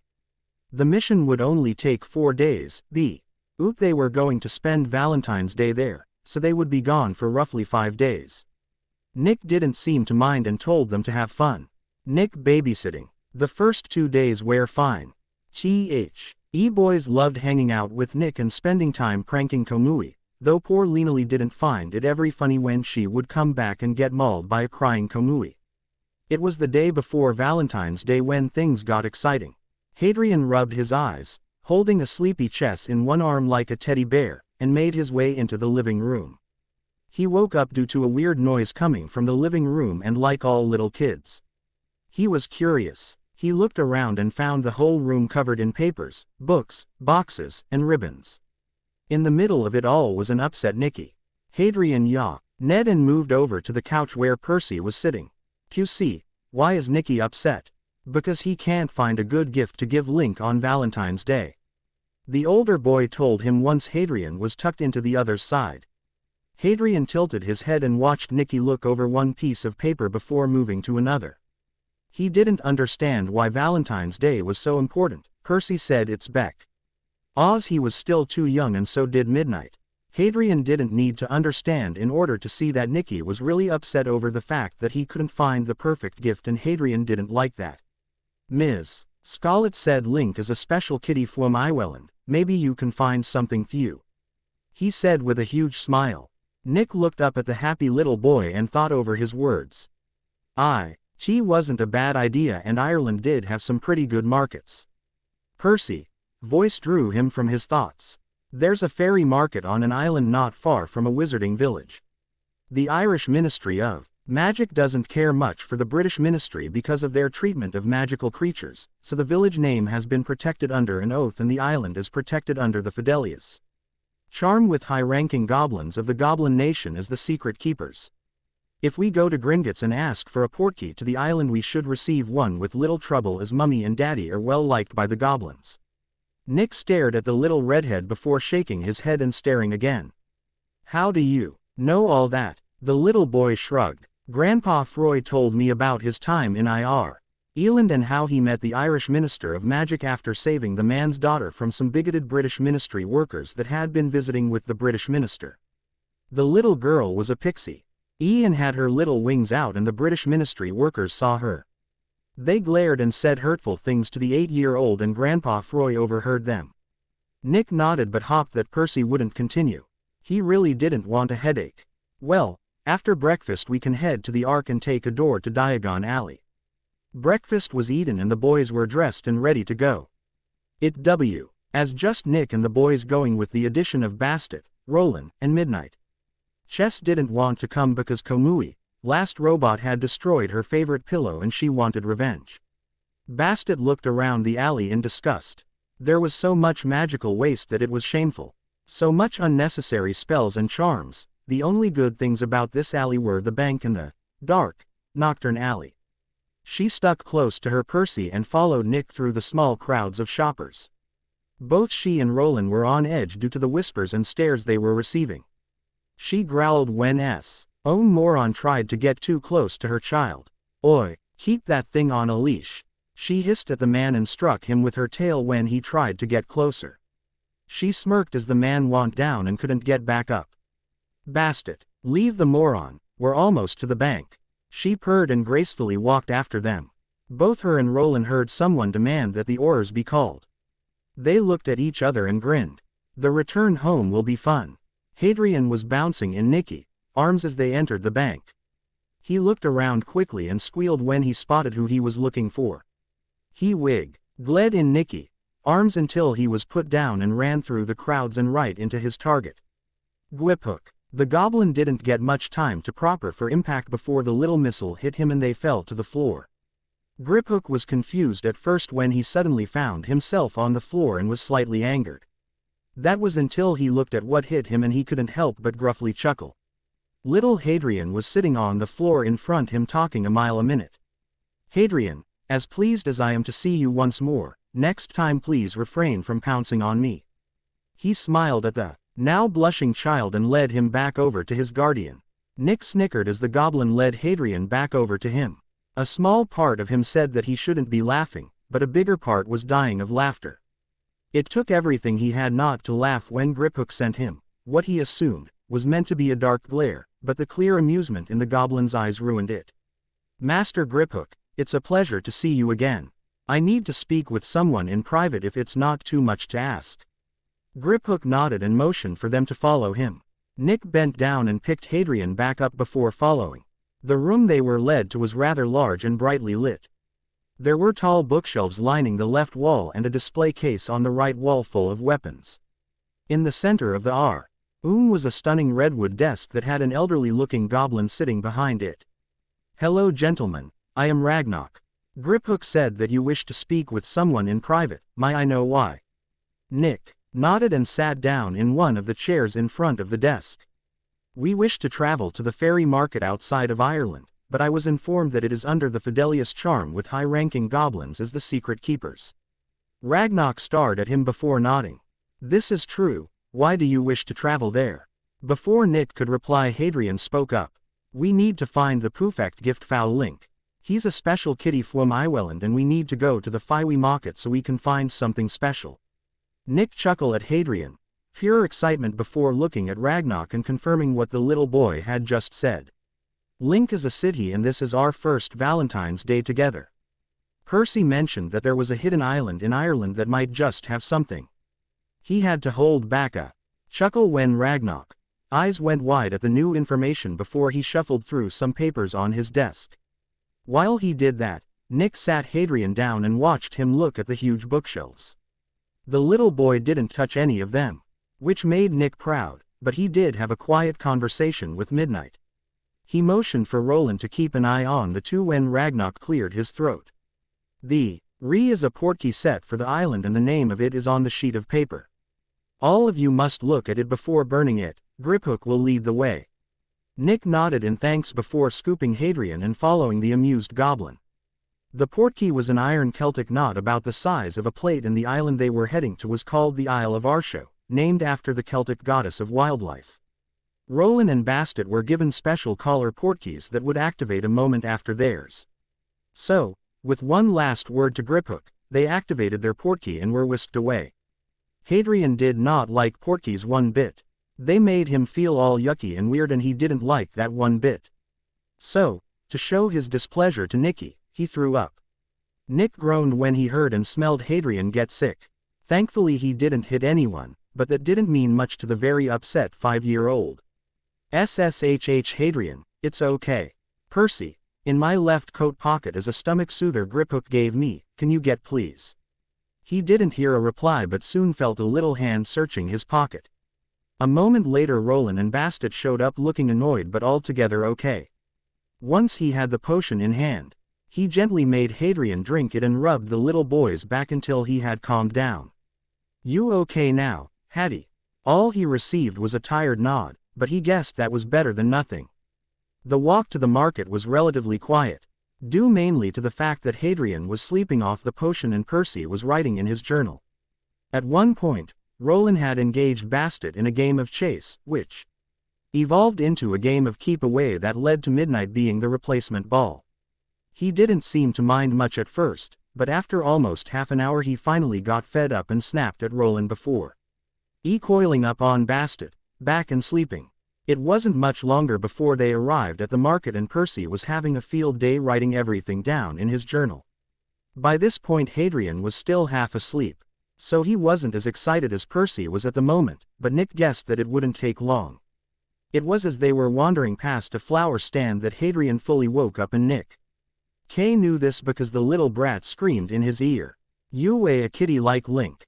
Nick felt sorry for the poor girl behind the counter, she looked so confused and he really couldn't blame her. Sorry about him, he's only ever seen his adopted older brother with ears and a tail, so he was rather excited when he heard about the fairy market and seeing others like Link. If it's not too personal to ask, are you by chance a Sidhi? The girl blinked at him a couple of times, probable to clear her confusion, before shaking her head and smiling. No, my mother is a wercat, a panther to be exact, so that makes me half werpanther. My mother is a born wer, so they weren't sure if I would become one too until I received my inheritance. Unfortunately, I didn't become a full wer like my mother, but I did inherit some things. She finished with a vague wave towards her ears and tail. Nick nodded and chuckled when Percy started asking the girl some questions before writing the answers in his journal. She didn't seem bothered by the rapid-fire questions, she looked rather amused, so Nick wandered over to the neighboring stall. Hadrian seemed rather enthralled with the crystals and glowing plants. Nick was more focused on the white pendant that all but glowed against the black velvet it laid on. He could picture Link wearing it around his long neck, the pendant sitting against his lightly tanned skin. Bad Nick. He subtly checked to make sure he wasn't drooling, before reaching to gently touch it. Unfortunately, he didn't notice the little old lady behind the counter watching him in amusement until she whacked the back of his hand with her walking stick. Easy now, young man, that is a very powerful and special pendant, not just anyone may touch or wear it. Nick looked at the old woman, his face full of confusion, which turned to awe when he heard Hadrian's cheerful voice. Nicky, it's a special kitty like Link, but that kitty is black." He smiled softly at the confused 5-year-old, completely ignoring the shocked look on the old woman's face. Normally, the special kitties have black fur, so since Link has blonde hair and fur, that makes him super special. He finished with a bounce, making Hadrian giggle and Midnight hiss in annoyance. Nick was rather pleased with himself and gave the little boy a sloppy kiss on the cheek, making him squeal. He smiled at the little boy and asked him if Link would like the special kitty pendant. He chuckled as Hadrian, little face scrunched up in thought and his little pink tongue poked out. What surprised him was the sudden conversation between Hadrian and Midnight. A few more minutes of hissing and the two were silent, just staring at the pendant. Nick suddenly felt very nervous when two sets of very serious eyes looked at him. Midnight says that Link would like it and Hattie agrees. Link will look so pretty and the special kitty promises to protect him. He smirked when both Snake and Child nodded vigorously. Nick looked back at the old woman and frowned at the glassy-eyed look she had. It reminded him of the look Hadrian, little friend Luna normally had, like she was there but at the same time not. "Ma'am, are you okay?" The old woman shook her head and smiled at him. "I'm fine, dear, thank you. Would I be correct in guessing that your mate is a city?" He nodded. Yes, both Link parents had a city in their family line and it awoke in Link. "Why?" She smiled at him and gently picked up the velvet-lined box and closed it before handing it to him. "That pendant was blessed by the city elders and given to my ancestors to protect. It was passed through the family line, only to be given to one of the city bloodline, for only a city could wear it. I feared that it would forever remain untouched and I swore to myself that should I ever meet a city or their mate, that I would gift it to them." She finished with a soft smile. Nick gaped at the woman, before fishing through his pockets for his money pouch. "I can't accept such a valuable thing from you. Please let me pay you something for it." No, young man, this is a gift and I will not accept money for it," she stated furiously. Nick looked at the stubborn old woman and then an idea popped into his head. "Well, at least let me buy something." She eyed him but nodded nonetheless. "All right, Hattie, I know. You've been wanting a nightlight or something similar. So why don't you pick out a glow crystal?" He chuckled once more when Hadrian, little face scrunched up in thought, and he talked with Midnight. Hadrian pointed to one crystal then another. Midnight shaking his head no until Hadrian pointed at a light blue glowing crystal in the shape of a large rosé. "Midnight says that one looks the best." Nick nodded. "You heard the little man. He must have the rose and I will take the white dragon for Percy." The old woman smiled, her eyes glittering in amusement, as she picked up both crystal figurines and placed them into bags which were then placed into another bag. "That will be 10 galleons, gentlemen." Nick had to time this just right or she would catch him and hit him with her walking stick again. He gave the bag to Roland, thanked the old woman, dug out 25 galleons, tossed them onto the stall, and ran like heck. He didn't worry about Percy because he knew Bastet would have picked him up and ran after them. He heard the old woman shouting at him but he wasn't stupid enough to look behind him. He felt a stinging jinx connect with his ass and he yelped but he didn't stop running. Hadrian was giggling in his ear and Roland laughing behind him with Bastet and a protesting Percy pulling up the rear. They managed to outrun the old woman and make it to Gringotts. They activated their portkeys and once again, Hadrian got sick. Thankfully, Griphook was in the room with a stomach soother in hand. They waited a few minutes for Hadrian to calm down before leaving the bank. Only about 3 hours had passed since they left, so once they left the bank someone demanded that the oars be called. Nick sighed in annoyance but ignored most of the morons watching them. He held Hadrian tight and grabbed Percy hand before making his way through the crowds and towards the candy shop. It wasn't as crowded as he had feared, so he let both children loose with the promise that they could pick out 4 pieces each, had then something for Link. He smiled at how excited both kids were and proceeded to look around for something for Link. Alan said that Link tends to lean towards darker chocolates but wouldn't turn down white chocolate if offered. Chocolate cauldrons were out since Link didn't like the stuff and getting normal chocolate bars wasn't very special either. He wandered up to the counter and smiled at the clerk, who looked to be in his late teens if not early 20s. "Do you by chance do special requests?" The clerk looked thoughtful. before telling him to wait a second and went to the back. CK leaned against the counter to wait and watched Hadrian have an argument with Midnight. The snake was holding a large box of peppermint toads in his tail. Nick knew that Hadrian didn't like that C.A.N.D. due to the weird feeling they give him, so he figured that the two were arguing over with Midnight could get it or not. He figured that Hadrian was afraid that it would count as one of his candies. He wandered over and waited for the two to notice him. He changed his mind though when he noticed the tears building up in Hadrian's eyes. Hadrian, if Midnight would like to get the candy, he may, it won't count as one of yours. In fact, if you want to pick out something for Chess and Roland, you may. That goes for you too, Percy, if you want to get a candy for Bastet. He smiled when both little boys hugged him before taking off. A throat cleared behind him, so he turned and began to sweat. Standing behind the counter was the same little old lady from the fairy market. Nick walked over slowly and stopped just before the counter. He really didn't want to get hit with the walking stick again. He swallowed heavily and meekly waved at the glaring old woman. Hello again. He wanted to cry when his voice cracked. He jumped when the old woman's walking stick jabbed him in the chest. You're a sneaky little crud and I find it amusing. I can't even tell you the last time someone got one over on me, though they normally try to steal, not overpay. She then threw her head back and laughed herself to the point of tears. Nick couldn't stop himself from joining her, but yelped when her walking stick smacked him on the head. So, I take it that this special request is for your mate. He rubbed his head and nodded. Well, depending on what you want depends on when you get it. He nodded and then thought about what Link would best like. Could you make dark chocolate 4-leaf cloves and fill them with peppermint, strawberry, orange, and pomegranate creams? The old woman nodded and pulled out a molding tray. It had 3 rows of 8 and they were a pretty decent size. Will this mold work or did you want something bigger? He shook his head. No, that one will do. She nodded and wrote something down on the pad next to her. What dark chocolate were you thinking about using for them? Nick honestly didn't know and he said as much. I don't know really. I know he doesn't like it too sweet. But if it's too bitter it upsets his stomach and he'll get sick. She nodded and muttered to herself while writing things down. I don't see these taking too long. They should be ready by tomorrow. Would you like them delivered or will you pick them up? I'll most likely need them delivered since the boys will most likely try and get me to buy them more sweets if I come to pick them up.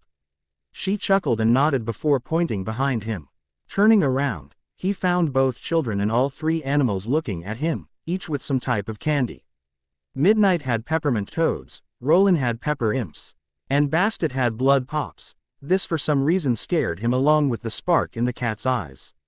Percy had jelly slugs, licorice wands, crystallized pineapple, and pink coconut ice. Hadrian had chocolate frogs, chocoballs, sugar quills, saltwater taffies, and Spindle's licorice spiders. Apparently, Chess has someone charm them to move as she liked chasing them around before eating them.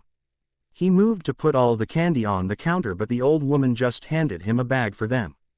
The money from the market will cover all that plus your special order. Nick didn't even try to pay and run again. He honestly didn't think he would get away this time. He smiled and placed the candy in the bag before herding the kids and animals out. Once they left the shop, they were surrounded by 4 oars pointing their wands at them. Nick pushed Hadrian and Percy behind him and prepared to defend them when a familiar gruff voice broke through the crowd.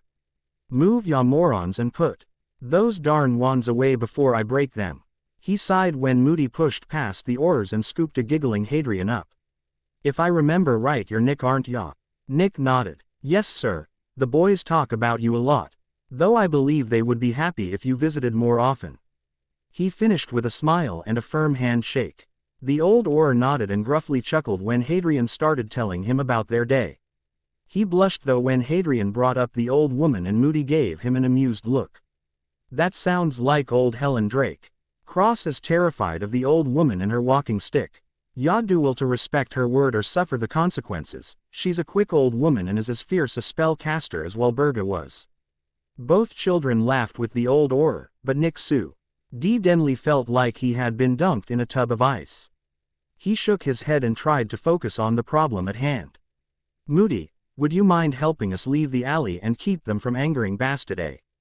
ND rollin' any more than they already have. After that, getting back to the order was a breeze. Nick spent the rest of the day helping the boys make valentines and then, with the help of Jerry, make candies.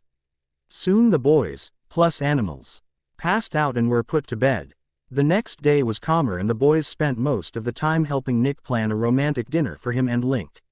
At some point during their little break, Chess and Bastet came charging through the halls and into the cafeteria chasing medium and large candy spiders. Roland wandered in not long after and set a poor finder on fire when the guy stepped on his tail.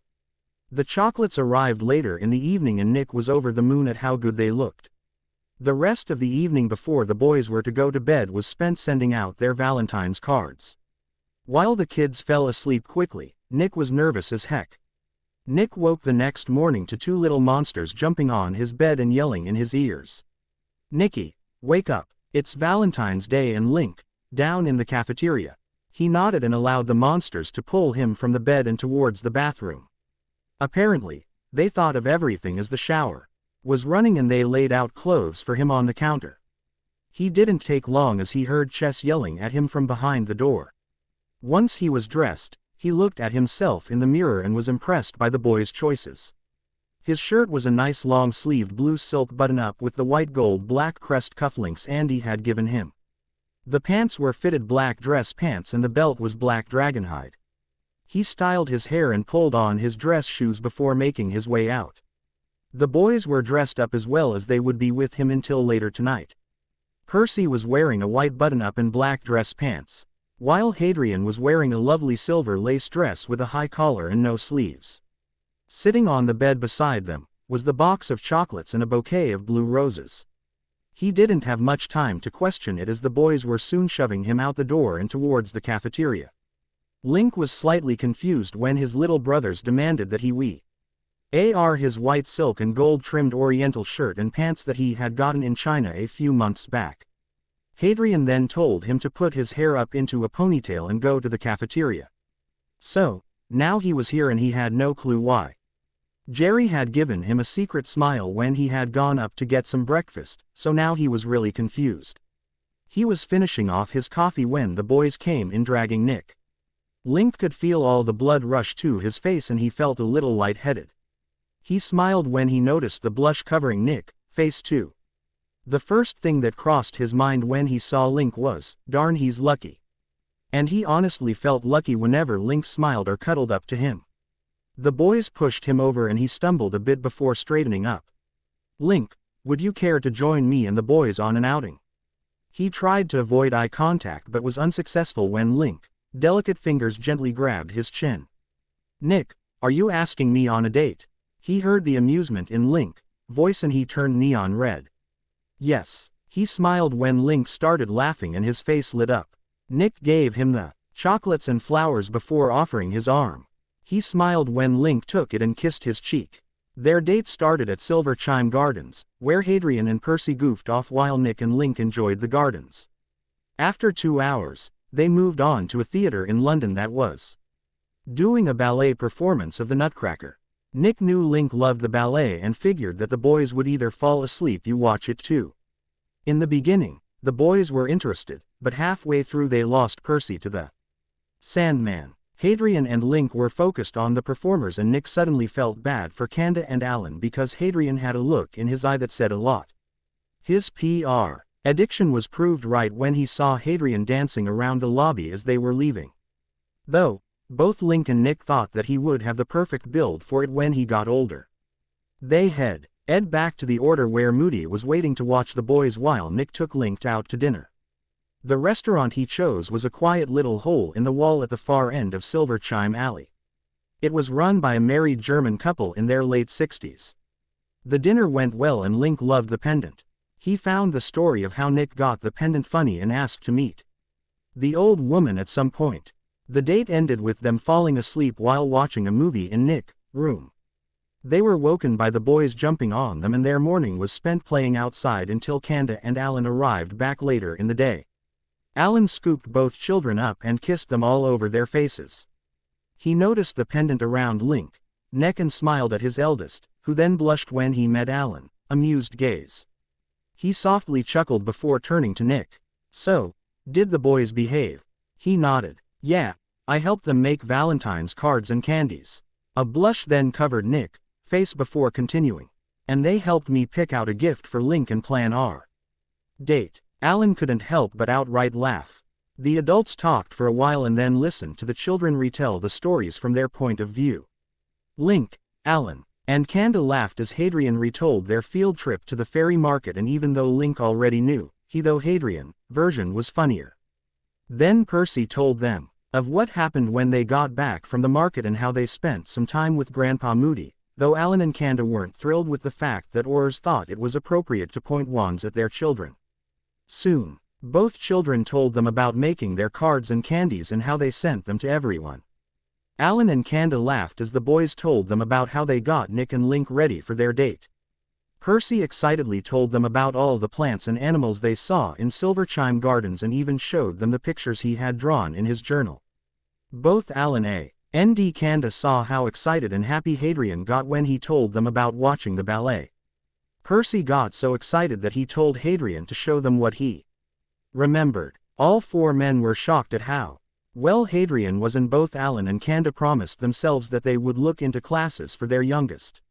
Overall, Alan and Kanda were happy that the boys had fun. Nick babysitting. Approved. Babysitters Part 2. It was early May, when Alan got word from Gringotts stating that the Dragoon Vault had been cleared of rubble and was now able to be accessed.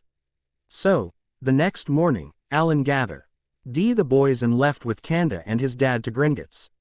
Alan was slightly nervous as they entered Gringotts. The last time he brought his baby here, they had to remove blocks and something from his head. He noticed some wizards watching them and a few looked shocked before leaving. Alan frowned and quickly whispered to you about it. "Don't worry, love, I'll talk to Griphook about it. They like you here and I'm sure they would be more than happy to help should something happen.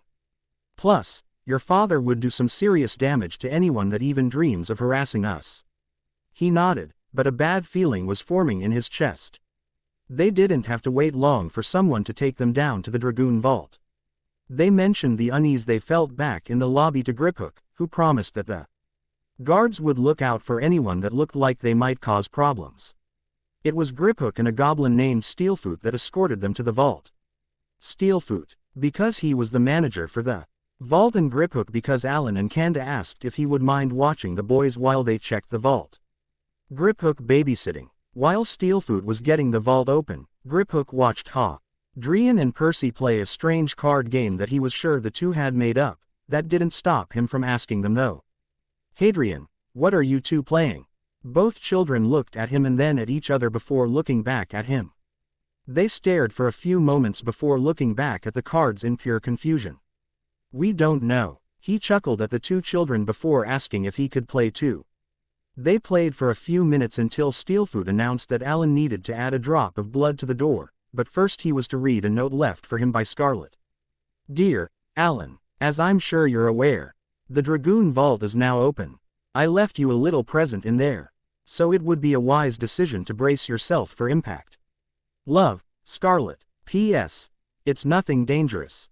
They watched as Alan carefully applied his blood to the door and it slowly opened with a hiss as the air escaped. When the door had fully opened, nothing happened for a few minutes before they heard the sound of nails scraping against stone. Suddenly a small silver blur smacked Alan in the face and he went down. Alan blinked slowly as he stared into bright blue eyes. He was having a hard time wrapping his head around what he was seeing. But when he was licked on the nose, everything clicked. This was in fact the real Blueberry, not some random squirrel.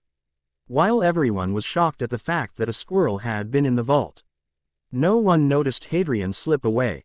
Griphook nodded as Alan went over the list of things the children were and weren't allowed to do, though he found it amusing considering that they would most likely only be in the vault for an hour or two. As they walked into the vault, Griphook realized that he hadn't seen Hadrian standing with his brother. "Percy, where is Hadrian?" He paled when the little boy did. They looked around the vault and the rocky outcrops, but he wasn't there, and that's when Griphook had a horrible thought. They weren't far from the dragon that guards the lower levels. He quickly made his way down there, Percy following behind him. He turned the corner and sure enough, Hadrian was there, but Griphook was frozen in shock. He had feared that the dragon would harm the little boy. But that wasn't the case. Instead, Hadrian was sitting on the dragon's snout, waving his little hands around, and hissing excitedly. Griphook knew that the dragon was blind, but he could swear that it had glared at him when he got closer. He slightly jumped when the dragon did a roar-like hiss, and Hadrian spun to look at them with a sad look in his eyes. "Griphook, did you know that Snowflake doesn't like being alone? He says that the last Visitau wasn't very nice and that he smelled like dragon blood and they tried to shoot him. Can Snowflake have a FWIEND? He says Thew is womb in his special cave." Griphook made the mistake of making eye contact with the little boy and knew he wouldn't be able to say no. In all honesty, it didn't sound like a bad idea, but he'd have to talk to Ragnarok. Since the other goblin handled this kind of thing personally. "All right, Hadrian, we shall go and ask Ragnarok about this." The little boy squealed and flung himself at Griphook, who caught him with ease. It didn't take long for them to get back to the lobby, and after asking around, Griphook was told that Ragnarok was in an unfortunately annoying meeting. At Percy's request, he started to teach them gobbledygook while they waited. He was impressed with Percy's reasoning behind the request. Apparently, he had heard some goblins speaking it earlier and thought since it involved elves pronouncing R's that it might help Hadrian with his pronunciation. So, that's what they did for the next 20 or so minutes. Both Griphook and Percy were thrilled at how fast Hadrian was picking it up. Though he was having trouble here and there, but overall, he was doing good. He was teaching them rather easy words at the moment, as he didn't want to start them on anything too hard. So, he chose to teach them some things that might be useful should they need it, like help and goblin friend, plus his name. He was teaching them how to say please when another goblin walked over and told them that Ragnarok was free. Griphook led the children down the hall, but froze when Hadrian started whimpering. "Little one, what is wrong?" His question was answered in the form of one Albus Dumbledore storming from Ragnarok's office. The old wizard spotted them and made the move to grab Hadrian, but was intercepted by goblin guards that looked murderous. Griphook picked Hadrian up and grabbed Percy's hand before moving past the angered wizard. Once in the office, Hadrian seemed to forget all about what happened in the hall and ran right to Ragnarok. Griphook watched as the little boy talked so fast that the goblin was concerned that he wasn't taking breaths in between. He could see the amusement shining in the older goblin's eyes and softly chuckled. "Griphook, would you mind explaining to me about this, Snowflake?" He gruffly laughed and explained Hadrian's little adventure and his meeting with the dragon, which the child had dubbed Snowflake. The older goblin looked thoughtful, before nodding.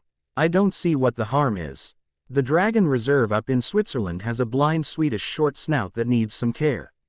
I was going to ask the other Gringotts branches if they would like to take it in, but if Snowflake is feeling lonely, maybe having another blind dragon to talk to would help him."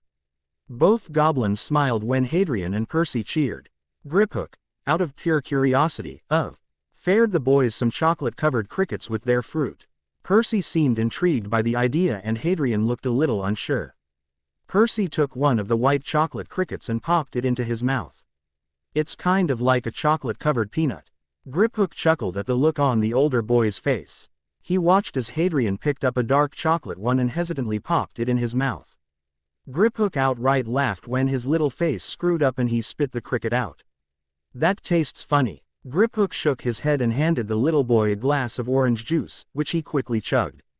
He checked his pocket watch and noticed that it had almost been 2 hours. That meant that Alan and the others should be done soon. He was teaching Hadrian how to count nuts when he little boy squealed and dashed over to Lord Malfoy.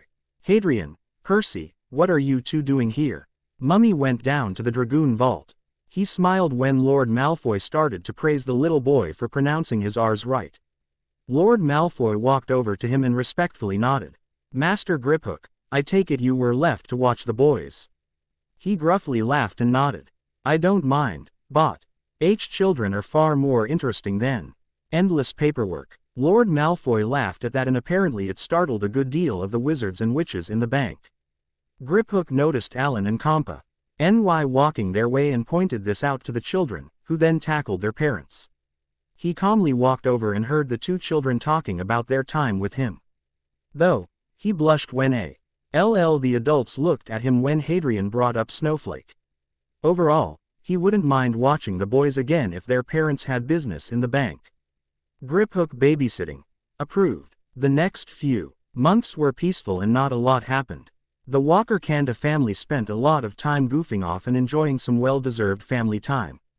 Alan started teaching Hadrian how to play the piano.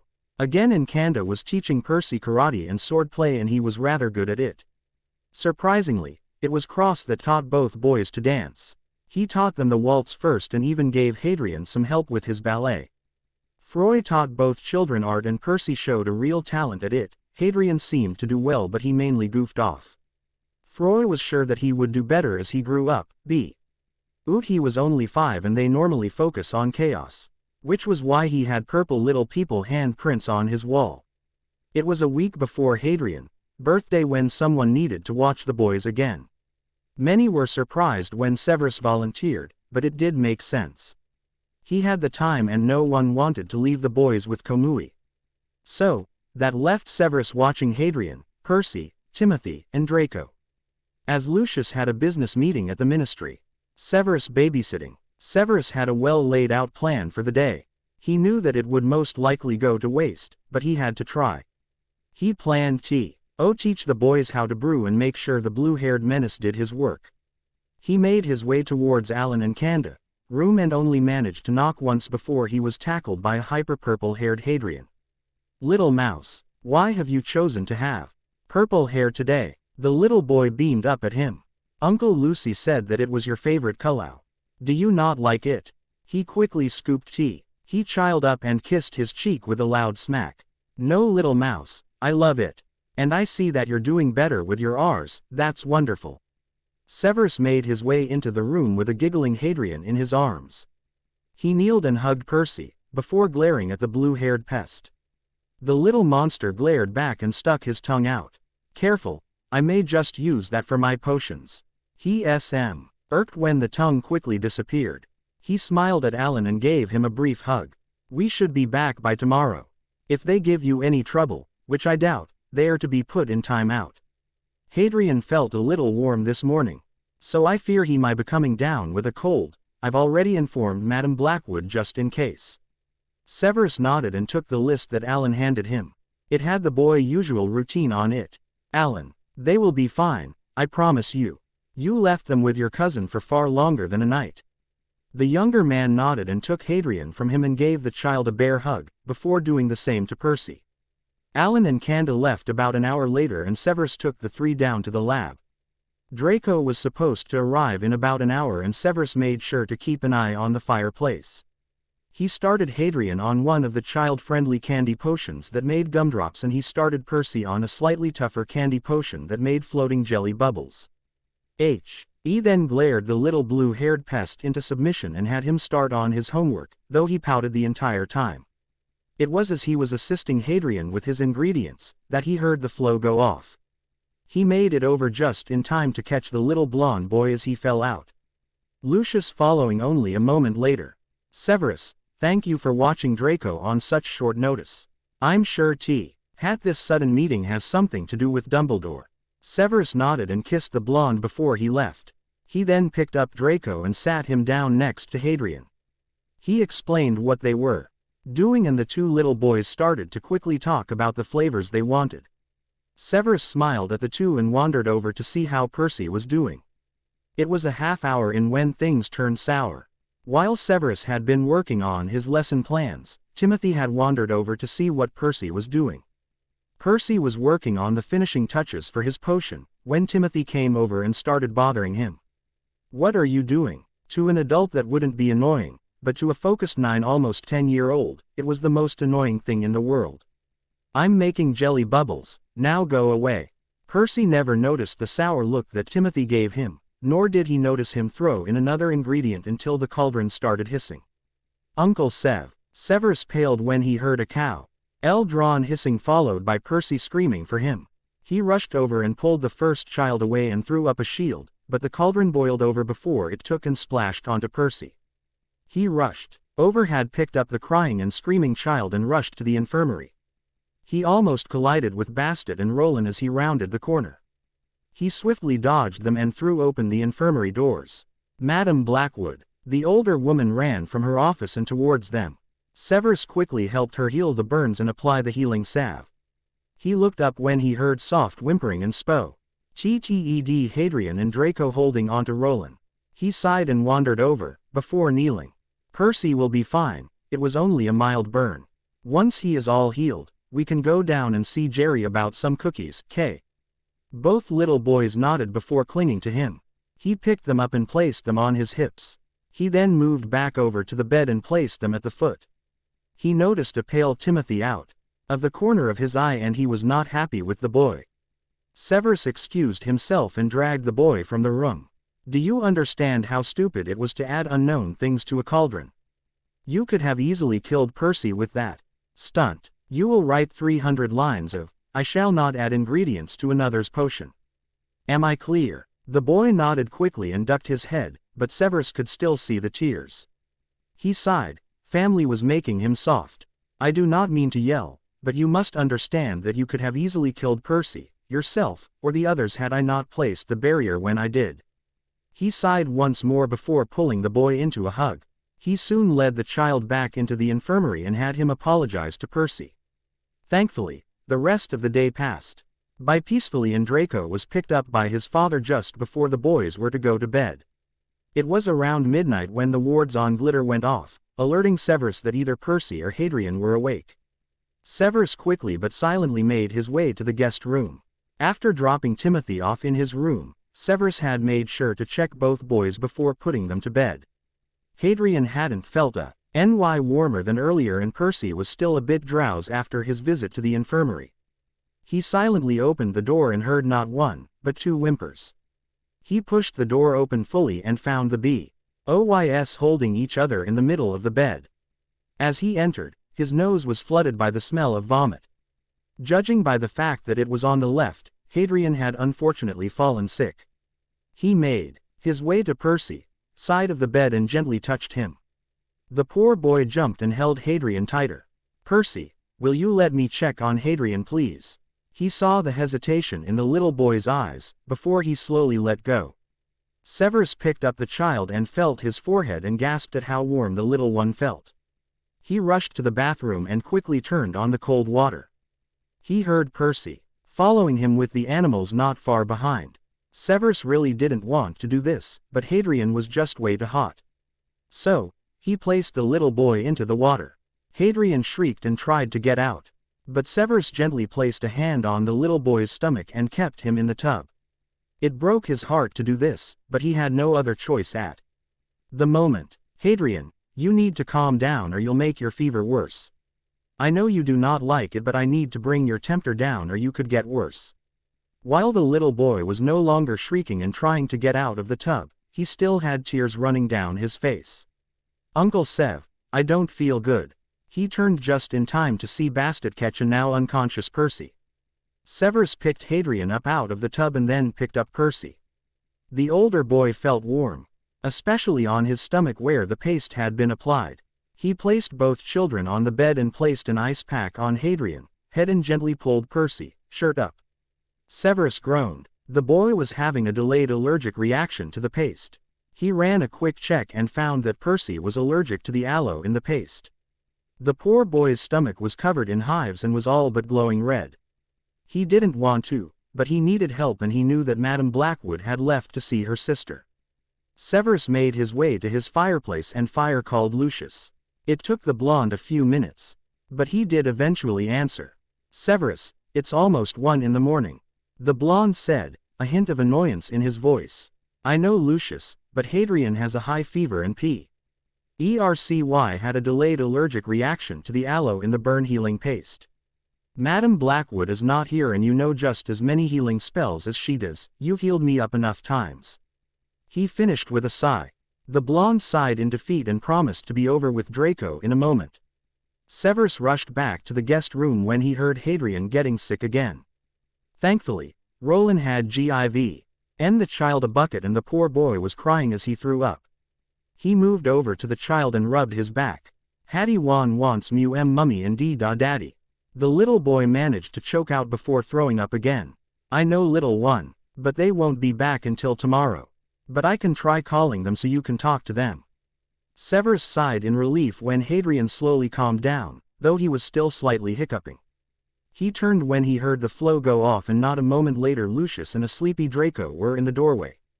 You can put Draco in my room while you look at Percy. I'm going to see if I can get a hold of Alan or Kanda. If Percy wakes up and wants to talk to them, send out Bastet. The blonde nodded and disappeared before reappearing a moment later. Severus gently picked up Hadrian, after giving him a mild stomach soother, and headed to the living room. He pulled out the golem Alan had given him and hooked it up to his phone. He punched in the number for the finder they were with and let it ring. It rang a few times before it was picked up. The finder didn't sound too pleased, but Severus used his "fear me" voice and sneer that the finder no doubt heard. A few moments later, a slightly annoyed Kanda was on the phone.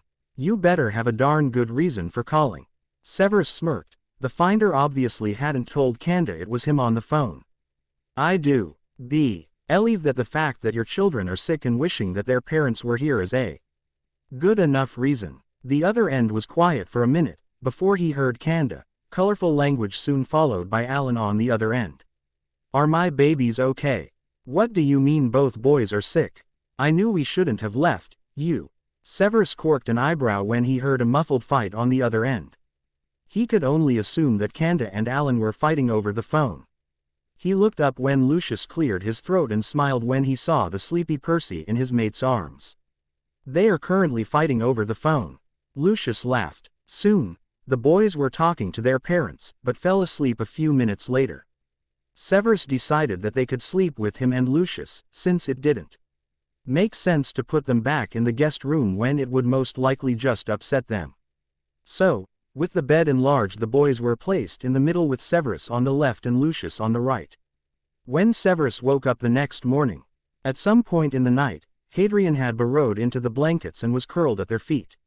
Percy was on the blankets, laying over both him and Lucius with Draco sleeping under the pillows. He carefully left the bed and checked both boys. Hadrian still had a slight fever, but Percy was completely fine now. He softly sighed and made his way down to the cafeteria. It didn't take him long to find Jerry, as the hyperactive man was bouncing around the kitchen. Jerry, I need 3 full breakfasts and a pot of chicken noodle soup. Hadrian has fallen ill, and Percy had a delayed allergic reaction to aloe. I would prefer that they not eat anything heavy, and when it is down could you or someone else bring it to my rooms? The man quickly nodded before rushing around the kitchen again. Severus then left and made his way back to his rooms. When he opened the door, he found a sleepy Hadrian standing in the middle of the living room. He looked lost, but once he spotted Severus, he wandered over and wrapped around his legs. Severus chuckled at the sleepy child and picked him up, before sitting on the couch and covering them with a soft blanket. Why are you out here, little one?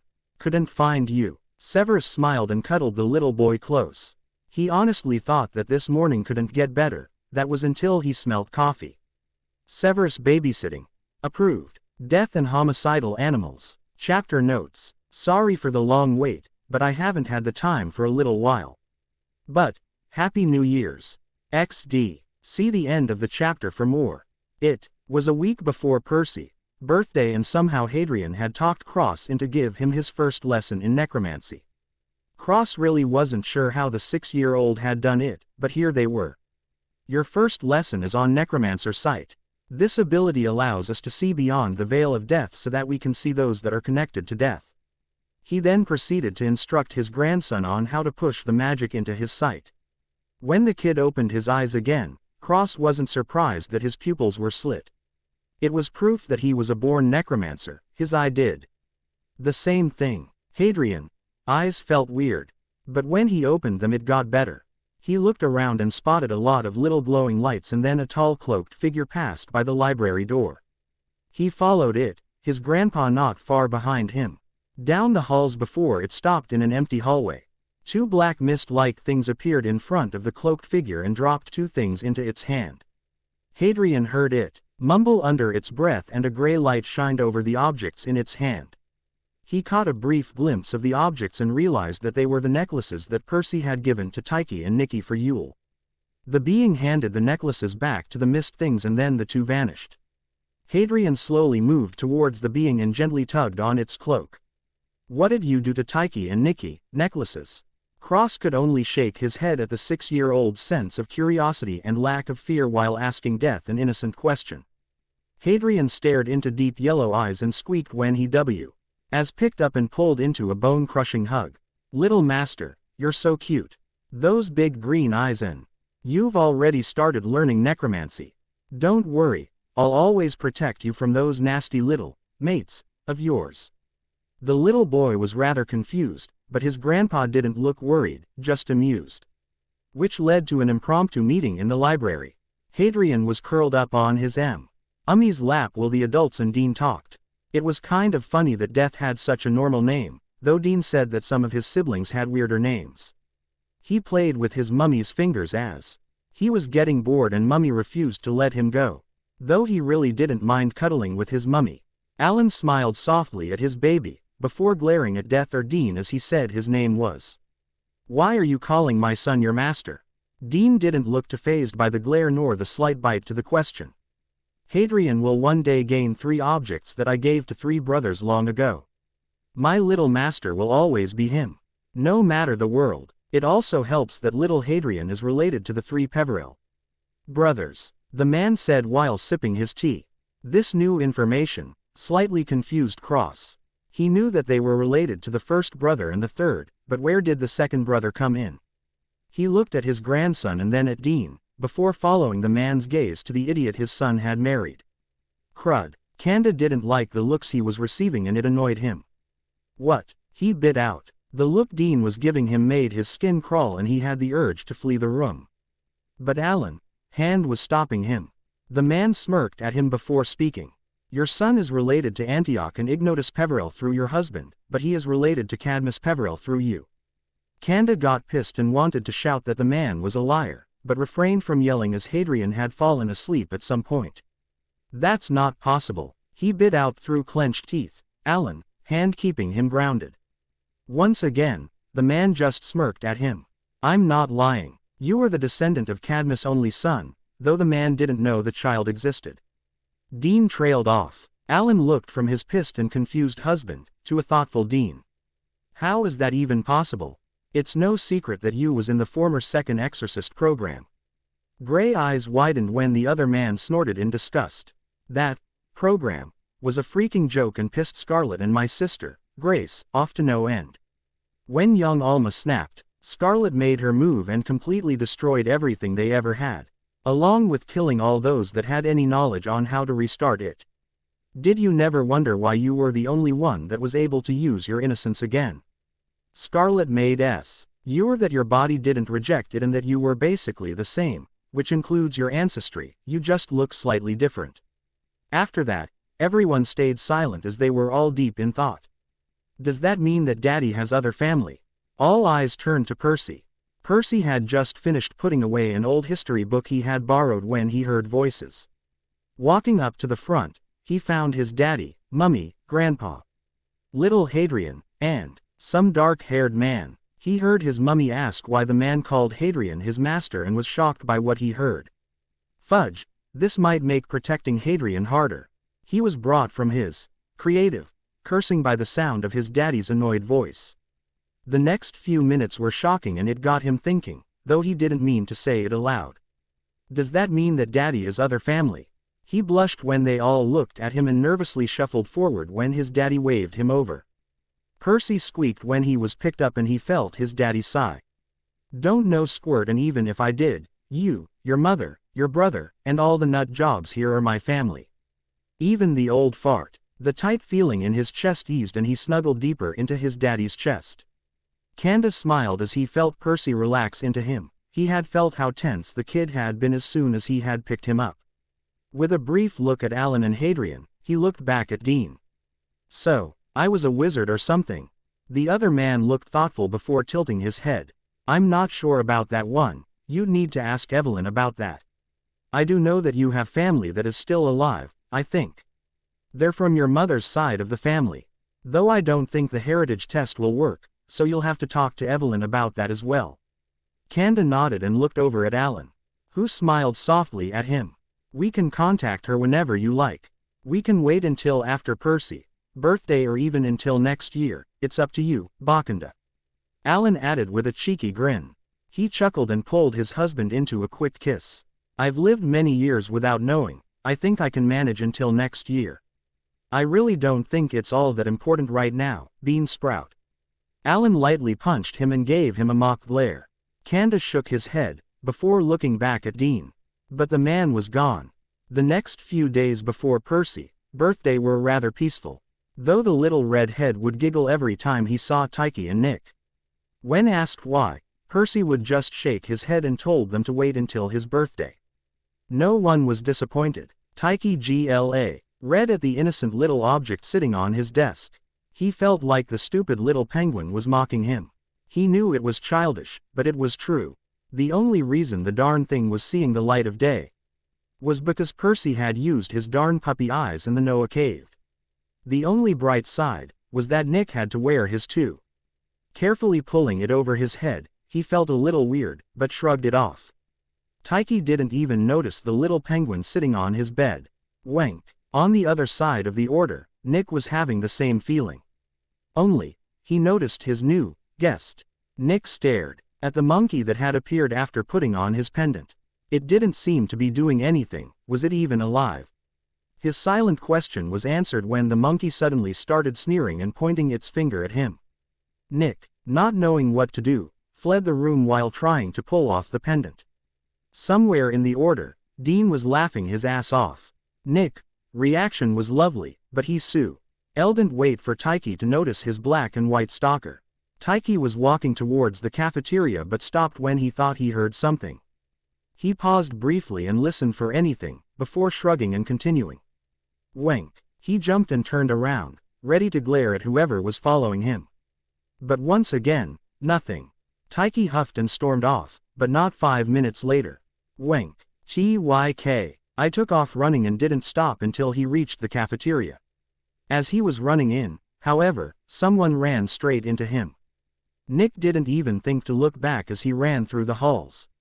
He heard the darn thing running after him, so he sped up towards the cafeteria. As he took the corner, he ran right into Taiki. Everyone had gone silent when they saw the Noah and former Akuma crash into each other. No one was sure what had gotten into the two men, until they saw two small animals. Standing on the Noah back was a little penguin playing with a button. Standing off to the side of the former Akuma was a sneering monkey that looked like it was about to go ape crud, pun intended, on the poor man. After a moment of silence, Road was the first to lose it. Taiki glared at the annoying little pest that refused to stop following him. The only thing he liked about the darn creature was that it wasn't trying to kill him like the monkey was doing with Nick. His eye twitched when East spotted Road gasping for breath with an equally breathless Iris and Tsukikami, darn them. He stormed over to the buffet that Jerry had set out and grabbed some food. The least he could do is try and find his adorable little rabbit and enjoy the party. But, apparently, fate hated him. As soon as he had made it to the buffet, the little pest decided to try and kill him. Because, when Taiki was reaching for some delicious-looking roast, a knife soared past his face. Slowly looking to his left, revealed that the stupid little pest had jumped onto a cutting board and had launched the knife. He glared at the innocent-looking penguin. I hate you. It just stared at him. Wank. Taiki glared harder. You may fool everyone else, but not me. Wank. Wank. I will destroy you. Wank. Wank. Wank. He opened his mouth to retort but stopped. He was Lord Taiki Mick, the Noah of pleasure. He was not about to argue with a penguin. Taiki didn't even acknowledge the fact that the little pest hadn't shut up, he just walked away. Nick was running through the halls and questioned every life choice he had ever made. Why did Taiki get the cute penguin and he was stuck with the homicidal monkey? He had begged Link to help him. But the blonde just laughed and told him to run as the monkey was come towards them. Why? He squeaked when a knife came past his head and just missed him by a hair. Nick had tried killing them darn thing. But the pendant would burn him every time he tried. Stop trying to kill me, Nick screamed as he ran back towards the cafeteria. He paid no mind to the finders he ran past, though he did pray for them when their screams reached him. As he ran into the cafeteria, Nick ran right into an amused Scarlet. Scarlet jumped when a giggling Rhodes stumbled into her office. She was rather amused though, when Rhodes proceeded to inform her of what had been happening at Percy's birthday party for the last half hour. She saw Dean's name written all over it, finishing off her last bit of paperwork. Scarlet sighed and figured she should go and rescue them. Dean could be rather vicious when it came to his master. As she entered the cafeteria, she spotted Tyke being stalked by a familiar-looking penguin, and as she recalled, Nick had a monkey pendant, so she had a pretty good idea of what was stalking him. Scarlet was brought from her amusing thoughts by someone running into her. Turning around, she found a stressed-out Nick. She was about to ask what was wrong when an axe flew by her head. Looking up, she found a familiar-looking monkey sneering and pointing at her. She sneered right back. "Do it, I dare you." The monkey looked like it was torn between chucking something at her or fleeing. Apparently, the urge to cause violence was too strong and it threw a knife at her. So she destroyed it and the pendant. And once again, everyone was silent, until Rhodes, Iris, and Tsukikami started laughing. Again, it drove Tyke nuts that Scarlet wouldn't get rid of the black and white pest. Much to everyone else's enjoyment. Though, she did promise Hadrian that the little penguin would be given a good home, as the little thing couldn't stay there. "I, Scarlet, vow that I will find the perfect home for the little penguin that the idiot known as Dean created." What she didn't say was that Dean had unfortunately made the cute little thing just as homicidal as the monkey. So, there was really only one place she could think to place the little thing.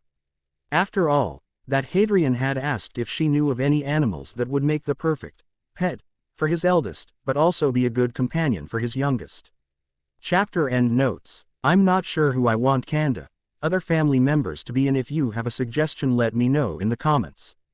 X3. As for the animals, I felt like the monkey is kind of obvious.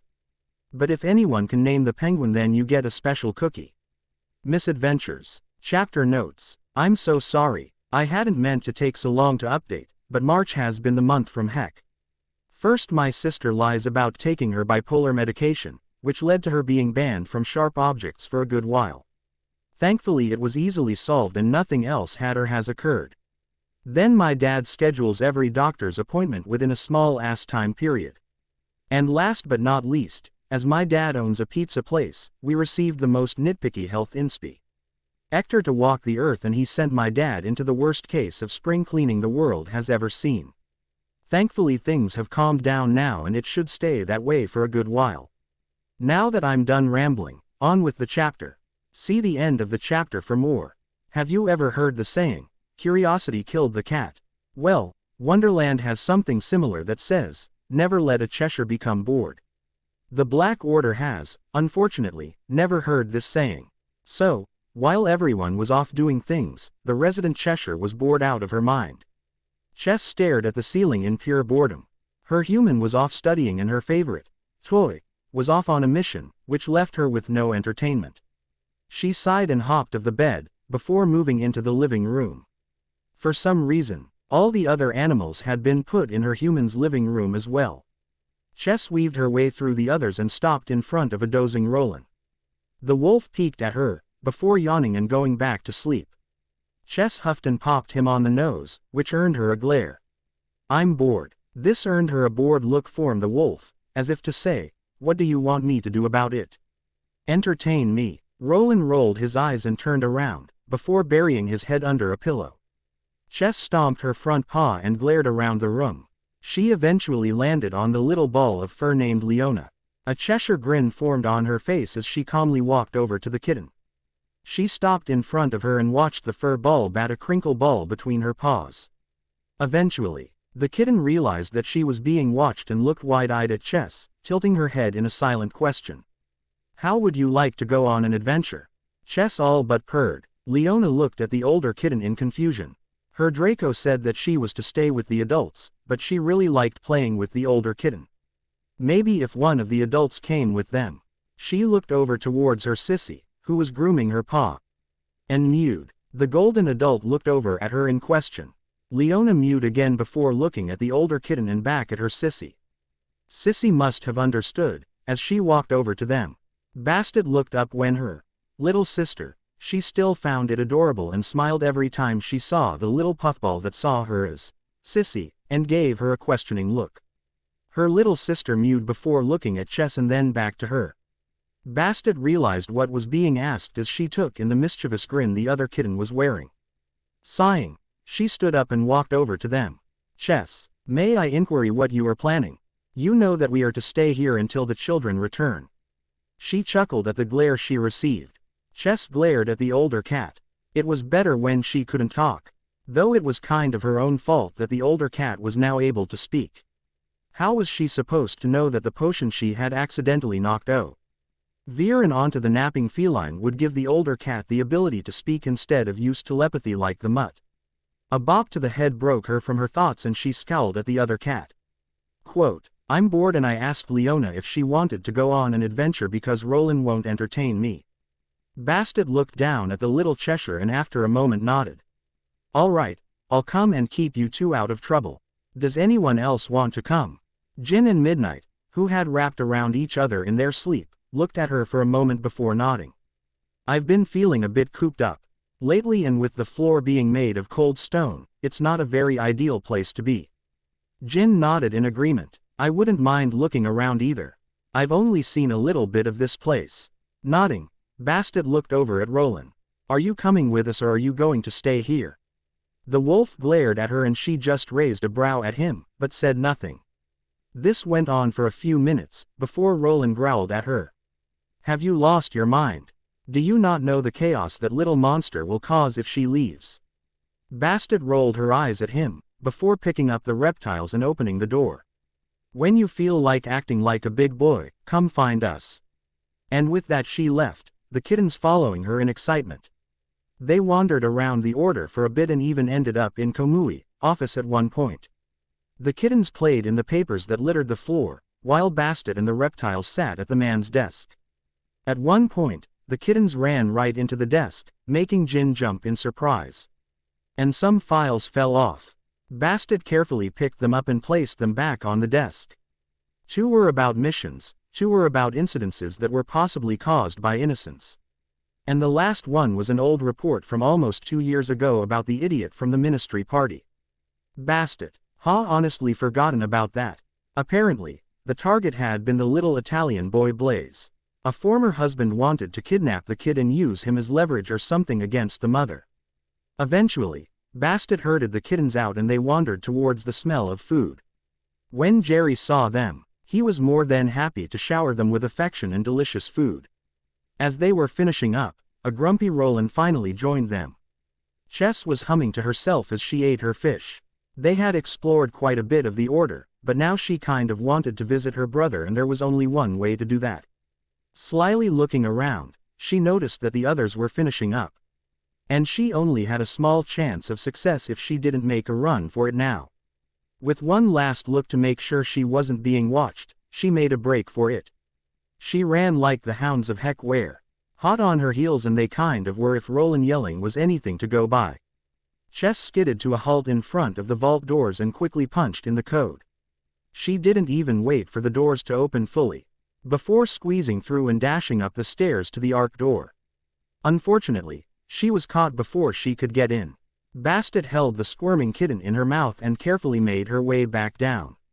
Roland looked pissed, Jin and Midnight looked amused, and Leona appeared to be asleep on the wolf's back. She gently put the sulking kitten on the floor and bopped her on the head. What did you think you were doing?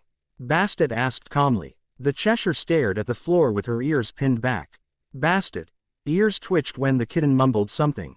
I didn't quite catch that. Chess huffed. I wanted to visit my brother and the only way to do that is to find the arc door that leads to the void. Bastet looked down at the kitten and then at Roland. He stared at her for a moment, before sighing. As long as it's not dangerous, I don't have a problem with visiting her brother. The older cat nodded and gained a thoughtful look. Tim might know where the door is. Midnight, do you know where he is?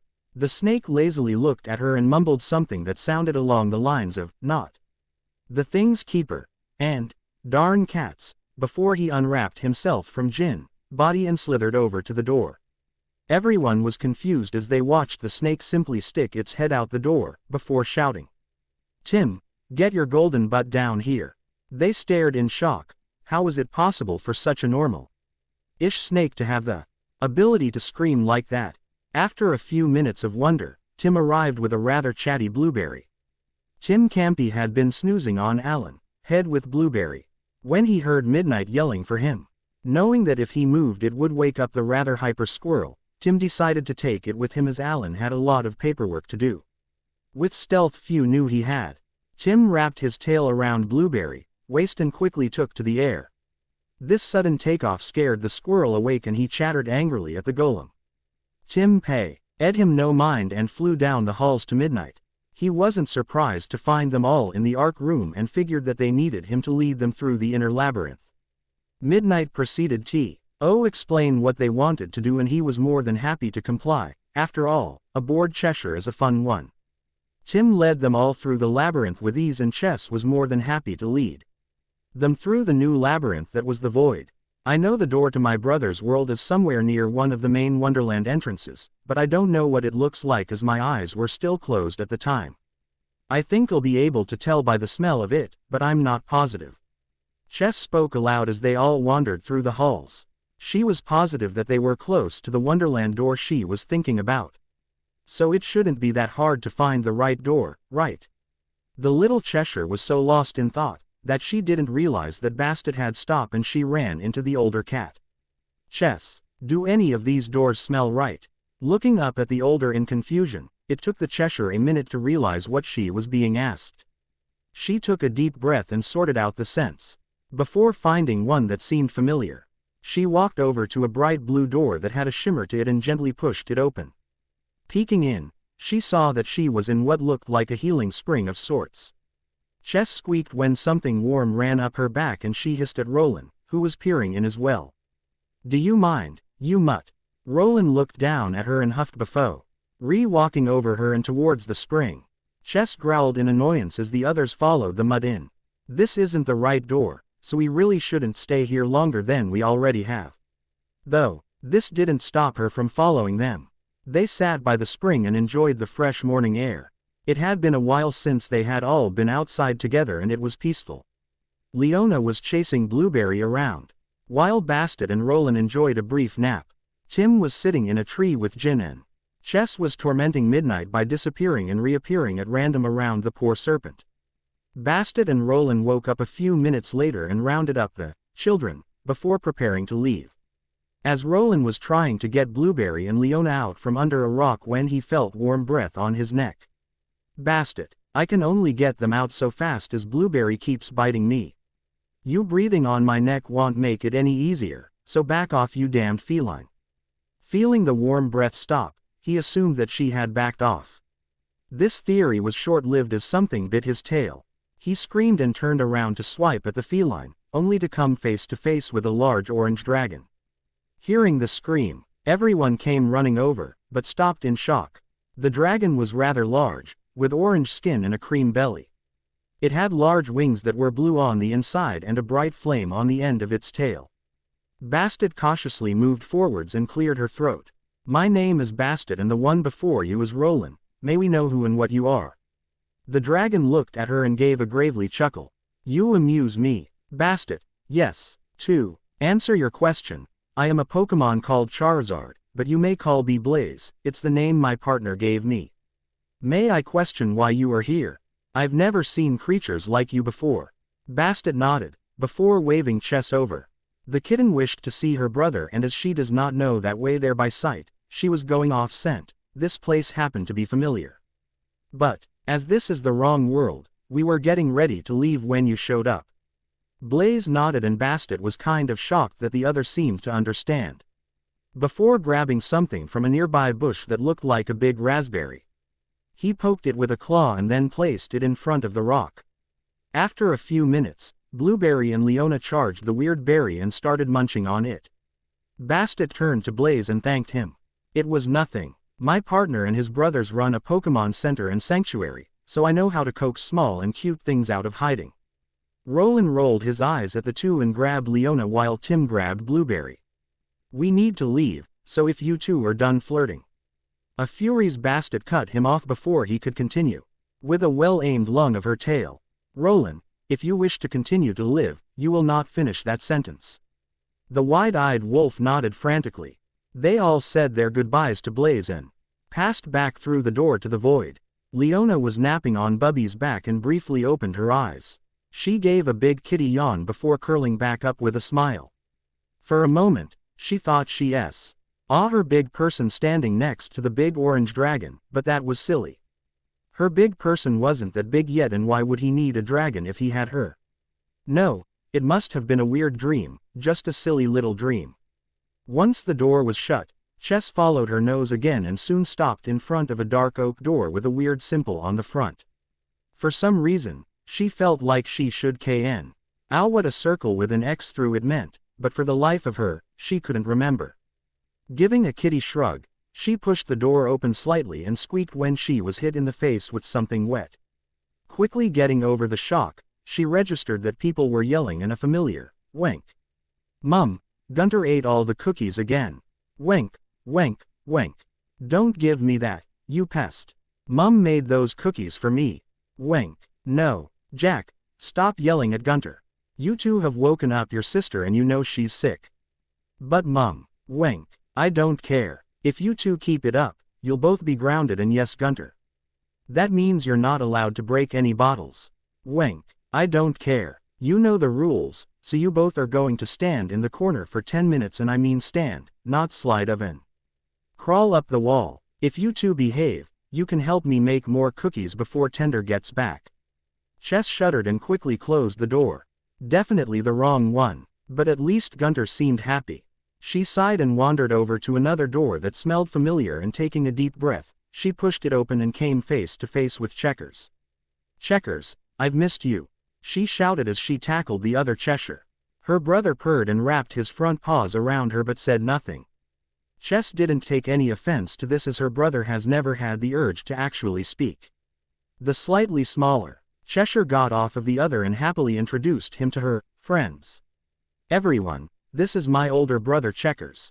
Checkers, these are Bastet, Roland, Leona, Jin, Midnight, Tim, and Blueberry." Each nodded as Chess introduced them, and they soon settled down onto one of the many green couches. As they were talking, the young Cheshire suddenly read something that had Roland howling in misery. "Do you think the candle I accidentally knocked over in Komui office will cause problems?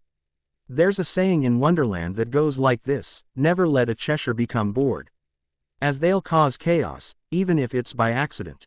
Chapter end notes. The first door led to a Pokemon Harry Potter crossover that I've been toying with but haven't actually written. The second door led to my Harry Potter creepypasta crossover.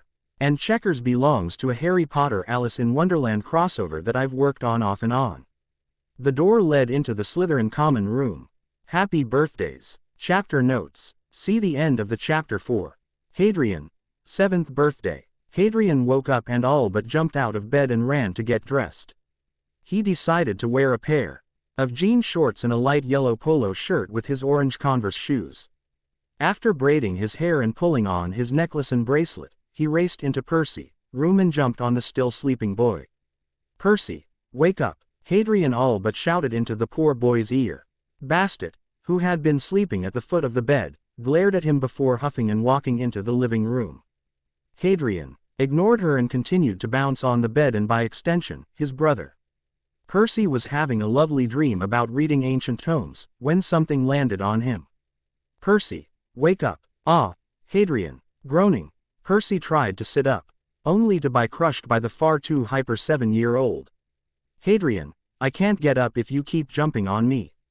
The bouncing stopped for a moment and Percy sighed in relief, but it was short-lived as Hadrian, apparently, had gone to the foot of the bed and cannonballed onto the bed, causing Percy to be flung from it. The redhead groaned in pain, before looking over the edge. At least his little brother had the decency to look sheepish. "Sorry, Percy," the raven mumbled shyly. Sighing, Percy rolled his eyes and moved to get dressed. He chose a pair of cash cargo pants and a black t-shirt with his black Converse shoes. After a few minutes, he was able to tame his hair before pulling on the wristband his Uncle Levi gave him before guiding his little brother back into the living room. Their parents were surprisingly up already, but Percy saw the smug look on Chess' face and realized that she must have gotten them up. Hadrian ran over to his mummy and landed on the man's lap. "Mummy, guess what today is?" His mummy hummed and gained a thoughtful look on his face. Is it Yule?"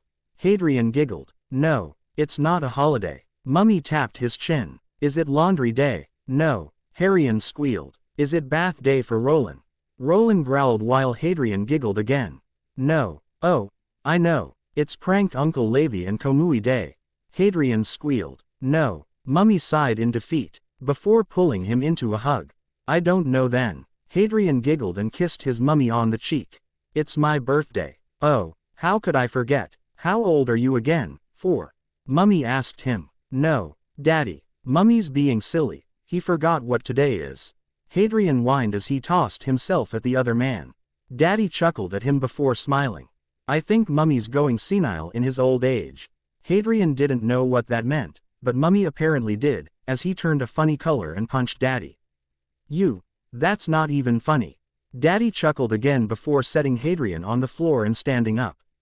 "Alan, you know I'm only teasing you, but right now I do believe Jerry has a special birthday breakfast for a certain 7-year-old.